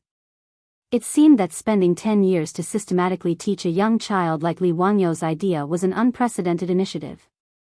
If a young child could systematically learn the lessons that Li Wangyou mentioned from a young age, what would happen when he became an adult? Thinking of this, Pai Lupi looked at the examination hall and the examinees who were immersed in answering questions. He couldn't help but think about what would happen if the students of Li Wangyou's school came to the examination hall of the Ministry of Rites to participate in the spring examination 10 years later. Pai Lupi suddenly turned to Li Wangyou and said, Zio, the Ministry of Works will naturally send people to help you build the school. However, including Qingxian and Qingke, my princes will also have to enter the school. He now had a total of 9 princes, including Li Ji. Prince Jiang Li Yun, Prince Yu Li Zhen, and Prince Jin Li Ji were still young, while Prince Chu Li Quan had died early. Other than Li Qingxian and Li Tai, there were also King of Wu, King of Qi, Li Wangyou, and King of Shu, Li Gui. Li Wangyou seemed rather troubled. Uncle, your nephew's academy has a dormitory system. All of the students live in the academy, and they only have 1 day off every 10 years. Are you willing to let Qingxian study in the academy? The other princes were fine, but Li Wangyou was the crown prince. Li Wangyou wasn't sure if Pai Lupi and Empress Zhongsun would be willing to let him study at the academy. Furthermore, the Eastern Palace had the crown prince's left Shu son and other officials in charge of teaching and assisting the crown prince. Even Li Gang had just been recruited by Pai Lupi to be the crown prince's grand tutor. It seemed unreliable to let Li Qingxian study at the academy at this time. Pai Lupi nodded. Zio, didn't you say so just now? You don't have to worry about being too old to accomplish anything, you only have to worry about being too young to learn. I just thought about it carefully. Your academy has its merits. I trust you and will not hold back Qingxian and the others. Since Pai Lupi had said so, what else could Li Wangyu say? He could only nod helplessly. However, in his opinion, there were benefits to letting Pai Lupi and the other princes study at the academy. Letting those little fellows stay away from the palace and interact with people of the same age every day. Perhaps Pai Lupi's unfilial descendants would be less likely to commit treason and suicide in the future. Fang Xianling also said, since that's the case, after Zio's academy is built, I will also send my third and fourth sons' legacies to study at the academy. Zio, are you willing? Lu Quan also asked, County Count Hu, I also have 2 grandsons. Can they also study at the academy? This time, it was Li Wangyu's turn to be stunned. What the hell was this? He had originally built the academy to teach the children of poor families. Why did they want to send their children and grandchildren to study at the academy after just talking to Pai Lupi and the others? If this news were to spread, wouldn't those officials and nobles all want to send their children and grandchildren to study at the academy? At that time, wouldn't his academy become a replica of the Hongwen School and the Chongwen School? He then looked at Du Ruhui, who actually had a regretful expression. He only had 2 sons, Du He and Du Go, and they were almost 20 years old. Obviously, they couldn't study at the academy. No, he couldn't go through the back door. Li Wangyu smiled at Fang Xianling and Lu Quan. Hee, Lord Fang, Lord Lu, it's not that I'm pretentious. It's just that there are rules for entering the academy. You have to take an exam. Only after passing the exam can you enter the academy. If I rashly agree to let the children and grandchildren of Lord Fang and Lord Lu enter the academy, there are so many officials and nobles in Cheng and city. Please forgive me, Lord Fang and Lord Lu. Why don't you let them take the entrance exam after the academy is built? With your family's education, wouldn't it be easy for you to pass the entrance exam? Fang Xianling and Lu Quan looked at each other. They understood and nodded with a smile. Li Wangyu then said, however, the academy also plans to recruit girls. If Lord Fang and Lord Lu have girls of the right age, they can directly send them to study at the academy without the exam. His words stunned Pai Lupi and Fang Xianling. Li Wangyu also planned to recruit girls?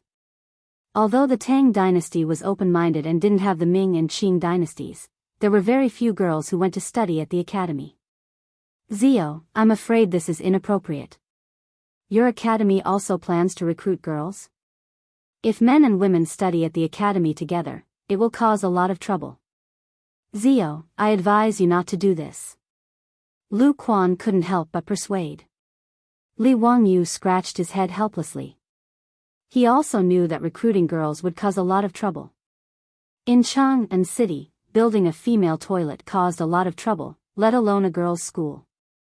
Fortunately, he and his beautiful boss had already expected this. Lord Lu, it's not a girls' and boys' school. Instead, it's a girls' school on the side of the academy. Men are not allowed to enter and only female teachers are invited to teach. Li Wangyu pointed to a corner of the sketch and said. In fact, his girls' school was just skirting the boundaries. That area was just the girls' dormitory area. After these girls entered the academy, they would still be in the same academy. Lu Quan didn't know his plan. He sighed and said, Zio, what's the use of girls entering the academy? Even if you teach them to be extremely knowledgeable, could it be that they would still be able to become officials? It's enough if they can read and understand the principles. Why do they have to study at the academy? As the saying goes, a wise woman can topple a city. What's the use of girls studying? Li Wangyu smiled and said, Lord Lu, you're wrong. It's always good for girls to study. Even if they marry a husband in the future, they can at least write and calculate. They can also manage the family business. What's more, they have to help their husband and teach their children. If they can't read and write, how can they teach their children well? If the Empress is not talented, how can she write the book Women's Principles and teach all the women in the world?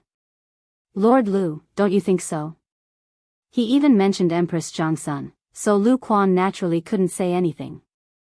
He just shook his head, obviously not agreeing with Li Wangyu. Chapter 718.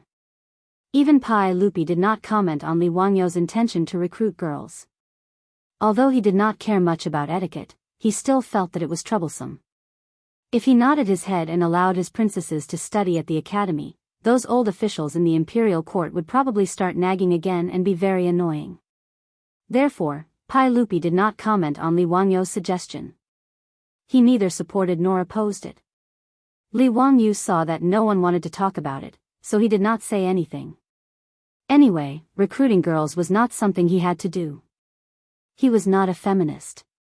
If it was not for the strong request of his beautiful superior, he would not have bothered. After chatting about the academy for a while, they turned their attention back to the ongoing imperial examination. It was time for the examination. The officials from the Ministry of Rites came forward to collect the examination papers. The examination papers were held by the Imperial Army and immediately sent to a side room. The Ministry of Rites had prepared hundreds of scribes to copy the examination papers and hand them over to the examiners for marking. After the examination, there were officials from the Ministry of Rites who read out the questions for this year's spring imperial examinations to the candidates. The 3 examinations of the advanced examination would be finished in one day. After that, it would take about 3 days to mark the papers and determine the rankings. Pai Lupi remembered that Li Wangyu mentioned 2 people called Sheng Guanyi and Lu Rengui outside the examination hall of the Ministry of Rites. He could not help but be interested. Zio, just now outside the examination hall of the Ministry of Rites, I saw 2 students kowtowing to you. Were they the Sheng Guanyi and Lu Rengui you mentioned? Li Wangyu said, yes, it was them. I have decided to take them as my disciples. Pai Lupi smiled and said, oh? You have so much confidence in them? You said before that you would only accept them after they passed the imperial examination. Why did you change your mind? Li Wangyu said, I think that the 2 of them will definitely pass this year's spring quarter examination. Who knows, maybe they will be the Tanhua envoy this year. In fact, Li Wangyu was just bragging. Whether Sheng Guanyi and Lu Rengui could pass the exam or not was another matter. After all, the admission rate for the advancement course was too low. Out of more than 1,000 examinees, only 20 or so would be accepted. No one dared to pat their chest and guarantee that they would be able to pass the Grand Scholar examination. But since he had already said so much, he couldn't afford to lose face, right? Naturally, he had to say this. When the results were released, it would be great if he won. It would be a good story. Even if they didn't pass, it wasn't a big deal. They could just kidnap Sheng Guanyi and Lu Rengui to teach in the academy and take the exam next year. As for being mocked by Pai Lupi, would he care? The Tanhua Shi that Li Wangyu mentioned was also called Tanhua Lang, but it didn't mean the Zhuangyuan, Banyan, or Tanhua of the later generations. In the imperial examination of the Tang dynasty, other than the Zhuangyuan, there was no such thing as the Zhuangyuan. As for Tanhua Lang, it didn't refer to the 3rd place. After the Grand Scholar examination, Pai Lupi would give the new Grand Scholar examination a grand celebratory banquet. This banquet was held in the apricot flower garden of the Tsujiang Pond. The Tanhua banquet, as the name implied, was to select the 2 youngest and most outstanding Grand Scholars to be the Tanhua Shi. Their task was to travel around the famous gardens and pick fresh flowers along the way. Then, they would compose a poem in the Qiongling garden and welcome the Zhuangyuan with fresh flowers. There were unspoken rules for the selection of the Tanhua Shi. First, they had to be young and second, they had to be handsome. Therefore, the person who was selected as the Tanhua Shi might not be the Zhuangyuan, but they were the most popular people. Every year after the spring imperial examination, the reputation of the Tanhua Shi would be much higher than the Zhuangyuan Shi. Therefore, looking at one's face was something that had existed since ancient times. It wasn't just the later generations that looked at faces. Every year, the man who came in third place was also the object of the hearts of many unmarried young ladies. After all, he was young, handsome, and talented. Naturally, he would attract the attention of the young ladies. Currently, Shang Guanyi was only 21 years old and had just turned 20. Lu Rengui was only 28 years old. If the two of them could pass the Grand Scholar examination, it wouldn't be strange at all for them to be Tanhua. Shang Guanyi's appearance was naturally not bad. Otherwise, she wouldn't have given birth to a granddaughter like Shang Guanwan. Lu Rengui wasn't as delicate and pretty as Shang Guanyi, but he still had a dignified appearance and could be considered handsome. When Pai Lupi heard this, he only smiled and asked Li Wangyu to point out Shang Guanyi and Lu Rengui to him. Li Wangyu searched among the thousands of examinees who had their heads buried in their books for a long time before he found the two of them and introduced them to Li Er. Not bad, they are indeed two handsome young men. If the two of them can really pass the Grand Scholar examination, then the Tanhua would definitely belong to the two of them. Pai Lupi remembered Shang Guanyi and Lu Rengui in his heart. If the two of them could really pass the Grand Scholar examination, he could ask Zhang Sun Wuji to arrange an official position for them to see their abilities. With regards to Li Wangyu's foresight, Pai Lupi was very certain. Not mentioning Yan Liben, Ma Zhou, as an imperial censor, did a good job, which made Pai Lupi very satisfied. Since his nephew was willing to take the two of them as disciples, then they must be extraordinary. If they could be like Ma Zhou, then it would be a good thing for the imperial court. The spring imperial examination of the Tang dynasty was different from the Ming and Qing dynasties. After passing the Grand Scholar examination, one would not become an official. It only represented that one had the qualifications to become an official and could not directly become an official. If one wanted to become an official, they would need to pass the Ministry of Personnel's examination. The Ministry of Personnel selection criteria had 4 criteria: first, body, great appearance; second, speech, eloquence; third, calligraphy, and calligraphy; fourth, literature. The Tang dynasty had very high requirements for the basic qualities of an official. Morals, appearance, language, calligraphy, and writing were all indispensable. After touring the Ministry of Rites examination hall, Pai Lupi went to check the situation of the examination papers before returning to the palace with satisfaction. However, Li Wangyu did not leave. After leaving the Ministry of Rites examination hall, he waited with Niu Wu and the others in a restaurant near the examination hall. When this year's spring imperial examination ended, the examination hall's door opened again. Thousands of examinees came out of the examination hall, either excited or depressed. The Li family's troops, who had been waiting in front of the examination hall, found Shang Guanyi and Lu Rengui and led them to the elegant room of the restaurant. Li Wangyu invited the two to sit down and personally poured wine for them. Then, he asked with a smile, "Shang Guanyi, Lu Rengui, how did you do in the examination today? Are you confident?" Shang Guanyi and Lu Rengui were obviously the type of top students who were excited. The two of them looked at each other and nodded. "Teacher, today's examination was not bad. However, whether or not I can pass the Grand Scholar examination will depend on the results released in 3 days." That's good. I have confidence in you. In fact, even if you don't pass the examination this year, it's not a big deal. You can continue to take the examination next year. You two are still young.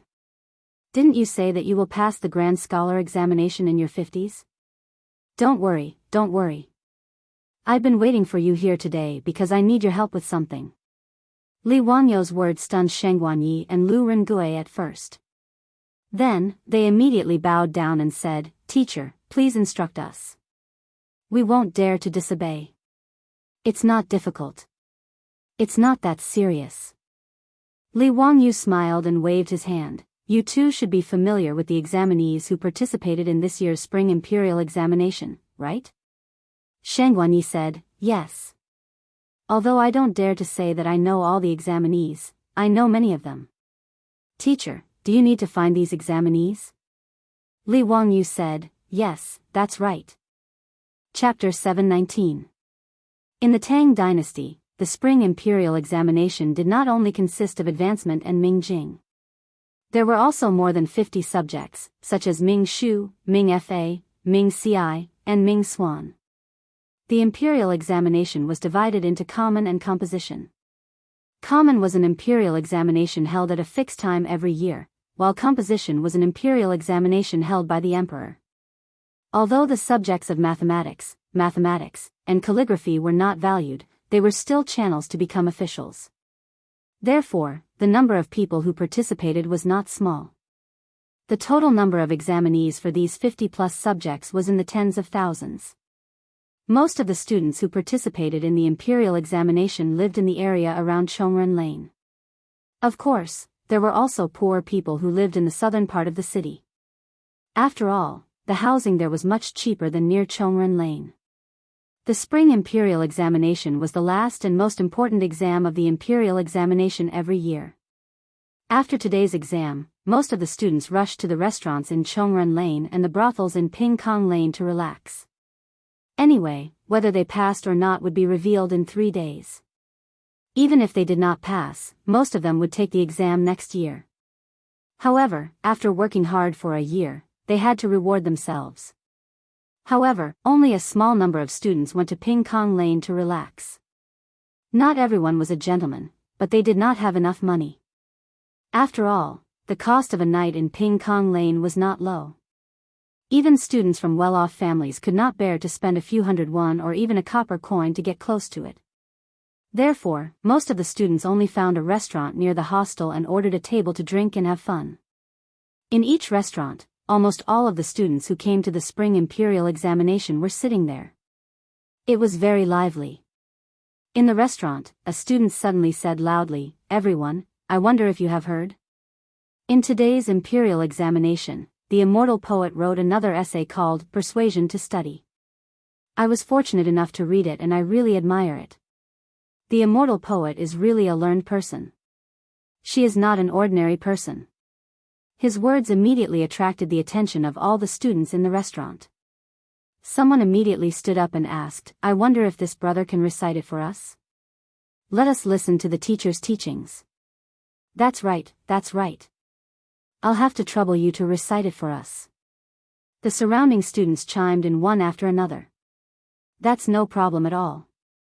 Everyone, listen carefully. A withered tree sprouts again in the spring, no one can be young twice." The student immediately cupped his hands in salute and loudly recited Li Wangyo's Persuasion to Study. After the 200-word essay was recited, the originally noisy restaurant suddenly became quiet. All the students began to recite the essay in their mouths. "Sir, you are indeed a great talent. Wonderful, truly wonderful. Although the little immortal poet is young, she is indeed very knowledgeable. She is a great sage of the present age." Someone even said in an envious tone, "Speaking of which, Mr. took in 2 more disciples before the Board of Rights examination today. It really makes me envious. How lucky are those 2 to have Mr. as their master?" "That's right, I know about this matter. Those 2 students are called Sheng Guanyi and Lu Rengue. They are the examinees of this year's advanced examination. Originally, teacher had said that if the 2 of them could pass the Grand Scholar examination, he would accept them as his disciples. However, I don't know why teacher changed his mind. The moment before the examination, he made the 2 of them kowtow and acknowledge him as their master. The restaurant was filled with the envious voices of the examinees. If they can acknowledge teacher as their master, what does it matter if they pass the spring examination or not?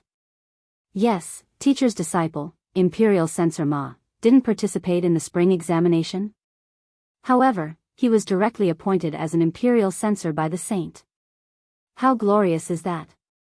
It's a pity that we can't enter teacher's eyes. It's a pity that we can't be his disciples. Every time I read Mr.'s essays and poems, it makes my respect for Mr. grow even stronger. Let's not talk about teacher's essays and poems. Just talk about the novel, Romance of the 3 Kingdoms. How magnificent is that? Only someone like teacher can write something like that. Sigh, even if I can't acknowledge teacher as my master, it would be good if I could follow teacher and serve him. Someone couldn't help but laugh out loud when he heard this. Stop dreaming. You're not that beautiful young lady. Why would sir need you to serve him? That's the reason. The restaurant was filled with laughter again. At this time, someone loudly said, actually, it's not impossible. Do you know?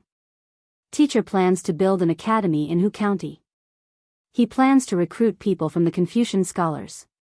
His words immediately attracted the attention of the crowd. They all gathered around him and asked him questions at the same time. Brother, can you explain it more clearly?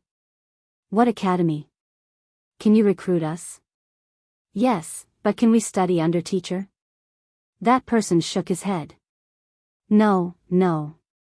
The academy that teacher wants to build will only recruit children around 10 years old. What? Only recruit children? This is too much of a waste of teacher's talent. How can teacher teach children? Could it be that there's a mistake? How is this possible? The man who spoke shook his head again. The academy that teacher wants to build will not only recruit children, but it will also teach these children for 10 years until they turn 20. It's said that children from poor families won't have to pay a single copper coin for tuition. Teacher will also provide them with food and lodging for 10 years until they graduate. These words immediately stunned everyone. For a moment, no one said anything. They just looked at each other in dismay. After a long time, someone finally muttered, "Teacher is so generous. Why didn't I be born a few years later?" Hiss, those children will have to study under teacher for 10 years, this is too inconceivable. The man continued, moreover, from what I know, Teacher's Academy will not only teach children the Confucian classics, but also mathematics, calligraphy, painting, musical instruments, archery, ball shooting, horse riding, sword dancing, the art of war, and many other subjects. Therefore, they will need to study in the academy for 10 years. Another round of gasps could be heard in the restaurant's lobby. After a while, someone asked, "Brother, what did you mean when you said that teacher plans to recruit people from the Confucian scholars?" Teacher wants to recruit hundreds, if not thousands, of children to study in the academy. With so many people, he naturally can't teach them himself. Therefore, teacher plans to recruit people from the Confucian scholars to teach in the academy. These words caused the Confucian scholars to fall silent. Count who wanted to recruit them to teach in the academy. Teach those children? Everyone began to make all kinds of plans. After all, they were all scholars. Even if they didn't pass the imperial examination this year, they could still take the examination next year and obtain the qualifications to become an official. But if they went to teach in the academy, how could they become an official in the future? Although Li Wangyo's reputation was very attractive, it wasn't enough for these Confucian scholars to give up their aspirations for fame and turn around to devote themselves to the great cause of education. The old teachers in the private schools of the Tang dynasty were all scholars with no hopes of becoming an official. How many people as young as them would be willing to give up on fame? Chapter 720. In the eyes of these students, if Li Wangyo's purpose of building the academy was to recruit them, they would find a way to study in the academy even if they had to sell everything they had. But he just wanted to recruit them to teach a group of naughty children in the academy, which made them hesitate. No matter how famous Li Wangyu was, it was not enough to make them abandon their future to follow him. For a moment, there was an awkward silence in the restaurant. The middle-aged student who spoke before suddenly laughed and said, "Do you think that teaching in the academy will delay your future? Isn't that the case?" Of course not. Not only is there no harm, but there are also great benefits. Oh. Please explain it to us in detail. The middle-aged student who spoke coughed softly and said, "Most of you are not from Chang'an, right?" Everyone nodded and said, "Of course. If we are from Chang'an, why would we live in a hostel?" Then do you know that the students from Chang'an have a big advantage in the imperial examination every spring? Everyone was speechless. They looked at each other and nodded again. Of course. The imperial examination of the Tang dynasty was not very fair. At least the students from Jianghu and the surrounding provinces had a big advantage compared with the students from other provinces. The reason was simple. It was far away. The imperial examination of the Tang dynasty was held once a year. For the students from Jianghu, they had to pass the preliminary examination in their original provinces and then go to Jianghu to take the imperial examination in spring. If they did not pass, they had to return to their original provinces to prepare for the examination next year. The Tang dynasty was not like the modern era, where there were many means of transportation such as planes and high-speed trains. A round trip, which was far away, might take half a year. Most of the time would be wasted on the road. Therefore, many students who were far away could only take the imperial examination in spring every 2 years. It was not impossible to stay in Jianghu, but they had to be recommended by high officials to skip the preliminary examination and take the imperial examination in spring directly. That was one of the reasons why the examination was popular. But even if only the students who entered the imperial examination were counted, how many of the thousands of students could be recommended? Most students still had to spend a lot of time and money to travel back and forth. Therefore, the students from Jianghu were far superior to the students from other provinces and counties in terms of study time and convenience. Everyone naturally understood this point, but there was nothing they could do. The middle-aged student continued in a loud voice, "Do you all know that the teacher has already said that anyone who is willing to teach at the academy will not only be provided with food and accommodation, but will also receive a monthly salary of 3 strings of copper coins. Most importantly, every year before the spring quarter examinations, Mr. is willing to recommend candidates to participate in the spring quarter examinations." His words immediately caused a commotion among the students in the restaurant. Instantly, the sound of everyone's discussion almost overturned the roof of the restaurant. This brother, are you serious? Will sir really recommend it to us? As long as we teach at the academy, you will recommend us? A monthly salary of 3 strings of copper coins? This is equivalent to a 5th or 6th rank official. The middle-aged student laughed and said, "Of course." Not only that, the teacher also said that he would invite the great scholars of the imperial court to teach law and official document writing in the academy. Even if ordinary commoners were lucky enough to pass the Grand Scholar examination, they still had to go through the selection process of the Ministry of Personnel. On the other hand, the Ministry of Personnel's selection was very practical. It depended on whether the new Jinsher had a good understanding of legal documents and whether they knew how to write laws and official documents. How would those commoners have the opportunity to come into contact with these? Therefore, the imperial examination of the Tang dynasty was not easy for commoners. It was full of difficulties. The middle-aged student's words caused the discussion in the restaurant to become louder. At that moment, many people were already tempted.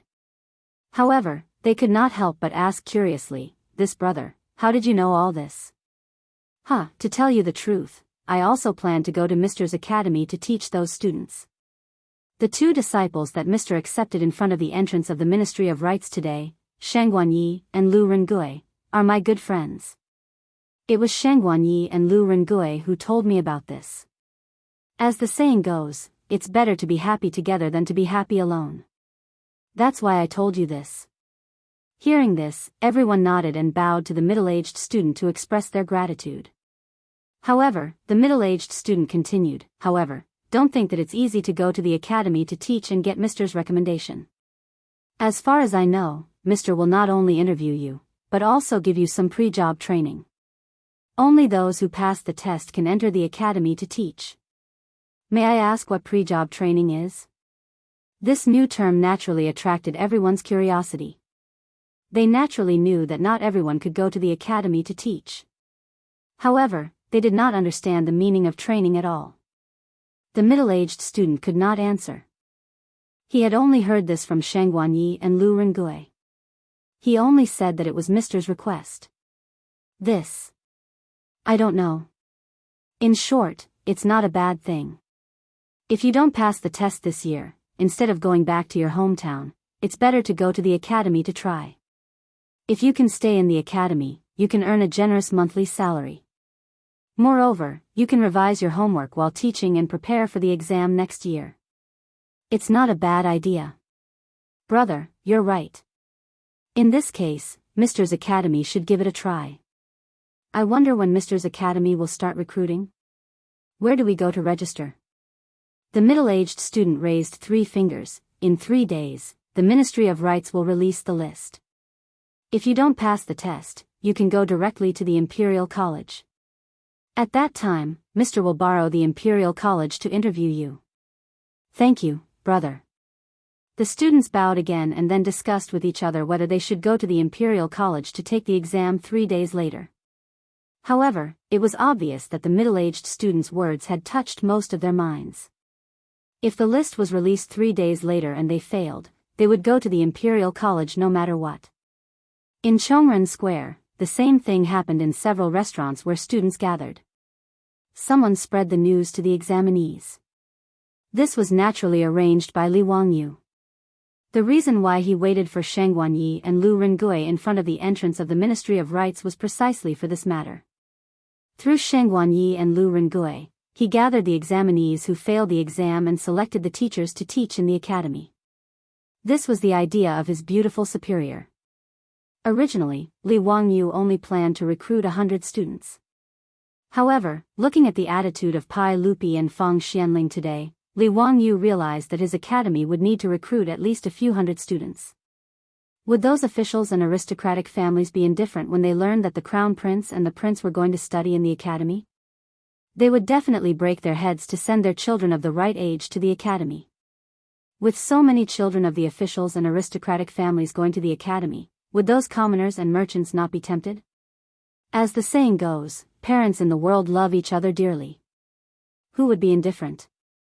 Not to mention recruiting a few hundred students, if the academy was open to enrollment, it was possible to recruit thousands or even tens of thousands of students. Thinking of this, Li Wangyu's forehead was sweating. Why did it seem that he was tricked by his beautiful superior? If so, with so many children in the academy, how many things would happen every day? Wouldn't he go crazy? Li Wangyu couldn't help rubbing his chin, wondering if he should recruit a vice principal to take charge of the academy and shift the blame. However, it seemed that such a person was not easy to find. Chapter 721. Li Wangyu combed through all the people he knew, trying to find a scapegoat. There was no need to consider the group of playboys. If he were to hand over the school to them, who knows what would happen? He did not want the reputation that he had painstakingly accumulated to be ruined by that group of playboys. Merchants like Chou Kuan and Chou Yuanliang were also not suitable. Although merchants had management skills, if they were to manage those scholars, it would be strange if they did not cause a scene. This era was like this, even Li Wangyu could not do anything about it. Great scholars like Yu Shinan were the most suitable, but whether it was Yu Shinan or Kong Yingda, Pai Lupi would not let them go. Moreover, he did not have the qualifications to let these big shots give up being third-grade officials and go to the school to be some vice principal. More importantly, this group of old men were too old. To let them work so hard to manage an academy, Li Wangyu could not bear it. After thinking about it, Li Wangyu tragically found that he could not find a suitable candidate. Not only must he have literary talent, he must be able to suppress those scholars who went to the academy to teach, he must also have management skills, and most importantly, he must be young and strong. Where could he find such a person in such a short period of time? In fact, Ma Zhou or Yan Liben were suitable candidates, but Li Wangyu could not bear to drag Ma Zhou and the others back to take the blame for him. Since Ma Zhou and Yan Liben had kowtowed to him to be their teacher, as their teacher, would he want to delay their future? As for Sheng Guanyi and Lu Rengui, they were too young and inexperienced. Thinking of this, Li Wangyu painfully scratched his head, extremely distressed. Why couldn't he find a suitable scapegoat to help him manage the school? If he really had to manage such a big school, he might as well not do it. Because of this, he had been worried for a few days, but there was no solution. While he was depressed, Li Wangyu's mind suddenly jumped out a name, making him stunned at first, then ecstatic. Yes, this person was absolutely suitable. Li Wangyu immediately became excited. He got up and paced back and forth, thinking about what he had just thought. The more he thought about it, the more he felt it was feasible. Niu Wu, prepare a horse. Let's go to Chang'an City. I want to enter the palace. Li Wangyu thought it through and punched his own palm. He raised his head and laughed. Niao Wu did not know what was going on. He rushed over and said, Lang Jun, it's already past midnight. The drum of dusk in Chang'an will sound in 2 hours. Are you sure you want to go to Chang'an now? The beautiful boss also walked out and asked curiously, Wang Yu, why are you in such a hurry to go to Chang'an? Li Wangyu laughed and said, hee, it's about the school. I just thought of who I can find to be the vice principal of the school. Wahahaha, I'm really a genius. The beautiful boss gave him an angry look. She also knew that Li Wangyu had been thinking about this matter these days. In the end, this guy was just lazy and wanted to find someone to help him deal with those tedious matters. Who do you want to find? Ma Zhou and Yan Liben can't do it. Don't worry, of course I won't. Changqing, you know this person too. Li Wangyu moved closer to his beautiful superior's ear and whispered a few words.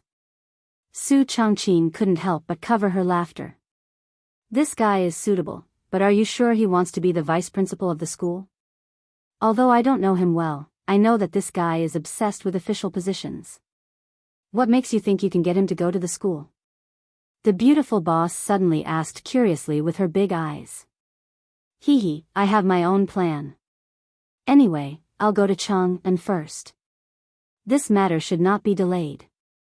After Li Wangyu finished speaking, he led Niao Wu out of the castle in a hurry. He mounted a horse and led a group of troops towards Chang'an City. When they arrived at Taiji Palace, the palace gate was about to be locked. Hearing that Li Wangyu wanted to see him, Pai Lupi could not help but be surprised. He did not know why he came to Chang'an City at this time. Zio, why are you in such a hurry? Why did you come to see me so late? In the Yin and Yang Hall, Pai Lupi asked curiously. Li Wangyu said, Uncle, I came here today because I have 2 things to ask of you. Let me hear it. Li Wangyu said, the first thing is about the academy. I want to give the 6 components of the academy to you, uncle, just like the carriage company and the wine workshop. This academy, well, it should be called the Royal Academy of the Tang dynasty. Uncle, you will be the dean of the academy. What do you think? Pai Lupi was not happy to hear this. Instead, he was so angry that his nose was almost crooked. The reason was very simple. According to what Li Wangyu said before, he wanted to let the children of poor people enter the academy for free and provide food and accommodation for 10 years. Wasn't this a matter of losing money? Needless to say, according to Li Wangyu's sketch of the academy, it would cost a lot of money to build. Even though Pai Lupi had only taken a few 100,000 taels of gold from the aristocratic families, he could not bear to throw it away. After Pai Lupi returned to the palace from the examination of the Ministry of Rites, he asked the Minister of Works, Duan Luan, about it. According to Li Wangyu's plan, to build an academy that covered thousands of acres, it would cost at least 500,000 strings of copper coins. This scoundrel actually had the nerve to come to him and ask him to give him 60% of the shares. Didn't that mean that he, Li Heir, would help Li Wangyu make up for 60% of his deficit? The stingy Pai Lupi naturally did not want to be such a fool. Pai Lupi coughed lightly. Since this academy is being built by Zio, it is inconvenient for me to participate. It is better for Zio to manage it yourself. How could Li Wangyu not understand Pai Lupi's thoughts? He silently ridiculed the stingy Pai Lupi in his heart, but pretended to be regretful and shook his head. Uncle, you really don't want 60% of the academy's money? Then 50% is fine too. This is an opportunity to make money. If this nephew takes it all for himself, he will feel uneasy. Pai Lupi glanced at him but did not reply.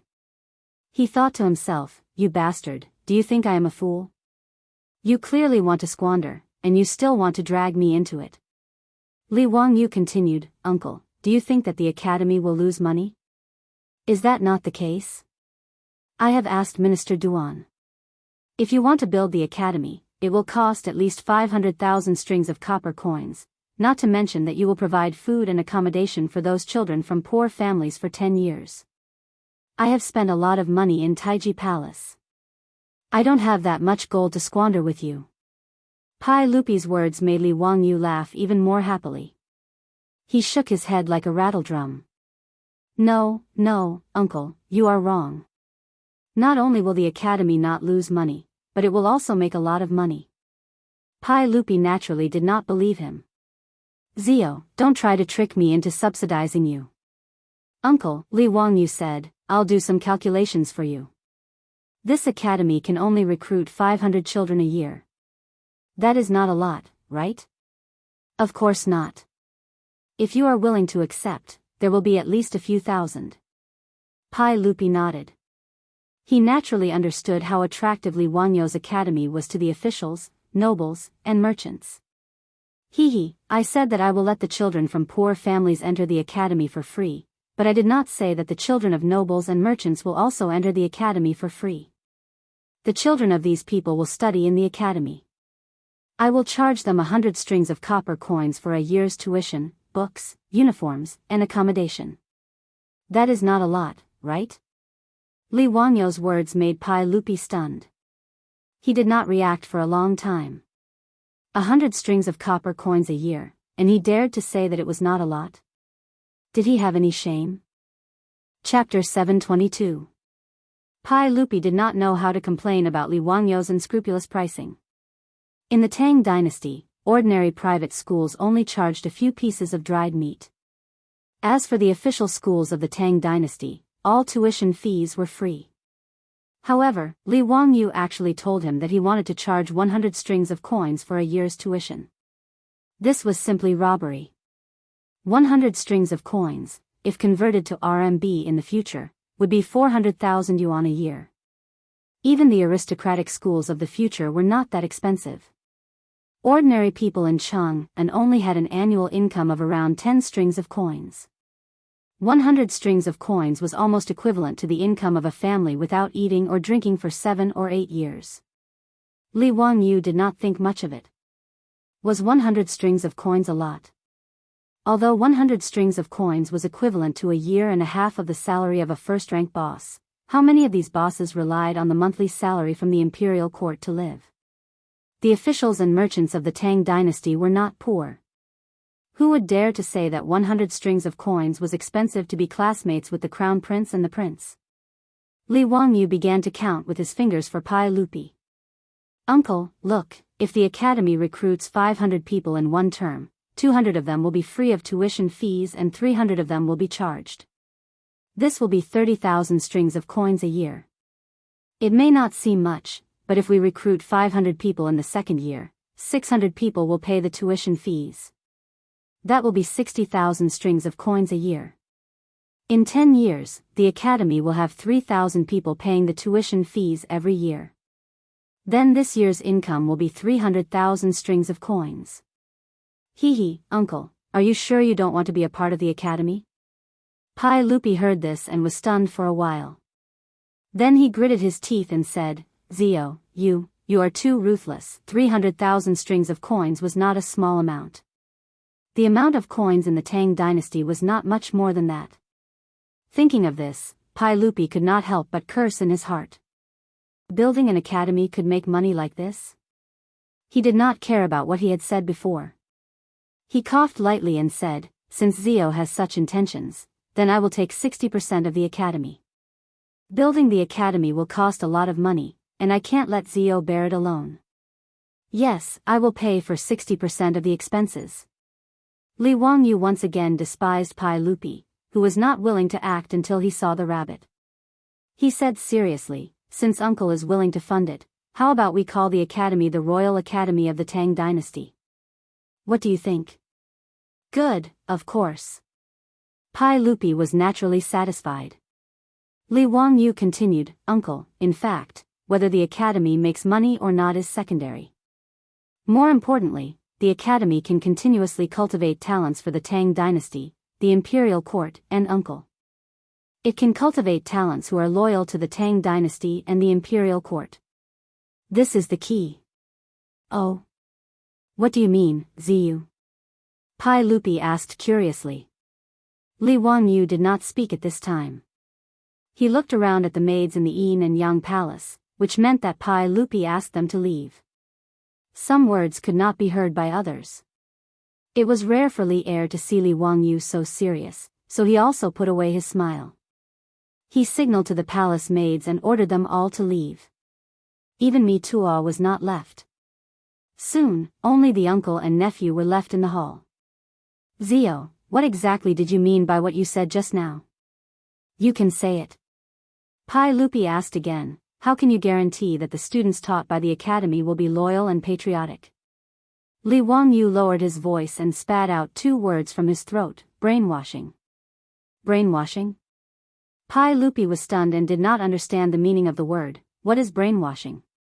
Li Wangyu nodded. That's right, it is brainwashing.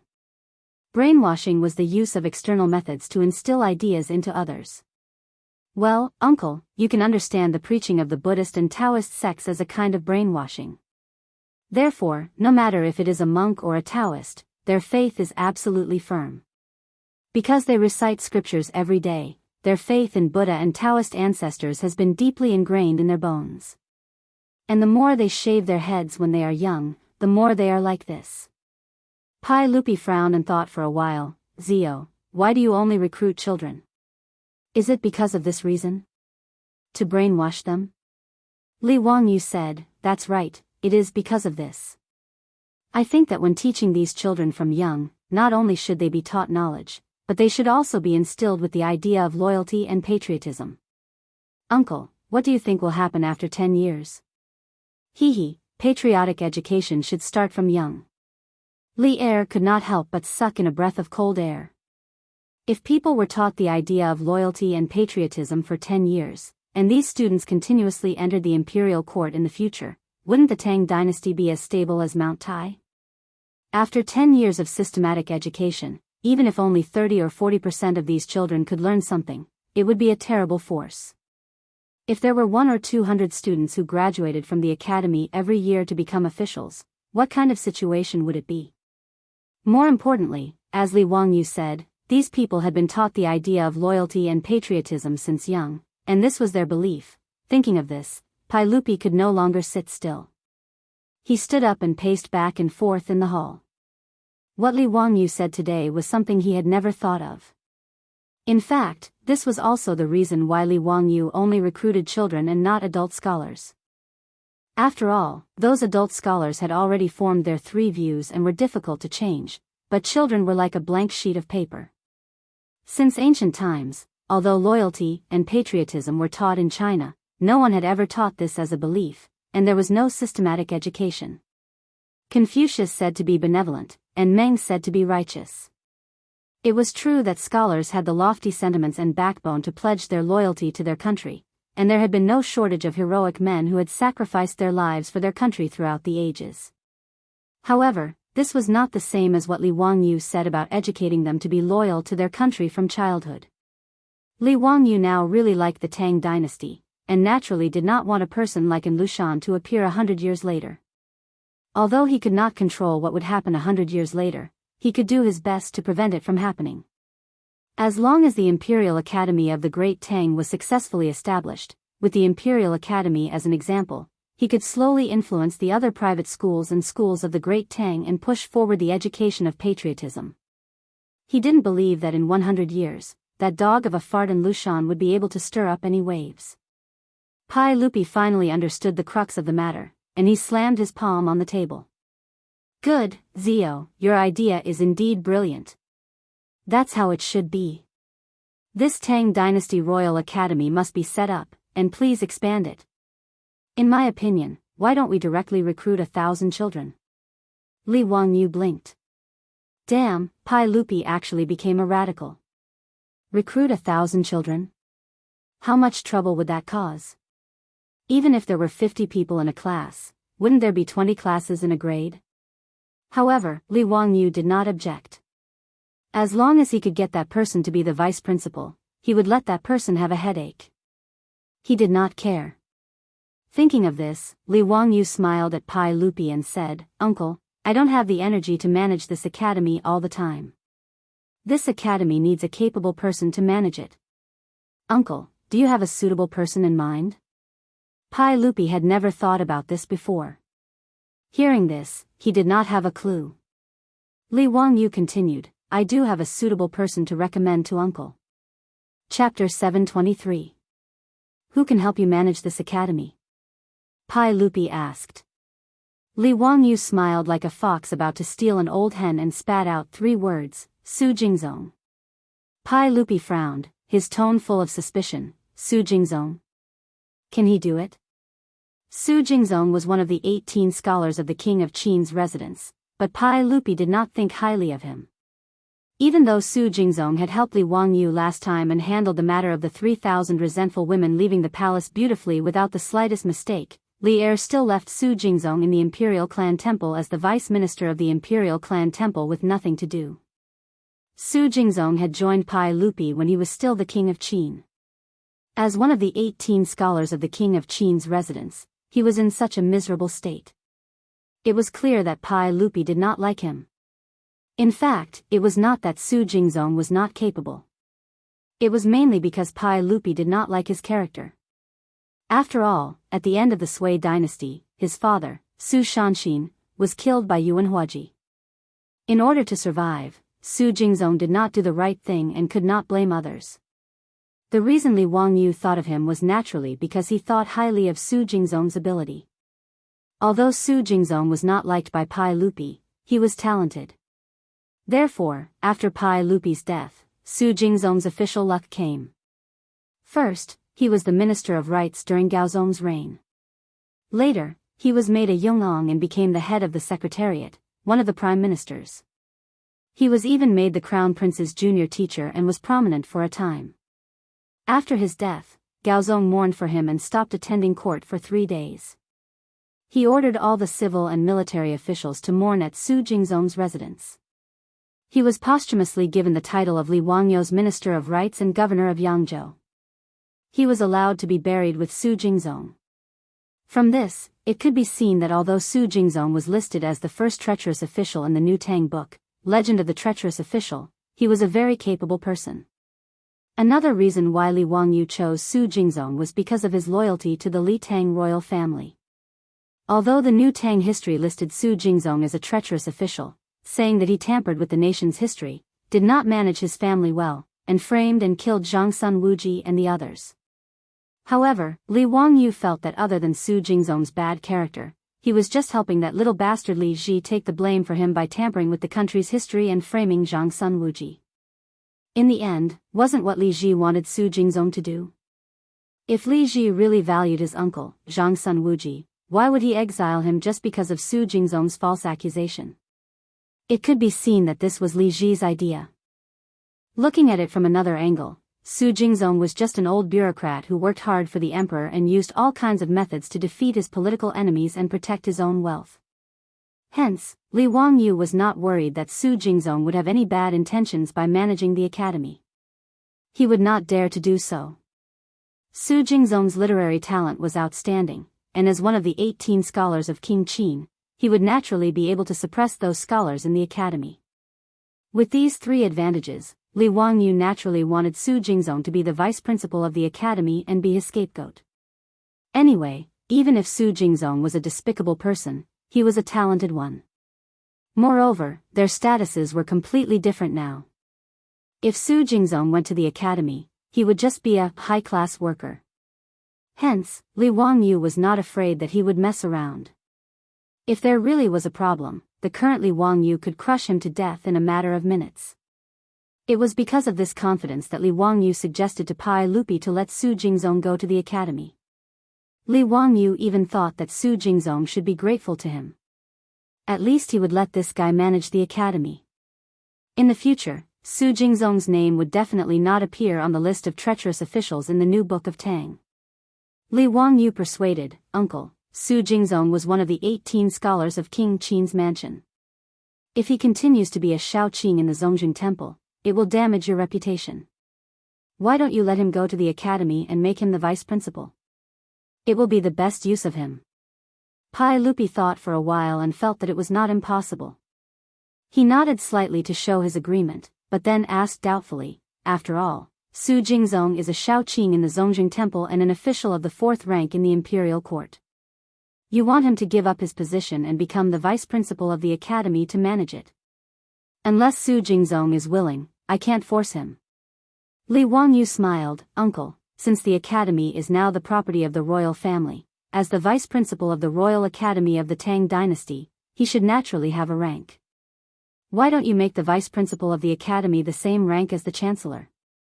If Su Jingzong is transferred to the academy, won't it be the same as being promoted? This. Pai Lupi hesitated and did not know how to answer. Li Wangyu continued to persuade, Uncle, the role of the Royal Academy is no small matter. Naturally, you should be the vice principal of the academy. It should be set as a rule that the vice principal of the Royal Academy can only be the emperor. In this way, all the students of the academy will naturally be the emperor's disciples and their relationship will be closer. In this way, since you are the vice principal, Su Jingzong will not be a disgrace to him. Pai Lupi was attracted by Li Wangyu's words of the emperor's disciple and nodded repeatedly. He felt that Li Wangyu's idea was really good.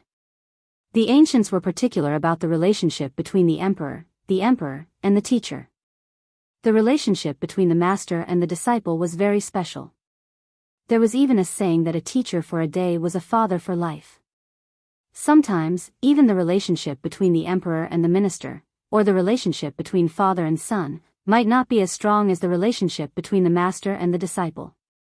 If all the students of the Royal Academy were the emperor's disciples, the benefits would be self-evident. In addition, Li Wangyu's brainwashing education and patriotism education had opened the door to a new world for Pai Lupi. As the emperor, what he wanted the most was to protect his imperial rule. And Li Wangyu's words just happened to scratch at his itch. Pai Lupi understood this and was immediately overjoyed. Good. Good. What Zio said is very reasonable. The vice principal of the Royal Academy should naturally be me. After he finished speaking, he looked at Li Wangyu. What about you, Zio? Li Wangyu smiled embarrassedly. Uncle, I'm still in the process of cutting off my decline from my father, so I can't be an official. As for the Royal Academy, I'll be a teacher there. I'll give advice behind the scenes for Uncle, and then I'll go to the academy to teach the students. Li Wangyu naturally didn't want to care about the complicated matters of the academy. It would be best if he could leave the academy to Pai Lupi and Su Jingzong. When he was free, he would go to the academy to teach the students. He was respected and carefree. As a shareholder of the academy, he could also earn some gold. How could he not be happy? Although he wanted to find something for himself to do, he definitely didn't want to tire himself out like a model worker. Wouldn't that make him a fool? He had money, a house, and a few beautiful women at home. Even if he felt a little lost now, he definitely wouldn't tire himself out like a dog. When Pai Lupi heard him use the treasure of cutting off his decline for his father, he was so angry that he almost kicked his butt. This bastard was obviously lazy to the bone, but he still found so many excuses. I'd like to see what excuses you have next year. Li Wangyu smiled embarrassedly and touched his nose. He didn't say anything. Let's talk about next year's matters next year. Pai Lupi pondered for a while and continued, since that's the case, we'll do as you say. I'll give Su Jingzong a decree to let him be in charge of the academy's construction and be the vice principal of the academy. However, you'll still have to be in charge of the academy's construction. Of course. Li Wangyu nodded. Li Wangyu was still very willing to command others to do things by moving his mouth. Su Jingzong, a treacherous official during the Gaozong era, was arranged by uncle and nephew just like that. Chapter 724. After the conversation with Li Wangyu, Pai Lupi instantly became interested in the Tang Dynasty Royal Academy. The next morning, in front of the officials, Pai Lupi announced that he and Li Wangyu would jointly fund the construction of the Tang Dynasty Royal Academy. This matter naturally attracted a lot of discussion. However, since it was funded by the saint and county count they did not need to spend a single cent of the imperial court's money. In the eyes of the officials, the Tang Dynasty Royal Academy should be similar to the Imperial College and the Chongwen Museum. In short, it was just a place to recruit students and did not pay much attention to it. However, when the officials heard that Pai Lupi wanted to make the Vice Dean of the Royal Academy a secondary Grade 3 official position, they were in an uproar. Your Majesty, this is not appropriate. If the Vice Dean of the Royal Academy is of the same rank as the Imperial College, then what rank should the Academy Dean be? As the Minister of Personnel, Zhang Sun Wuji could only step out and object. Pai Lupi smiled, the Academy Dean will be personally appointed by me. His words instantly made the objections of the officials swallow back into their throats. Pai Lupi personally appointed as the Academy Dean. Needless to say, the Vice Dean was the actual Academy Dean. If that was the case, it would be of the same rank as the Imperial College. Zhang Sun Wuji thought about it and said, Your Majesty, since the Vice Dean of the Royal Academy has an official rank and County Count who is still mourning for his father, isn't it inappropriate for him to be the Vice Dean? In the eyes of Zhang Sun Wuji and the officials, since the Academy Dean was Pai Lupi, then the Vice Dean would be Li Wangyu. Pai Lupi continued to shake his head, Li Zio is not the Vice Dean. We need to choose someone else to take up this position. Do any of you have anyone to recommend? The officials were all confused by Li Er's antics. How could they think of anything in such a short time? He didn't even know what the Academy was planning to do, so how could he give any suggestions? Pai Lupi saw that the officials were silent, so he looked directly at Su Jingzong. Su Shaoqing, are you willing to share my burden? Su Jingzong was stunned. He opened his mouth but didn't know how to answer. He never would have thought that this matter would fall on his head. Logically speaking, it should be a good thing for him to be promoted to a minor third-rank official as he was a fourth-rank Zongjing Temple Vice Minister. However, Su Jingzong knew that once he became the Vice Dean of the Academy, it would be difficult for him to return to the Imperial Court. Wouldn't he be welded to death in the Academy? Just like Kong Yingda, although he was the Chancellor of the Imperial College and had a noble status, he was far away from the Imperial Court. However, Pai Lupi had already spoken. Even if Su Jingzong was unwilling, there was nothing he could do. He could only brace himself and bow. If your Majesty does not abandon me, I will do my best. However, I have never managed the Academy and am afraid that I will fail your Majesty's trust. Pai Lupi didn't care what he had to say. He waved his hand and said, Beloved official Su, do not worry. Do as you wish. We and County Count who both believe in your abilities. When the court is over, go and look for County Uncle Hu, and follow his instructions in everything. Beloved Minister Su, don't let me down. Su Jingzong felt bitter, but he could only accept the decree. Yes, I will obey. Thank you, Your Majesty, for your grace. After dealing with Su Jingzong, Pai Lupi said no more and began to deal with other matters of court. Su Jingzong returned to the officials, his heart filled with complex emotions. He didn't know whether to laugh or cry. After court was dismissed, many of the officials came to congratulate Su Jingzong. Principal Su, congratulations, congratulations.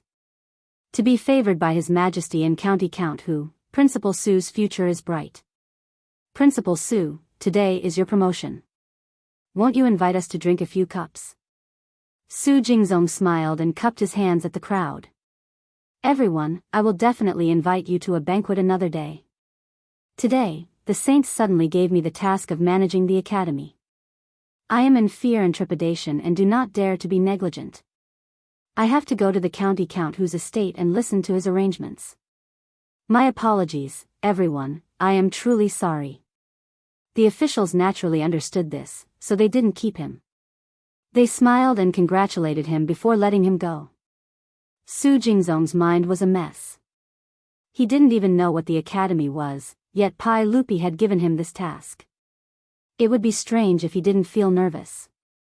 He first rushed to Li Wangyou's estate in Kaihua Square.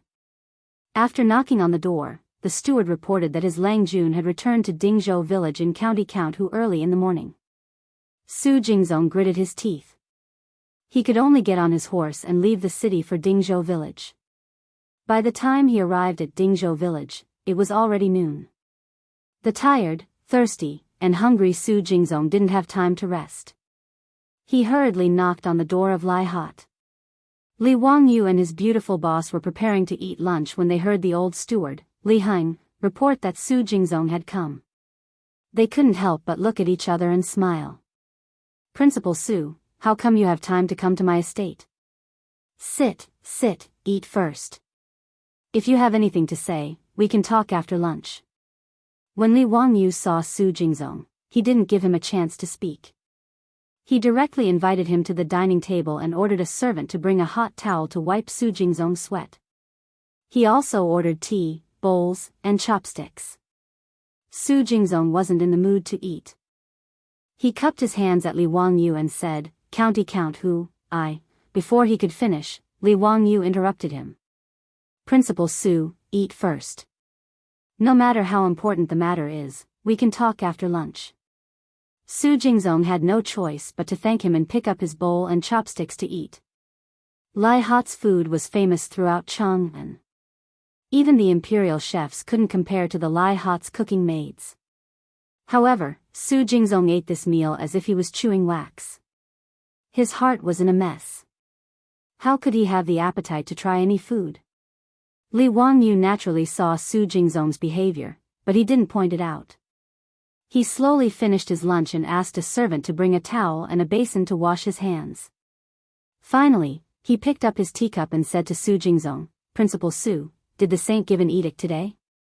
Su Jingzong hurriedly bowed. "Yes. Today, the saint ordered me to be the vice president of the Royal Academy of the Tang dynasty. I am in fear and trepidation. I really don't know how to handle this matter. Please teach me, Count who." Li Wangyu naturally wanted to give Su Jingzong a cold shoulder. He didn't want Su Jingzong to quit in a fit of anger after hearing that the academy was only recruiting a group of ignorant children. Although it was unlikely that Su Jingzong, who was a fan of politics, would quit, since Li Wangyu wanted to use him, he naturally had to endure it. Principal Su, don't worry. I will explain this matter clearly to you. Please follow me." Li Wangyu stood up and led Su Jingzong directly to the top of the castle. He pointed at the Gan River not far away and said, "Principal Su, look. That river is the Gan River. The Royal Academy of the Tang dynasty is going to be built on the other side of the Gan River." He then took out the draft of the academy and showed it to Su Jingzong. "Principal Su, this is the blueprint of the Royal Academy. The academy will cover at least 1,000 acres. There will be dozens of different buildings, including a baseball field, a cubicle court, an archery range, and all kinds of facilities. This will be the library that will collect all kinds of books in the world. This is the lake in the academy. When lotus flowers are planted here, the willow trees on the banks of the lake will provide shade on a hot summer day. The lotus flowers in the lake will be so beautiful that even Sujiang Lake will pale in comparison. After the Royal Academy is built, it will recruit tens of thousands of students.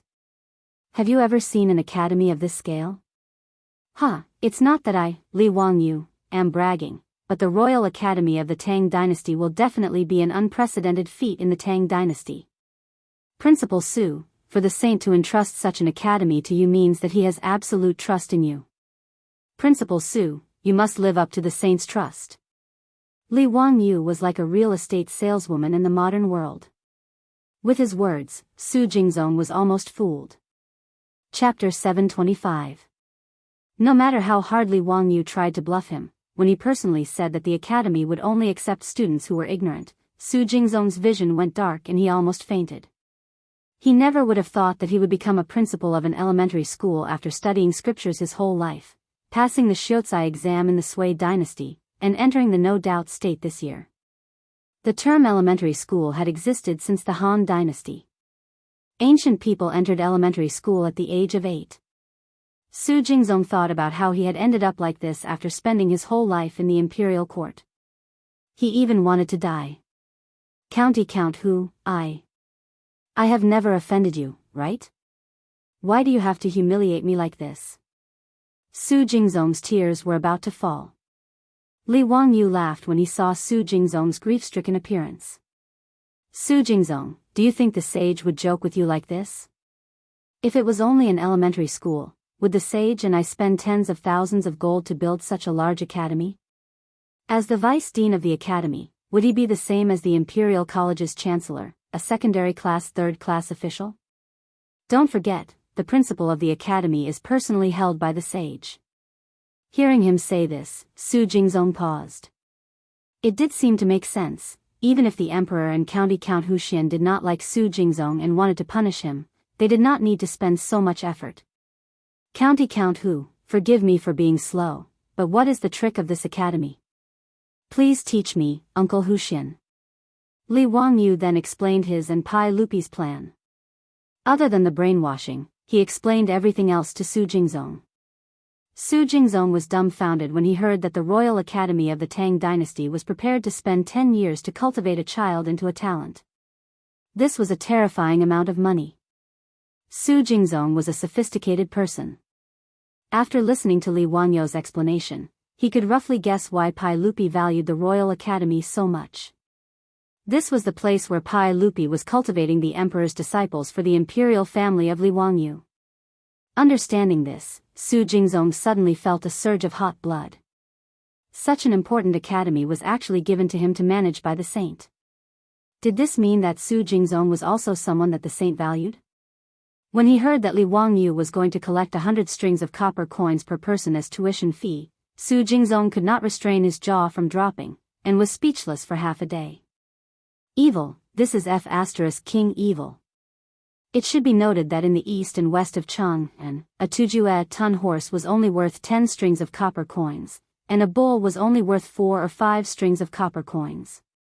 These 100 strings of copper coins were equivalent to 10 2 horses or 20 oxen. Yet, it was only a year's worth of tuition.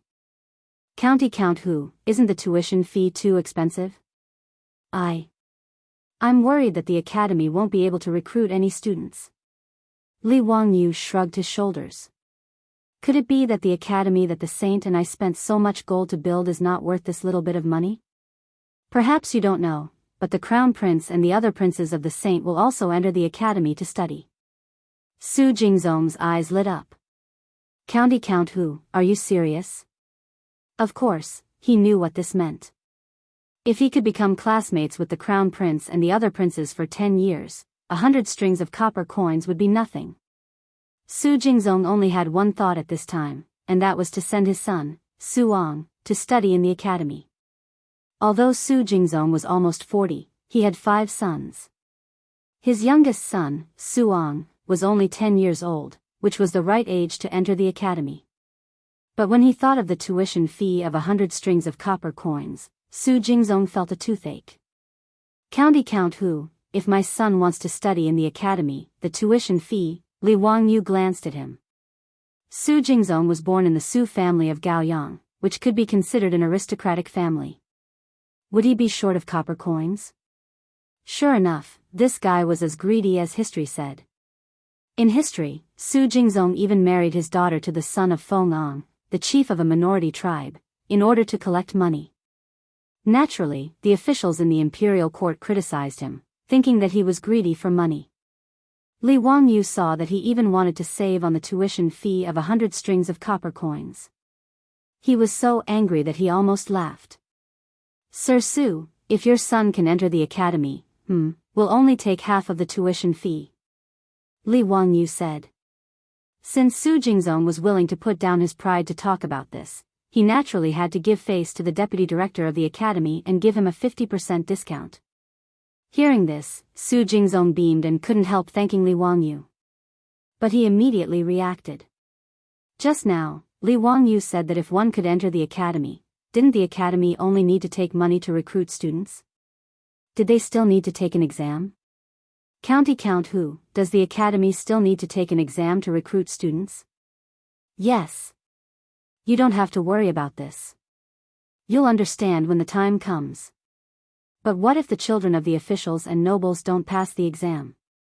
How can I afford to offend so many people? Su Jingzong couldn't help but panic. Li Wangyu laughed and said, Sir Su, don't panic. If you don't pass the exam and want to study at the academy, you can pay money to offset your score. For example, the exam's full score is 100 points, and 60 points is the minimum. Every point short of 100 strings of copper coins can be donated to the academy. Hee, if you have enough points, you can study at the academy. Hearing this, Su Jingzong's mouth opened even wider. Was this okay? Wasn't this too shameless? But Li Wangyou's words opened the door to a new world for Su Jingzong, allowing him to think more clearly. In any case, he was helping the saint and county count who accumulate money. What was there to be afraid of? County count who, 60 points is too low. How about we raise it to 70 points? Su Jingzong immediately understood the essence of Li Wangyou's words. 10 points was 1,000 strings of copper coins. This money was too easy to earn. Thinking about it, county count whose exam questions wouldn't be too simple. If the children of the officials and nobles didn't pass the exam, Su Jingzong didn't believe that they wouldn't pay for it. Su Jingzong's face immediately turned bitter. Damn, he forgot that Li Wangyou said that his son also had to take the exam if he wanted to study at the academy. This was too much of a scam. If his son didn't do well, wouldn't his words be digging his own grave? County count who, my son also has to take the entrance exam? Li Wangyou was very satisfied with his idea. He patted Su Jingzong's shoulder and said with a smile, Sir Su, your son naturally has to take the entrance exam. However, the standard can be lowered. Don't worry, Sir Su. From now on, the academy will be under your care. Are you afraid that the saint and I will treat you badly? Su Jingzong naturally understood what he meant and nodded his head in thanks. At the same time, he made up his mind to urge his son to study hard when he returned. He couldn't afford any delays. This was related to hundreds of strings of copper coins. He couldn't be careless. County count who, how long will it take for the academy to start construction? Su Jingzong looked at the land not far away. Li Wangyou showed him the sketch of the academy, but there was nothing on the land now. His position as the vice dean of the academy was just an empty shell. Su Jingzong was naturally anxious. Very soon. The Ministry of Works has already sent people to survey the land. The construction will start tomorrow. This time, the saint and I have put in a lot of money and used a lot of mirage mud. The construction will be very fast. The academy will be divided into 3 phases. The first phase of the primary school will only be 100 mu. It will be completed in a few months. I have set the start date of the academy in September of this year. Su Jingzong's face twitched a few times. He looked at the sketch in front of him again and couldn't help but think, profiteer.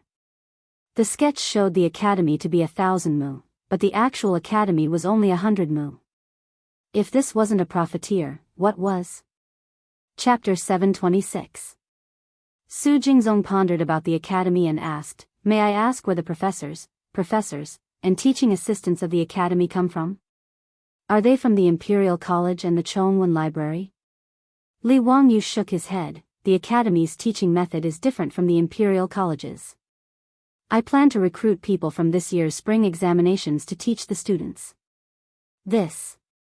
I'm afraid it's not appropriate. Do the students who fail the examinations have the ability to teach the students? I'm worried that they will lead the students astray.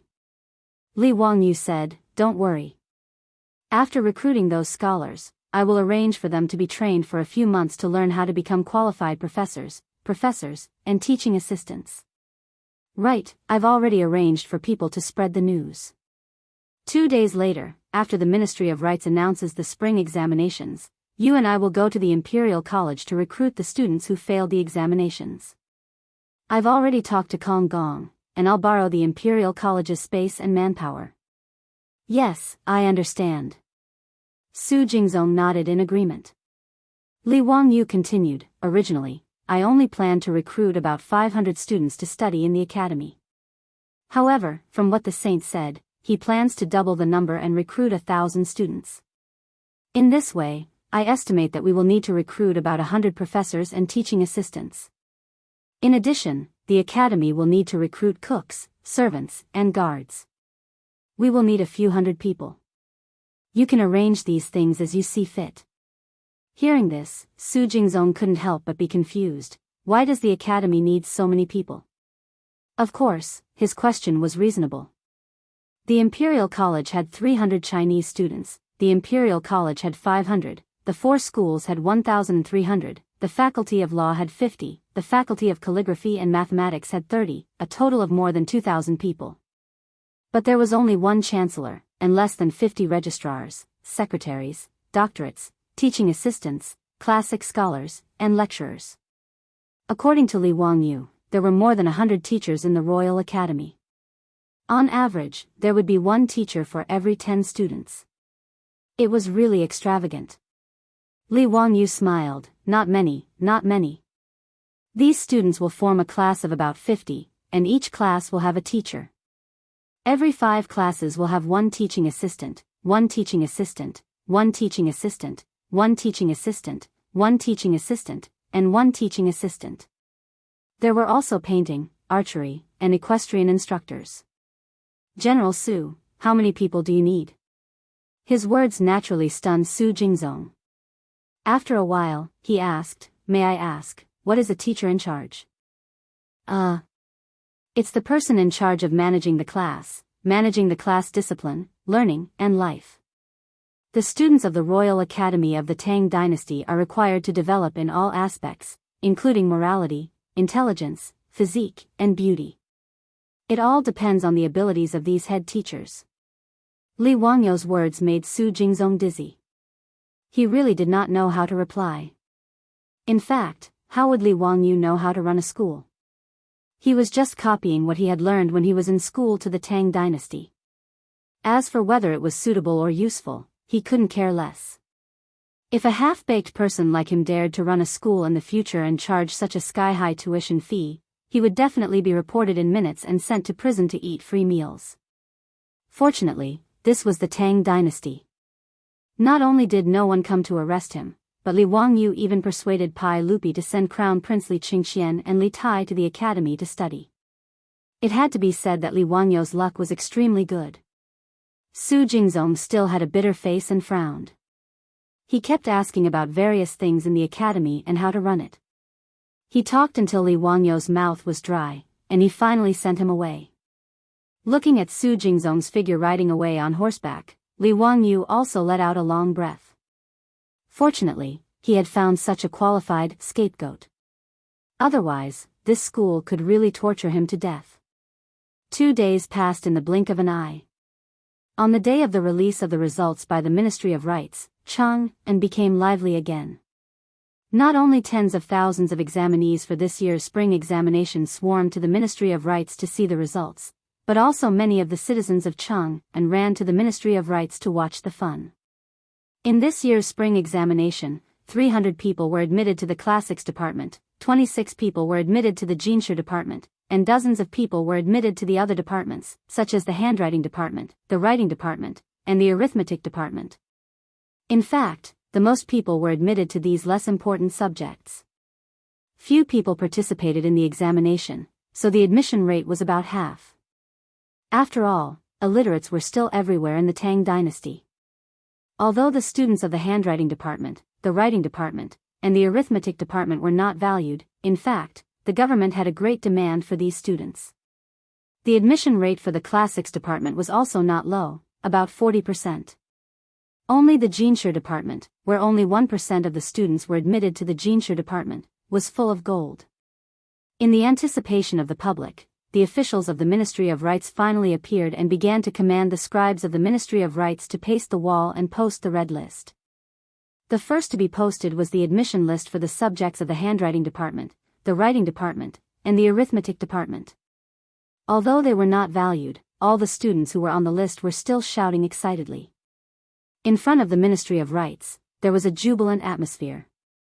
As for those who did not make it on the list, they could only keep silent and look at the happy examinees with envious and jealous eyes. They silently hoped that their luck would be better next year. At the end of the post was the red list for the Jinshu Department of this year's spring examination.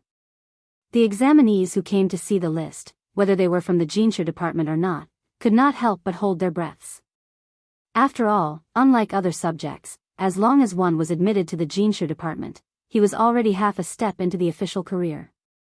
As long as he passed the selection of the Ministry of Personnel, he could turn from a commoner to an official who was envied by everyone. Because of this, the Jinshe department was called white-clothed officials. It meant that although these Jinshe were still white-clothed officials, they already had the qualifications of a minister. In the Tang dynasty, there was a saying, during the period of Jianghu and Jianghu, although the Jinshe department was an extremely high official, if one did not become a Jinshe, it would not be beautiful.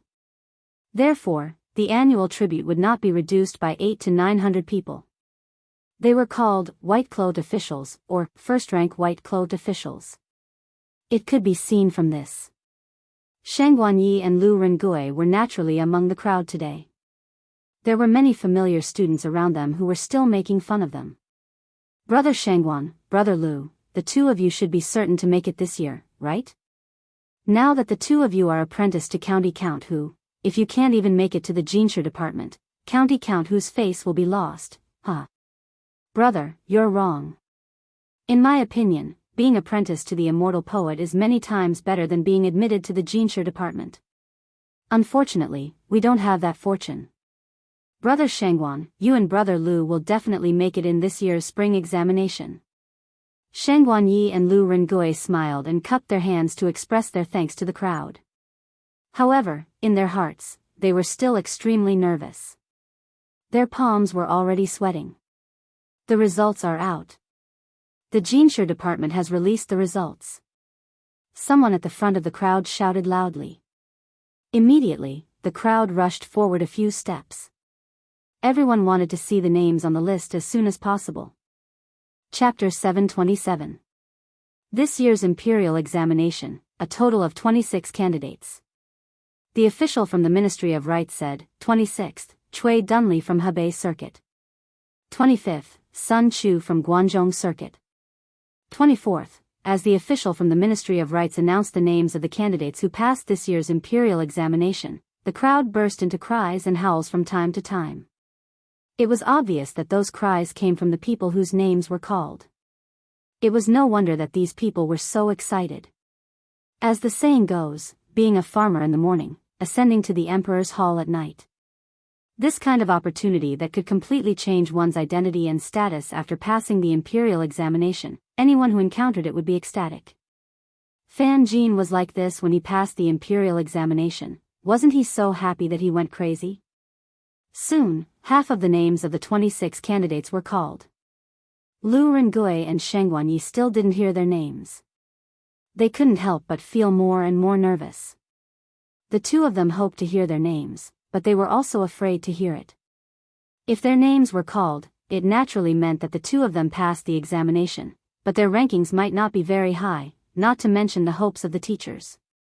However, the more the list was read, the fewer the spots were, and the hope of passing the examination slowly decreased.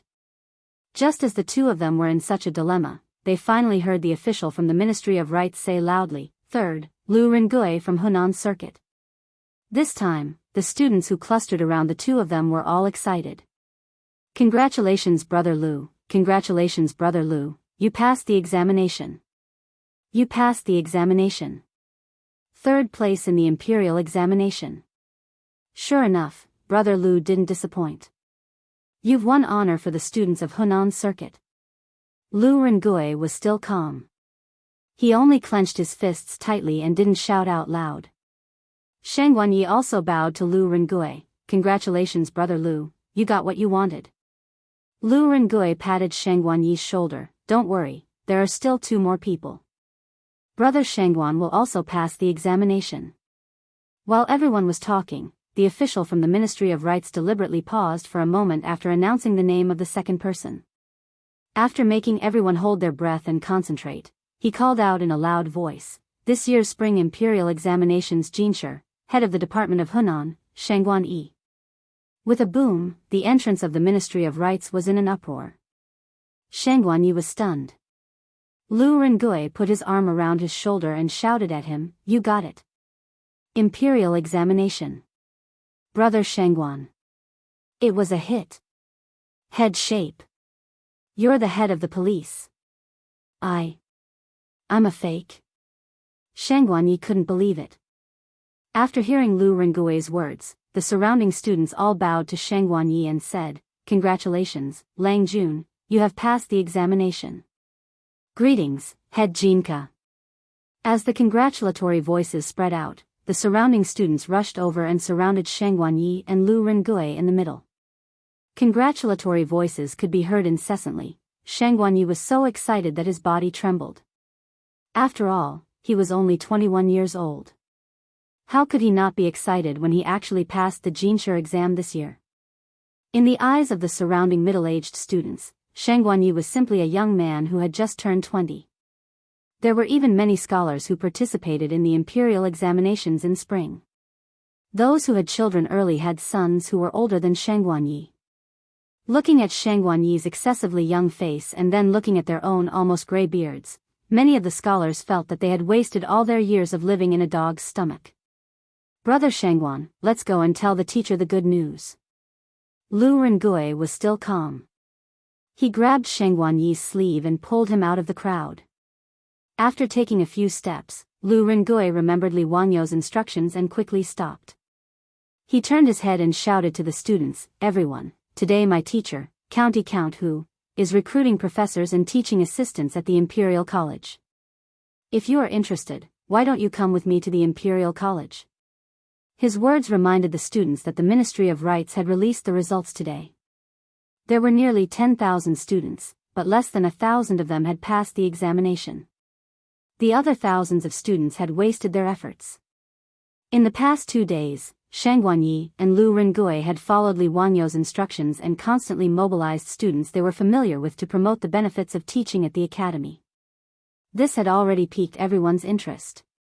Compared to returning to his hometown, going to the academy to teach was naturally the best choice. This group of students did not think that Li Wangyo's academy was only going to recruit 100 people this year.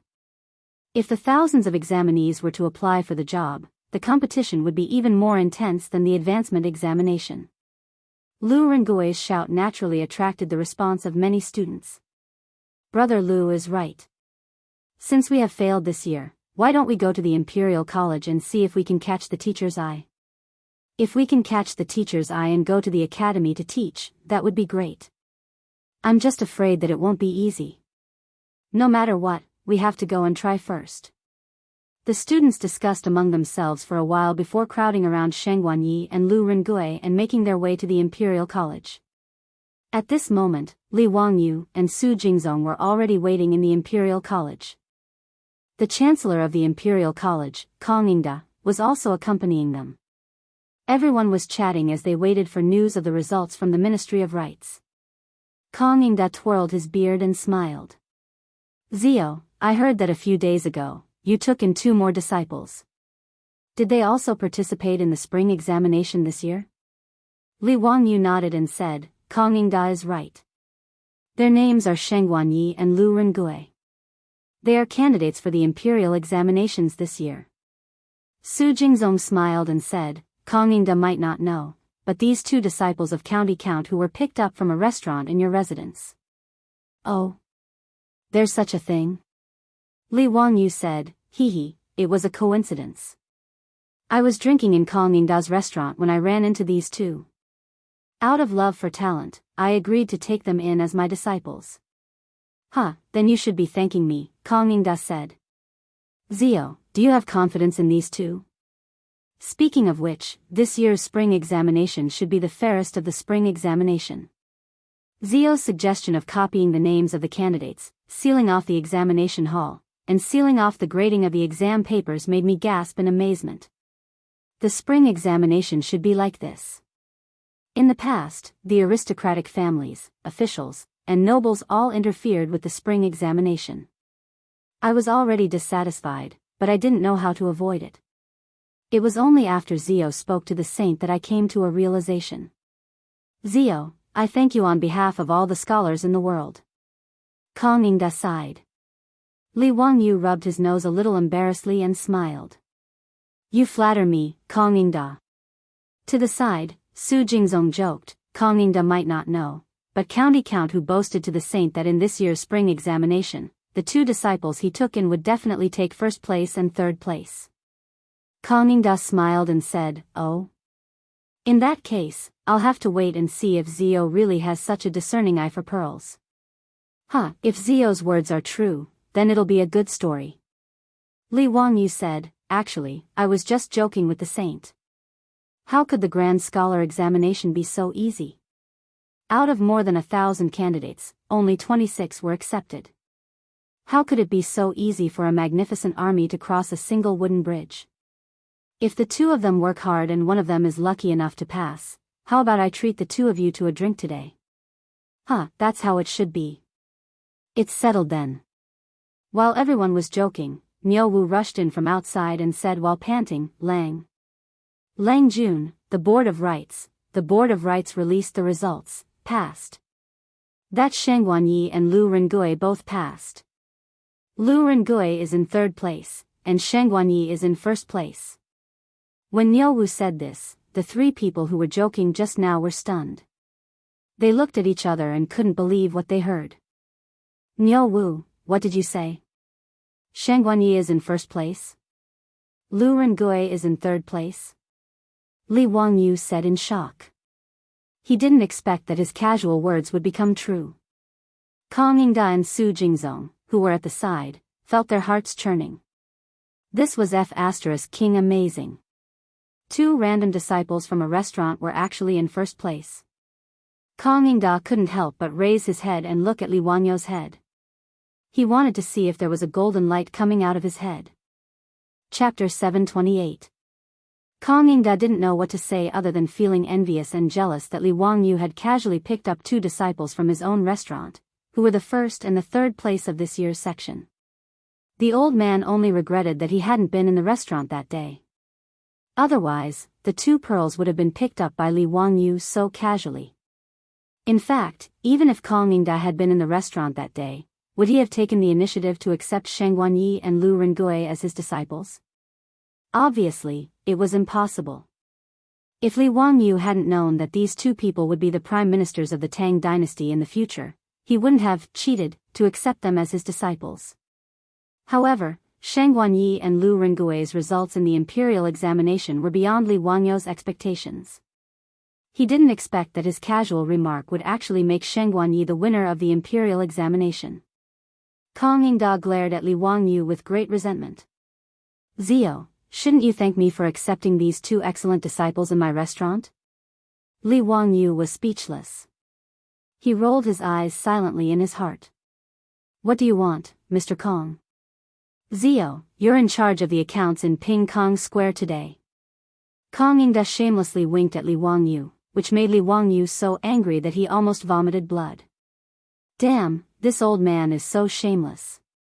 An old man in his 50s actually wants to go to Ping Kong Square to drink wine with prostitutes and defile those young ladies who are about the same age as his granddaughter. Moreover, he wants to pay the bill himself. How abominable. Li Wangyu felt that this was the bad thing about the Tang dynasty. In the future, if a university president like Kong Yingda dared to openly go to a nightclub to look for princesses and prostitutes, he would definitely be on the hot search and headlines the next day. However, in the Tang dynasty, going to a brothel in Ping Kong Square to look for young ladies was called elegant, and all literati loved to do this. Li Wangyu also knew that although this old man Kong Yingda was quite old, he had just taken in a beautiful concubine not too long ago. He was indeed a romantic. Thinking of this, Li Wangyu became even more envious and jealous. This old thing, to be so merry every night, wasn't he afraid that the wind would take his life? He was too lazy to pay attention to Kong Yingda, this old hooligan. Just as he was about to turn his head and talk to Niu Wu, he heard a commotion outside. It was Sheng Guanyi and Lu Rengui, leading a group of students who had failed to pass the imperial exams, to the imperial college. As soon as Sheng Guanyi and Lu Rengui saw Li Wangyu, they immediately knelt down and said, "Greetings, teacher. We did not disappoint you and passed this year's spring quarter examination." "Good, good. Get up quickly." Master said that day that the position of chief of the imperial censorate would belong to none other than the 2 of you, and I hit the nail on the head. Li Wangyu was in a good mood, and quickly helped the 2 of them up. At that time, Li Wangyu only knew that Sheng Guanyi and Lu Rengui had passed the imperial exams, but as for which year they passed and what rank they got, it was not recorded in the history books. That day, he was just bragging to Pai Lupi. He did not expect that Sheng Guanyi and Lu Rengui would really give him such a surprise. However, Kang Yingda, Su Jingzong, and the others did not know about this. They really thought that Li Wangyu had a discerning eye. That day in the Kong family's restaurant, he saw Lu Rengui and Sheng Guanyi's talents at a glance. His admiration for Li Wangyu's eye for talent was unparalleled. As for the group of examinees who had failed to pass the imperial exams, they also greeted Li Wangyu and the others noisily. When they looked at Sheng Guanyi and Lu Rengui, they were so envious that their eyes were about to spit fire. In the eyes of everyone, these two people were simply winners in life. Not only did they pass the imperial exams in spring at a young age, but they also took Li Wangyu, a famous teacher in Chang'an, as their teacher. Their future was limitless. How could they not be envious? While they were talking, Ma Zhou and Yan Liben also came together. After greeting Li Wangyu, Kang Yingda, and the others, they smiled at Sheng Guanyi and Lu Rengui. "Teacher, these two are our new classmates, right?" Li Wangyu nodded and introduced them. "Yes, this is Sheng Guanyi, the head of the imperial exams. This is Lu Rengui, the third in the imperial exams. Sheng Guanyi, Lu Rengui, these two are your senior brothers, Yan Liben and Ma Zhou. In the future, the four of you should get closer." Sheng Guanyi and Lu Rengui greet the two senior brothers. "Hello, junior brothers. The two of you are really talented. It is not easy for you to pass the imperial exams and get third in the imperial exams in spring. I am ashamed to say that the two of you did not participate in the imperial exams in spring." It is a pity." Yan Liben laughed. Although he and Ma Zhou were officials now, they did not enter the official career through the imperial exams. This was a small pity for Yan Liben and Ma Zhou. At the beginning of the Tang dynasty, the imperial exams were still in the early stages. The 9-rank system was still popular. The so-called 9-rank system referred to the talent survey issued by the imperial court. The talents were divided into 9 grades, which were upper, middle, lower, and lower. This talent survey was filled out by the officials of each region. Whether or not they were officials, they would be registered. The form detailed the year, grade, and comments. The Ministry of Personnel would promote and remove officials based on this. The 9-rank system was an important method for the aristocratic families to control the imperial court. Under this system, there were no poor people in the upper ranks, and the aristocratic families became stronger. Therefore, when the Sui and Tang dynasties started the imperial exams, it was to suppress the power of the aristocratic families, strengthen the centralization of power, and give the poor students a chance to advance. However, the imperial exams at the beginning of the Tang dynasty were still in the early stages, and the system was not perfect. Therefore, people like Ma Zhou, who were chosen by Pai Lupi, were able to reach the sky in one step. They did not need to go through the imperial exams, and became an imperial censor. Sheng Guanyi and Lu Rengui bowed to Ma Zhou and Yan Liben's praise. Although they had taken Li Wangyu as their teacher, and had passed the imperial exams in spring, they were still nobodies. Facing Yan Liben, the imperial grandee, the junior supervisor, Ma Zhou, the imperial censor, still appeared somewhat uneasy. Ma Zhou smiled and said to Li Wangyu, "Teacher, you have taken in 2 more junior brothers. We have 6 classmates now. Shouldn't we change the way we address them?" Li Wangyu was stunned. He did not understand what Ma Zhou meant. Ma Zhou continued to wink and said, "Teacher, it seems that I am the first one to take in a teacher. Shouldn't I be the eldest senior brother?" His words immediately made Yan Liben so angry that he almost fought with him. This guy was simply taking advantage of him. It was different from martial arts novels, where people were called the eldest senior brother or second senior brother according to the time they entered the school. When a scholar took in a teacher, his classmates were all peers. The title of the eldest senior brother was a respectful title for the older and more talented people. Generally speaking, the status of the eldest senior brother was second only to the teacher. Ma Zhou shamelessly said that he was the eldest senior brother. Wasn't that taking advantage of them by saying that he was older and more talented? Of course, Ma Zhou's words were purely a joke. He and Yan Liben had studied with Li Wangyu for nearly a year, and their relationship was quite close. Yan Liben did not show any weakness. He immediately pointed at Ma Zhou and said to Sheng Guanyi and Lu Rengui, two students, "Do you know that Ma Zhou is the best among all the disciples of the master? Do you know who he is?" Sheng Guanyi and Lu Rengui looked at each other. They did not know what was going on, so they could only shake their heads. Yan Liben laughed and said, "The thickness of this person's face is unparalleled in the world. It can be called the best." When Li Wangyu and the others heard this, they all laughed. Sheng Guanyi and Lu Rengui's faces were also twitching. They could not help laughing, but they cared about Ma Zhou's face. Today was the first time they met, so they did not dare to be presumptuous and laugh out loud. Yan Liben. "I swear that I can't exist under the same sky as you. Today's drinks will be on you." Ma Zhou jumped and scolded with a smile, causing everyone to burst into laughter again. Chapter 729. After they finished talking and laughing, Li Wangyu looked at the students who had failed the exam in the Imperial College and said with a smile, "Ladies and gentlemen, are you here to teach in the Imperial College of the Tang dynasty?" Everyone hurriedly bowed and said, "Yes. We heard that you are recruiting doctors and teaching assistants, so we are here to apply." Li Wangyu nodded and said, "Good.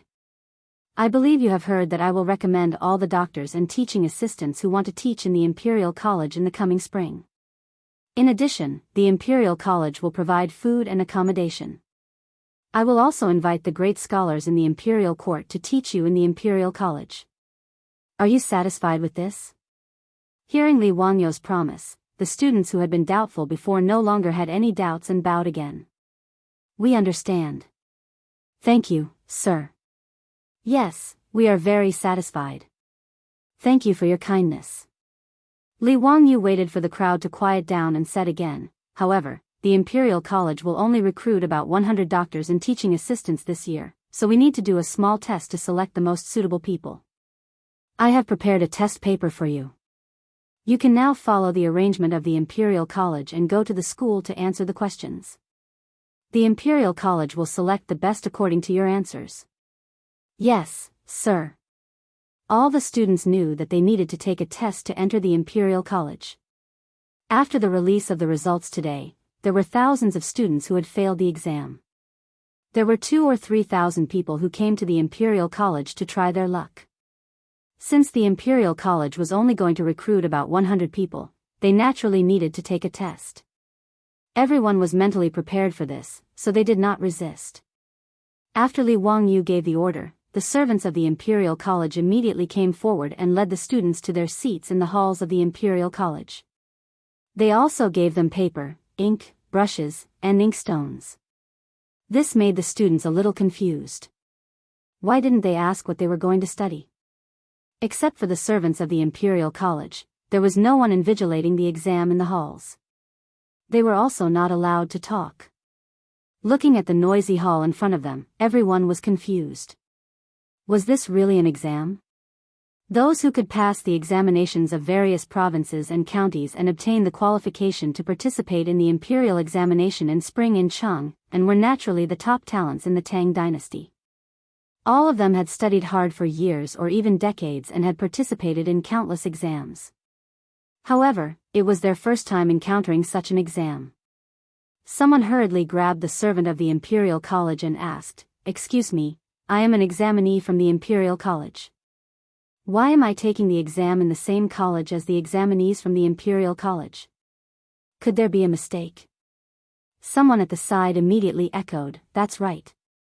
Why didn't anyone ask us what we were tested for?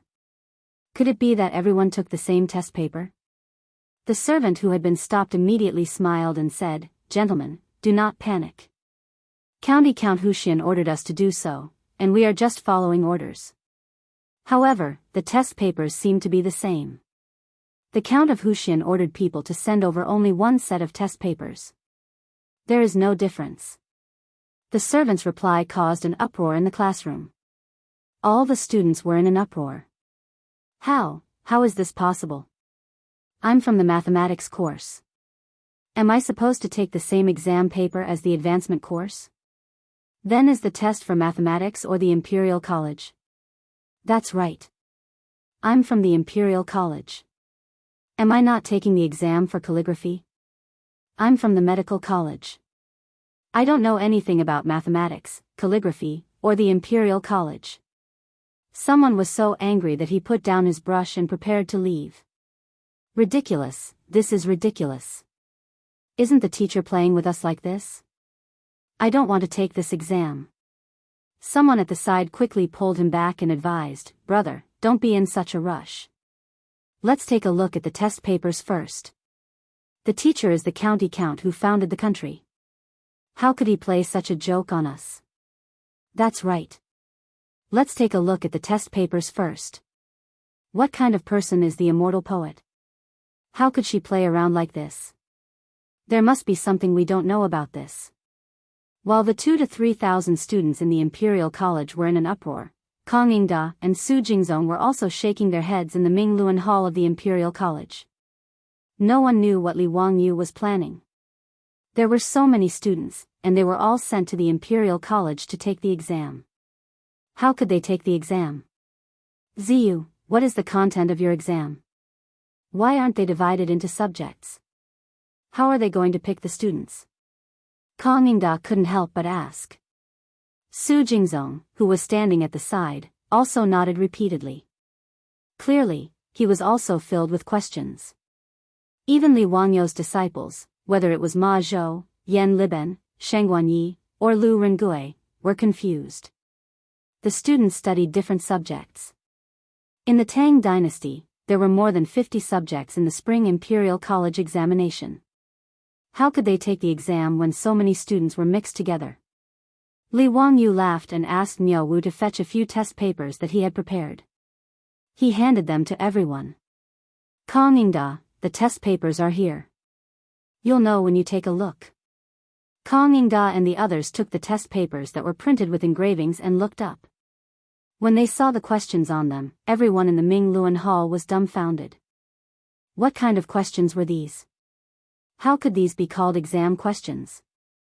The examinee's name, place of birth, address, and the subjects they studied were all normal procedures for the exam.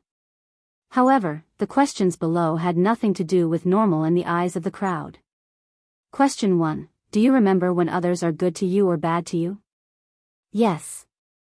No. The second question. Do you prefer solitude to crowds? Yes. No. The third question. If your lifespan could be calculated, would you want to know? Yes. No. The entire page of test papers was filled with questions, but they were all nonsensical in the eyes of the crowd. Not to mention how frivolous these questions were, even these multiple-choice questions were never seen before. Even a great scholar like Kang Yingda did not know what multiple-choice questions were. Multiple-choice questions only appeared in the 1950s. Of course, Kang Yingda and the others did not know. However, looking at the meaning of the questions, everyone could roughly guess that they had to choose their answers according to the questions on the paper. But what was the point of these questions?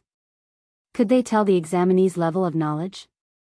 Could it be that the examinee's preference for solitude or crowds could also decide whether to teach in the academy? After reading the test paper, Kang Yingda was so angry that he blew his beard and glared. He had kindly lent the Imperial College to Li Wangyu so that he could choose the professors and teaching assistants of the Tang dynasty's Imperial College. However, who would have thought that Li Wangyu would be so mischievous and create such a test paper? Wasn't he just toying with him and those students? As the Chancellor of the Imperial College, Kang Yingda placed great importance on these scholars. When he saw that Li Wangyu was toying with them, he was instantly enraged. County count who? You, how could you toy with those students like this? They came because of your reputation as the immortal poet, Li Wangyu. Even if they are ignorant, you cannot toy with them like this. No, you are not allowed to take this bullshit test again today. This old man will not allow you to trample on the dignity of scholars like this. They're not entertainers. Kong Yingda's sudden outburst of anger left Su Jingzong gaping, but he did not know what to say. After all, his thoughts were basically the same as Kong Yingda's. However, because Li Wangyu was his boss, he did not dare to say anything. Ma Zhou, Yan Liben, and the others also had awkward expressions.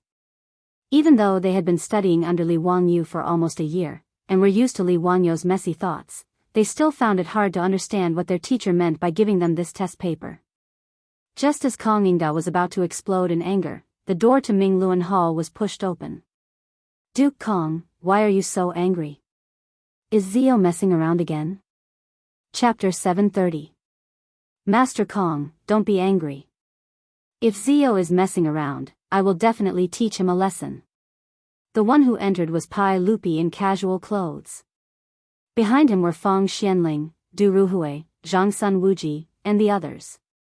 When the people in the Mingluan Hall saw Li Er personally arrive, they hurriedly bowed. This subject greets your majesty. When Sheng Wanyi and Lu Rengui found out that the person who came was the emperor of the Tang dynasty, they were so excited that their bodies almost trembled. They followed the others and bowed. Pai Lupi smiled and waved his hand, indicating that everyone was excused. He then looked at Sheng Wanyi and Lu Rengui. Today, I heard that the Ministry of Rites announced that Zio's 2 new disciples were ranked third and third. I was curious, so I came with Master Fang and Master Du to join in the fun. I didn't expect Zio's foresight to be so unique. His words really came true. When Zio said that one of his disciples would be ranked first, I didn't believe it at all. Haha. Fang Xianling also nodded and smiled. Not only did your majesty not believe it, but when have we ever believed it? Li Wangyu cursed in his heart. Damn, not only did you not believe it, even I didn't believe it. When did I have the talent to jinx it? Pai Lupi then said to Zhang Sun Wuji, Assistant General, when Sheng Wanyi and Lu Rengui go to the Ministry of Appointments, you have to make arrangements for them. Zhang Sun Wuji twirled his beard and smiled, Your Majesty, you don't have to worry. Those who are ranked first in the imperial examinations should all become scholars in the Hongwen Hall. The Hongwen Hall's predecessor was the Literature Hall that Pai Lupi set up for the Emperor of Qin to recruit scholars from all over the world. Fang Xianling, Du Ruhui, Yu Shinan, and Su Jingzong, these 18 scholars of the Emperor of Qin were famous people in the Literature Hall. After Pai Lupi ascended the throne, he ordered to gather 200,000 books in the Hongwen Hall and set up the Hongwen Hall. It was the country's library and also the place where the emperor recruited scholars. Not only did the Hongwen school have to teach the children of the royal family, first-rank officials, prime ministers, and meritorious ministers, but it was also Pai Lupi's think tank. They often made plans for the nation's policies. It was naturally a good thing that Sheng Wanyi was able to enter the Hongwen library. Although her official rank was not high, there were many benefits. Li Wangyu originally wanted to pull Sheng Wanyi and the others into the Royal Academy to help out, but after hearing Zhang Sun Wuji's words, he kept his mouth shut. Unexpectedly, Sheng Wanyi and Lu Rengui looked at each other and bowed again. Your Majesty, if possible, I would like to work in the Royal Academy of the Tang dynasty. Is that possible? Upon hearing this, Pai Lupi was slightly stunned. He looked at Zhang Sun Wuji and asked, Fu Ji, is the request of Ziyu's 2 disciples possible? Zhang Sun Wuji was the Minister of Personnel, so the appointment of officials naturally had to go through him. However, Zhang Sun Wuji hesitated. After pondering for a while, he asked with uncertainty, Your Majesty, is the Royal Academy of the Tang dynasty part of the imperial court? Or is it the private property of Your Majesty and County Count Huxin? The school that Li Wangyu came up with on a whim, and he also tricked Pai Lupi into becoming a shareholder. Originally, the academy was completely private property. However, this fellow was very tired. In order to slack off, he dragged Su Jingzong into the water. In order to make Su Jingzong work in the academy willingly, the vice dean of the academy was made an official position in the imperial court. Therefore, including Zhang Sun Wuji, all the officials and generals in the imperial court were confused. What the heck was this academy? You could say that it was the private property of His Majesty and County Count Huxian, but the vice dean of the academy was a lower third-rank official that received a salary from the imperial court. It could be said that the academy belonged to the imperial court, but the cost of building the academy was paid by His Majesty and County Count Huxian. In the future, the income of the academy would have nothing to do with the imperial court. This gave Zhang Sun Wuji, the big boss of the Ministry of Personnel, a headache. He did not know how to arrange the affairs of the academy. As for Zhang Sun Wuji's question, Pai Lupi was also a little hesitant. He did not know how to answer. The Royal Academy of the Tang dynasty was indeed his and Li Wangyo's private property. However, it was not appropriate for it to be managed by an official from the imperial court. Pai Lupi simply looked at Li Wangyu. "Zio, what do you think about this?" Li Wangyu scratched his head. This issue of status was indeed a little troublesome. After thinking for a while, Li Wangyu suddenly thought of the public-private partnership system that Wuxia had in the past. He felt that it was better to do the same. Li Wangyu said, "Uncle, why don't we turn this academy into a public-private partnership?" Pai Lupi and the other big bosses could not help but frown. What public-private partnership? They had never heard of it. "Zio, what's a public-private partnership?" Pai Lupi did not understand. Li Wangyu said, "A public-private partnership is to add shares from the imperial court into the private property. Both parties will manage it together." His words were naturally new to everyone, but they also felt that it was a feasible idea. Li Wangyu continued, "In the academy, the imperial court can have another share. Uncle will take 40% of the shares of the academy, I will take 30%, and the remaining 30% will belong to the imperial court. How about it? The cost of building the academy will be contributed according to this ratio. The future income will also be distributed according to this ratio. In this way, the imperial court will appoint officials to manage the academy. It will be justified." Pai Lupi pondered for a while. Although he was a little reluctant to give up 20% of the shares, he still nodded and agreed. Fang Xianling, Du Ruhui, and the other big bosses looked at each other and thought that this would not cause any loss to the imperial court. They also did not object. This matter was settled in a few words.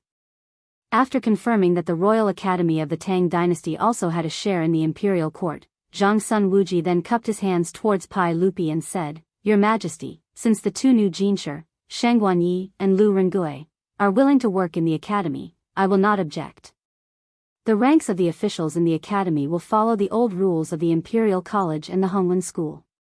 The Royal Academy of the Tang dynasty can have 1 dean, 1 deputy dean, 4 grand secretaries, 8 grand secretaries, and 12 grand secretaries. Shang Guanyi and Lu Rengui can both work in the academy as grand secretaries of the Imperial College. However, the academicians and teaching assistants that Huxian wants to recruit today cannot follow the old rules of the Imperial College. The academicians and teaching assistants of the Imperial College also had official ranks. The academicians were above the 7th rank, while the teaching assistants were above the 7th rank. Li Wangyu wanted to recruit more than 100 academicians and teaching assistants to teach children. If they all followed the rules of the Imperial College, it would be a mess. It would mean that the Imperial Court would have more than 100 officials. This was something that Zhang Sun Wuji could not agree to. Pai Lupi naturally did not have any objections to Zhang Sun Wuji's arrangement and nodded in agreement. Li Wangyu also nodded and replied, "Zhang Sun Wuji is right. The academicians and teaching assistants of the academy naturally cannot be given official ranks. They will only receive the salary from the academy." Li Wangyu also did not want the teachers of the academy to become officials of the imperial court. If that was the case, wouldn't the academy become another imperial college? Now that the imperial court had a share, it was only a temporary measure.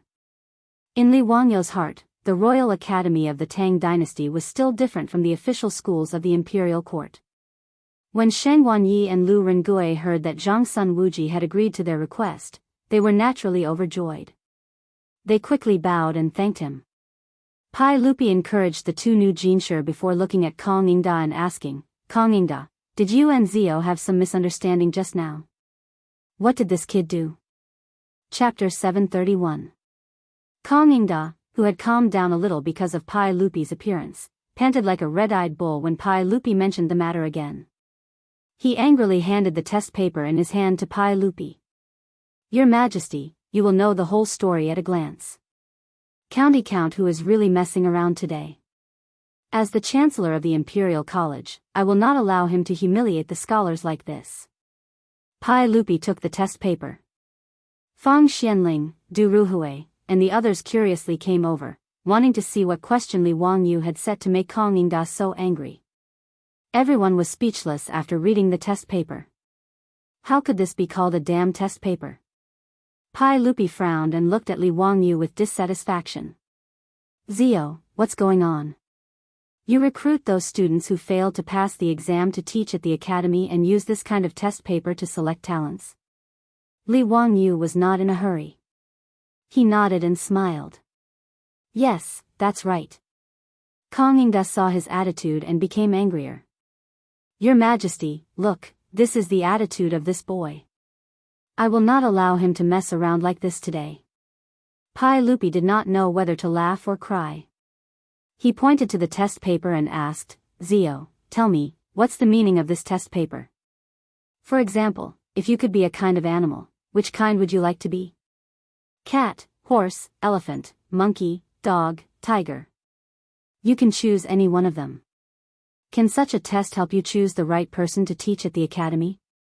Fang Xianling, Du Ruhui, and the others also shook their heads. They felt that it was no wonder that Kong Yingda was so angry today. Even if they saw the so-called test paper, they were still a little uneasy and angry. Li Wangyu laughed and pointed to the test paper in Pai Lupi's hand. Uncle, this is carefully prepared by me. It's called a psychological test. Psychological test? What does that mean? Everyone, including Pai Lupi, was dumbfounded. What the hell was that?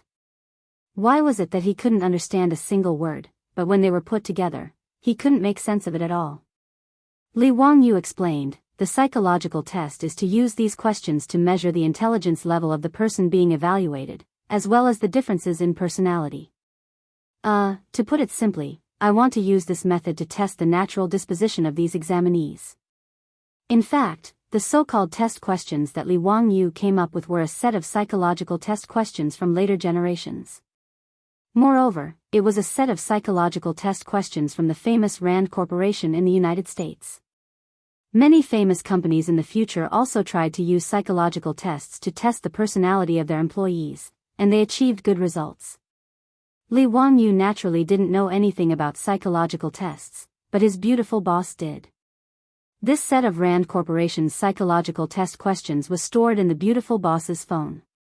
His beautiful superior gave Li Wangyu an idea to recruit students who failed to pass the exam to teach in the academy. She asked him to select teachers based on this set of psychological test questions. After all, the academy was now teaching students who were ignorant. Li Wangyu naturally wanted to choose those who were kind and patient. And this set of psychological test questions was the most convenient method in the Tang dynasty today. Otherwise, with Li Wangyu's ability and the fact that he didn't work in the HR department in later generations, even if he interviewed the students one by one, he might not be able to tell who was suitable. His beautiful superior could do this. She was a department manager in a big company, and naturally had interviewed many employees. But there were thousands of students in Chang'an City who failed to pass the exam. It would be very tiring to rely on his beautiful superior to interview them alone. How could Li Wangyu, who cared about his woman, bear to do that? Therefore, this set of psychological test questions from Rand Corporation was the best choice. Although it might not be accurate, it was close. But no one had heard of this psychological test before. Even with Li Wangyu's explanation, they were still confused and didn't understand what he was talking about. Kong Yingda snorted discontentedly. Humph, this person is divided into 5 sections, each different. How can you tell the difference by answering some questions that don't make sense? Don't talk nonsense, County Count who? The 5 sections that Kong Yingda said were Wuxia's understanding of people's personalities since ancient times. People were divided into 5 types: seal type, comparison type, food type, wealth type, and official type. Each type had different life weights, hobbies, abilities, and specialties.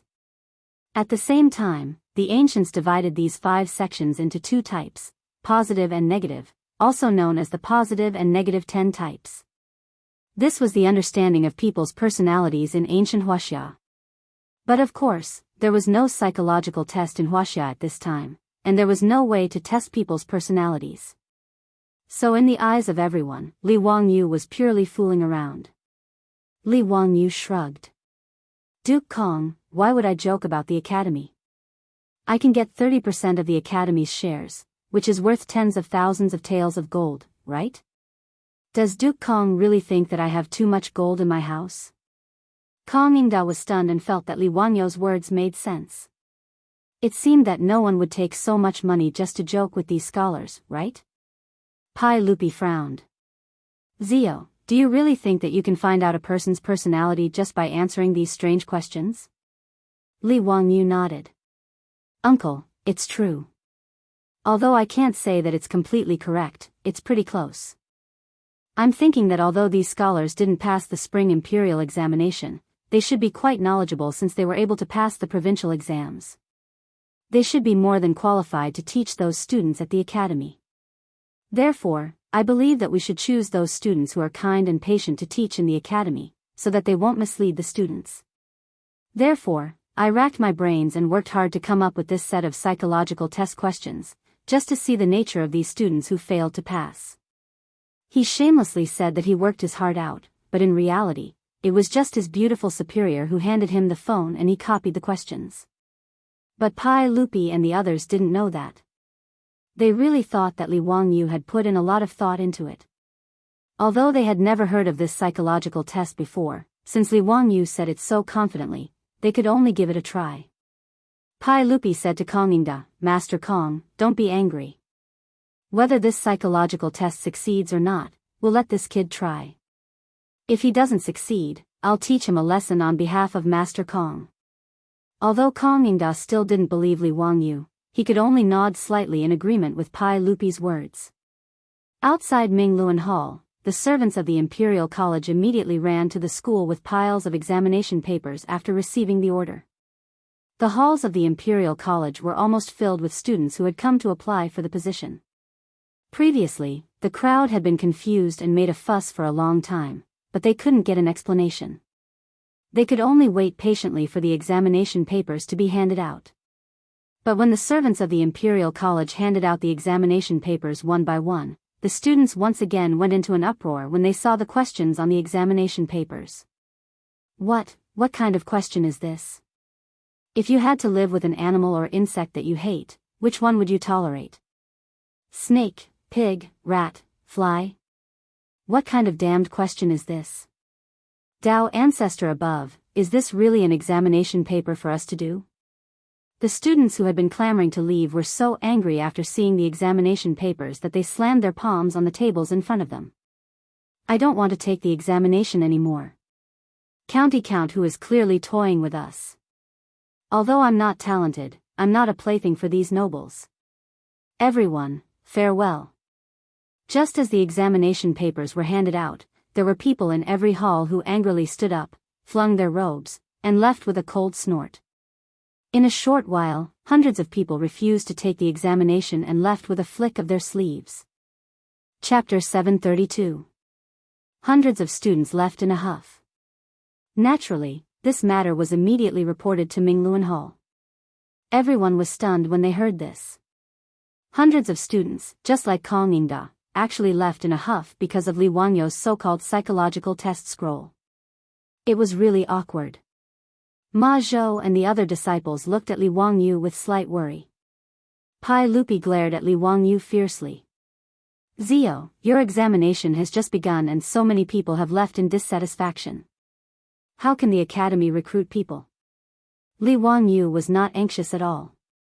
Uncle, don't worry. I think it's a good thing that these people have left. Oh. Why do you say so? Li Wangyu explained, obviously, these students who left have bad tempers and can't accept new things. They are not suitable candidates to be teachers of the academy. So what if they leave early? Hee, haven't only a few hundred people left? There are more than 1,000 students left. Uncle, you don't have to worry. Hearing this, Pai Lupi thought for a while and felt that it made sense. He did not say anything else. Kang Yingda, on the other hand, began to glare at Li Wangyu again. Zio, do you mean that I'm also a bad-tempered person who can't accept new things? Li Wangyu was speechless. Why did this old man take the initiative to accept the flying dagger? Hee, Master Kong, what are you talking about? Master Kong is only angry at me because you care about those scholars. In a moment of desperation, and you don't treat me as an outsider. Naturally, I only feel grateful to Master Kong. Why would I mean that? Li Wangyu's explanation made Kang Yingda nod slightly, reluctantly accepting his explanation. Kang Yingda said, Zio, don't blame me for being meddlesome. I'm also worried that your actions today will affect your hard-earned reputation in the scholarly world. You also know that the scholars in Chang and now call you the little immortal poet and respectfully address you as teacher. Since this is the case, Zio, you should cherish these scholars and not make fun of them. Yes, Lord Kong is right. Li Wangyu hurriedly bowed to Kang Yingda to express his gratitude. Although the old man had a big temper just now, the old man really didn't have any bad intentions towards him. Li Wangyu knew what was good for him. Ever since Li Wangyu had transmigrated to the Tang dynasty, he had met several great scholars. Whether it was Yu Shinan, Kang Yingda, Lu Quan, or Li Gang, all of their characters and knowledge were indisputable.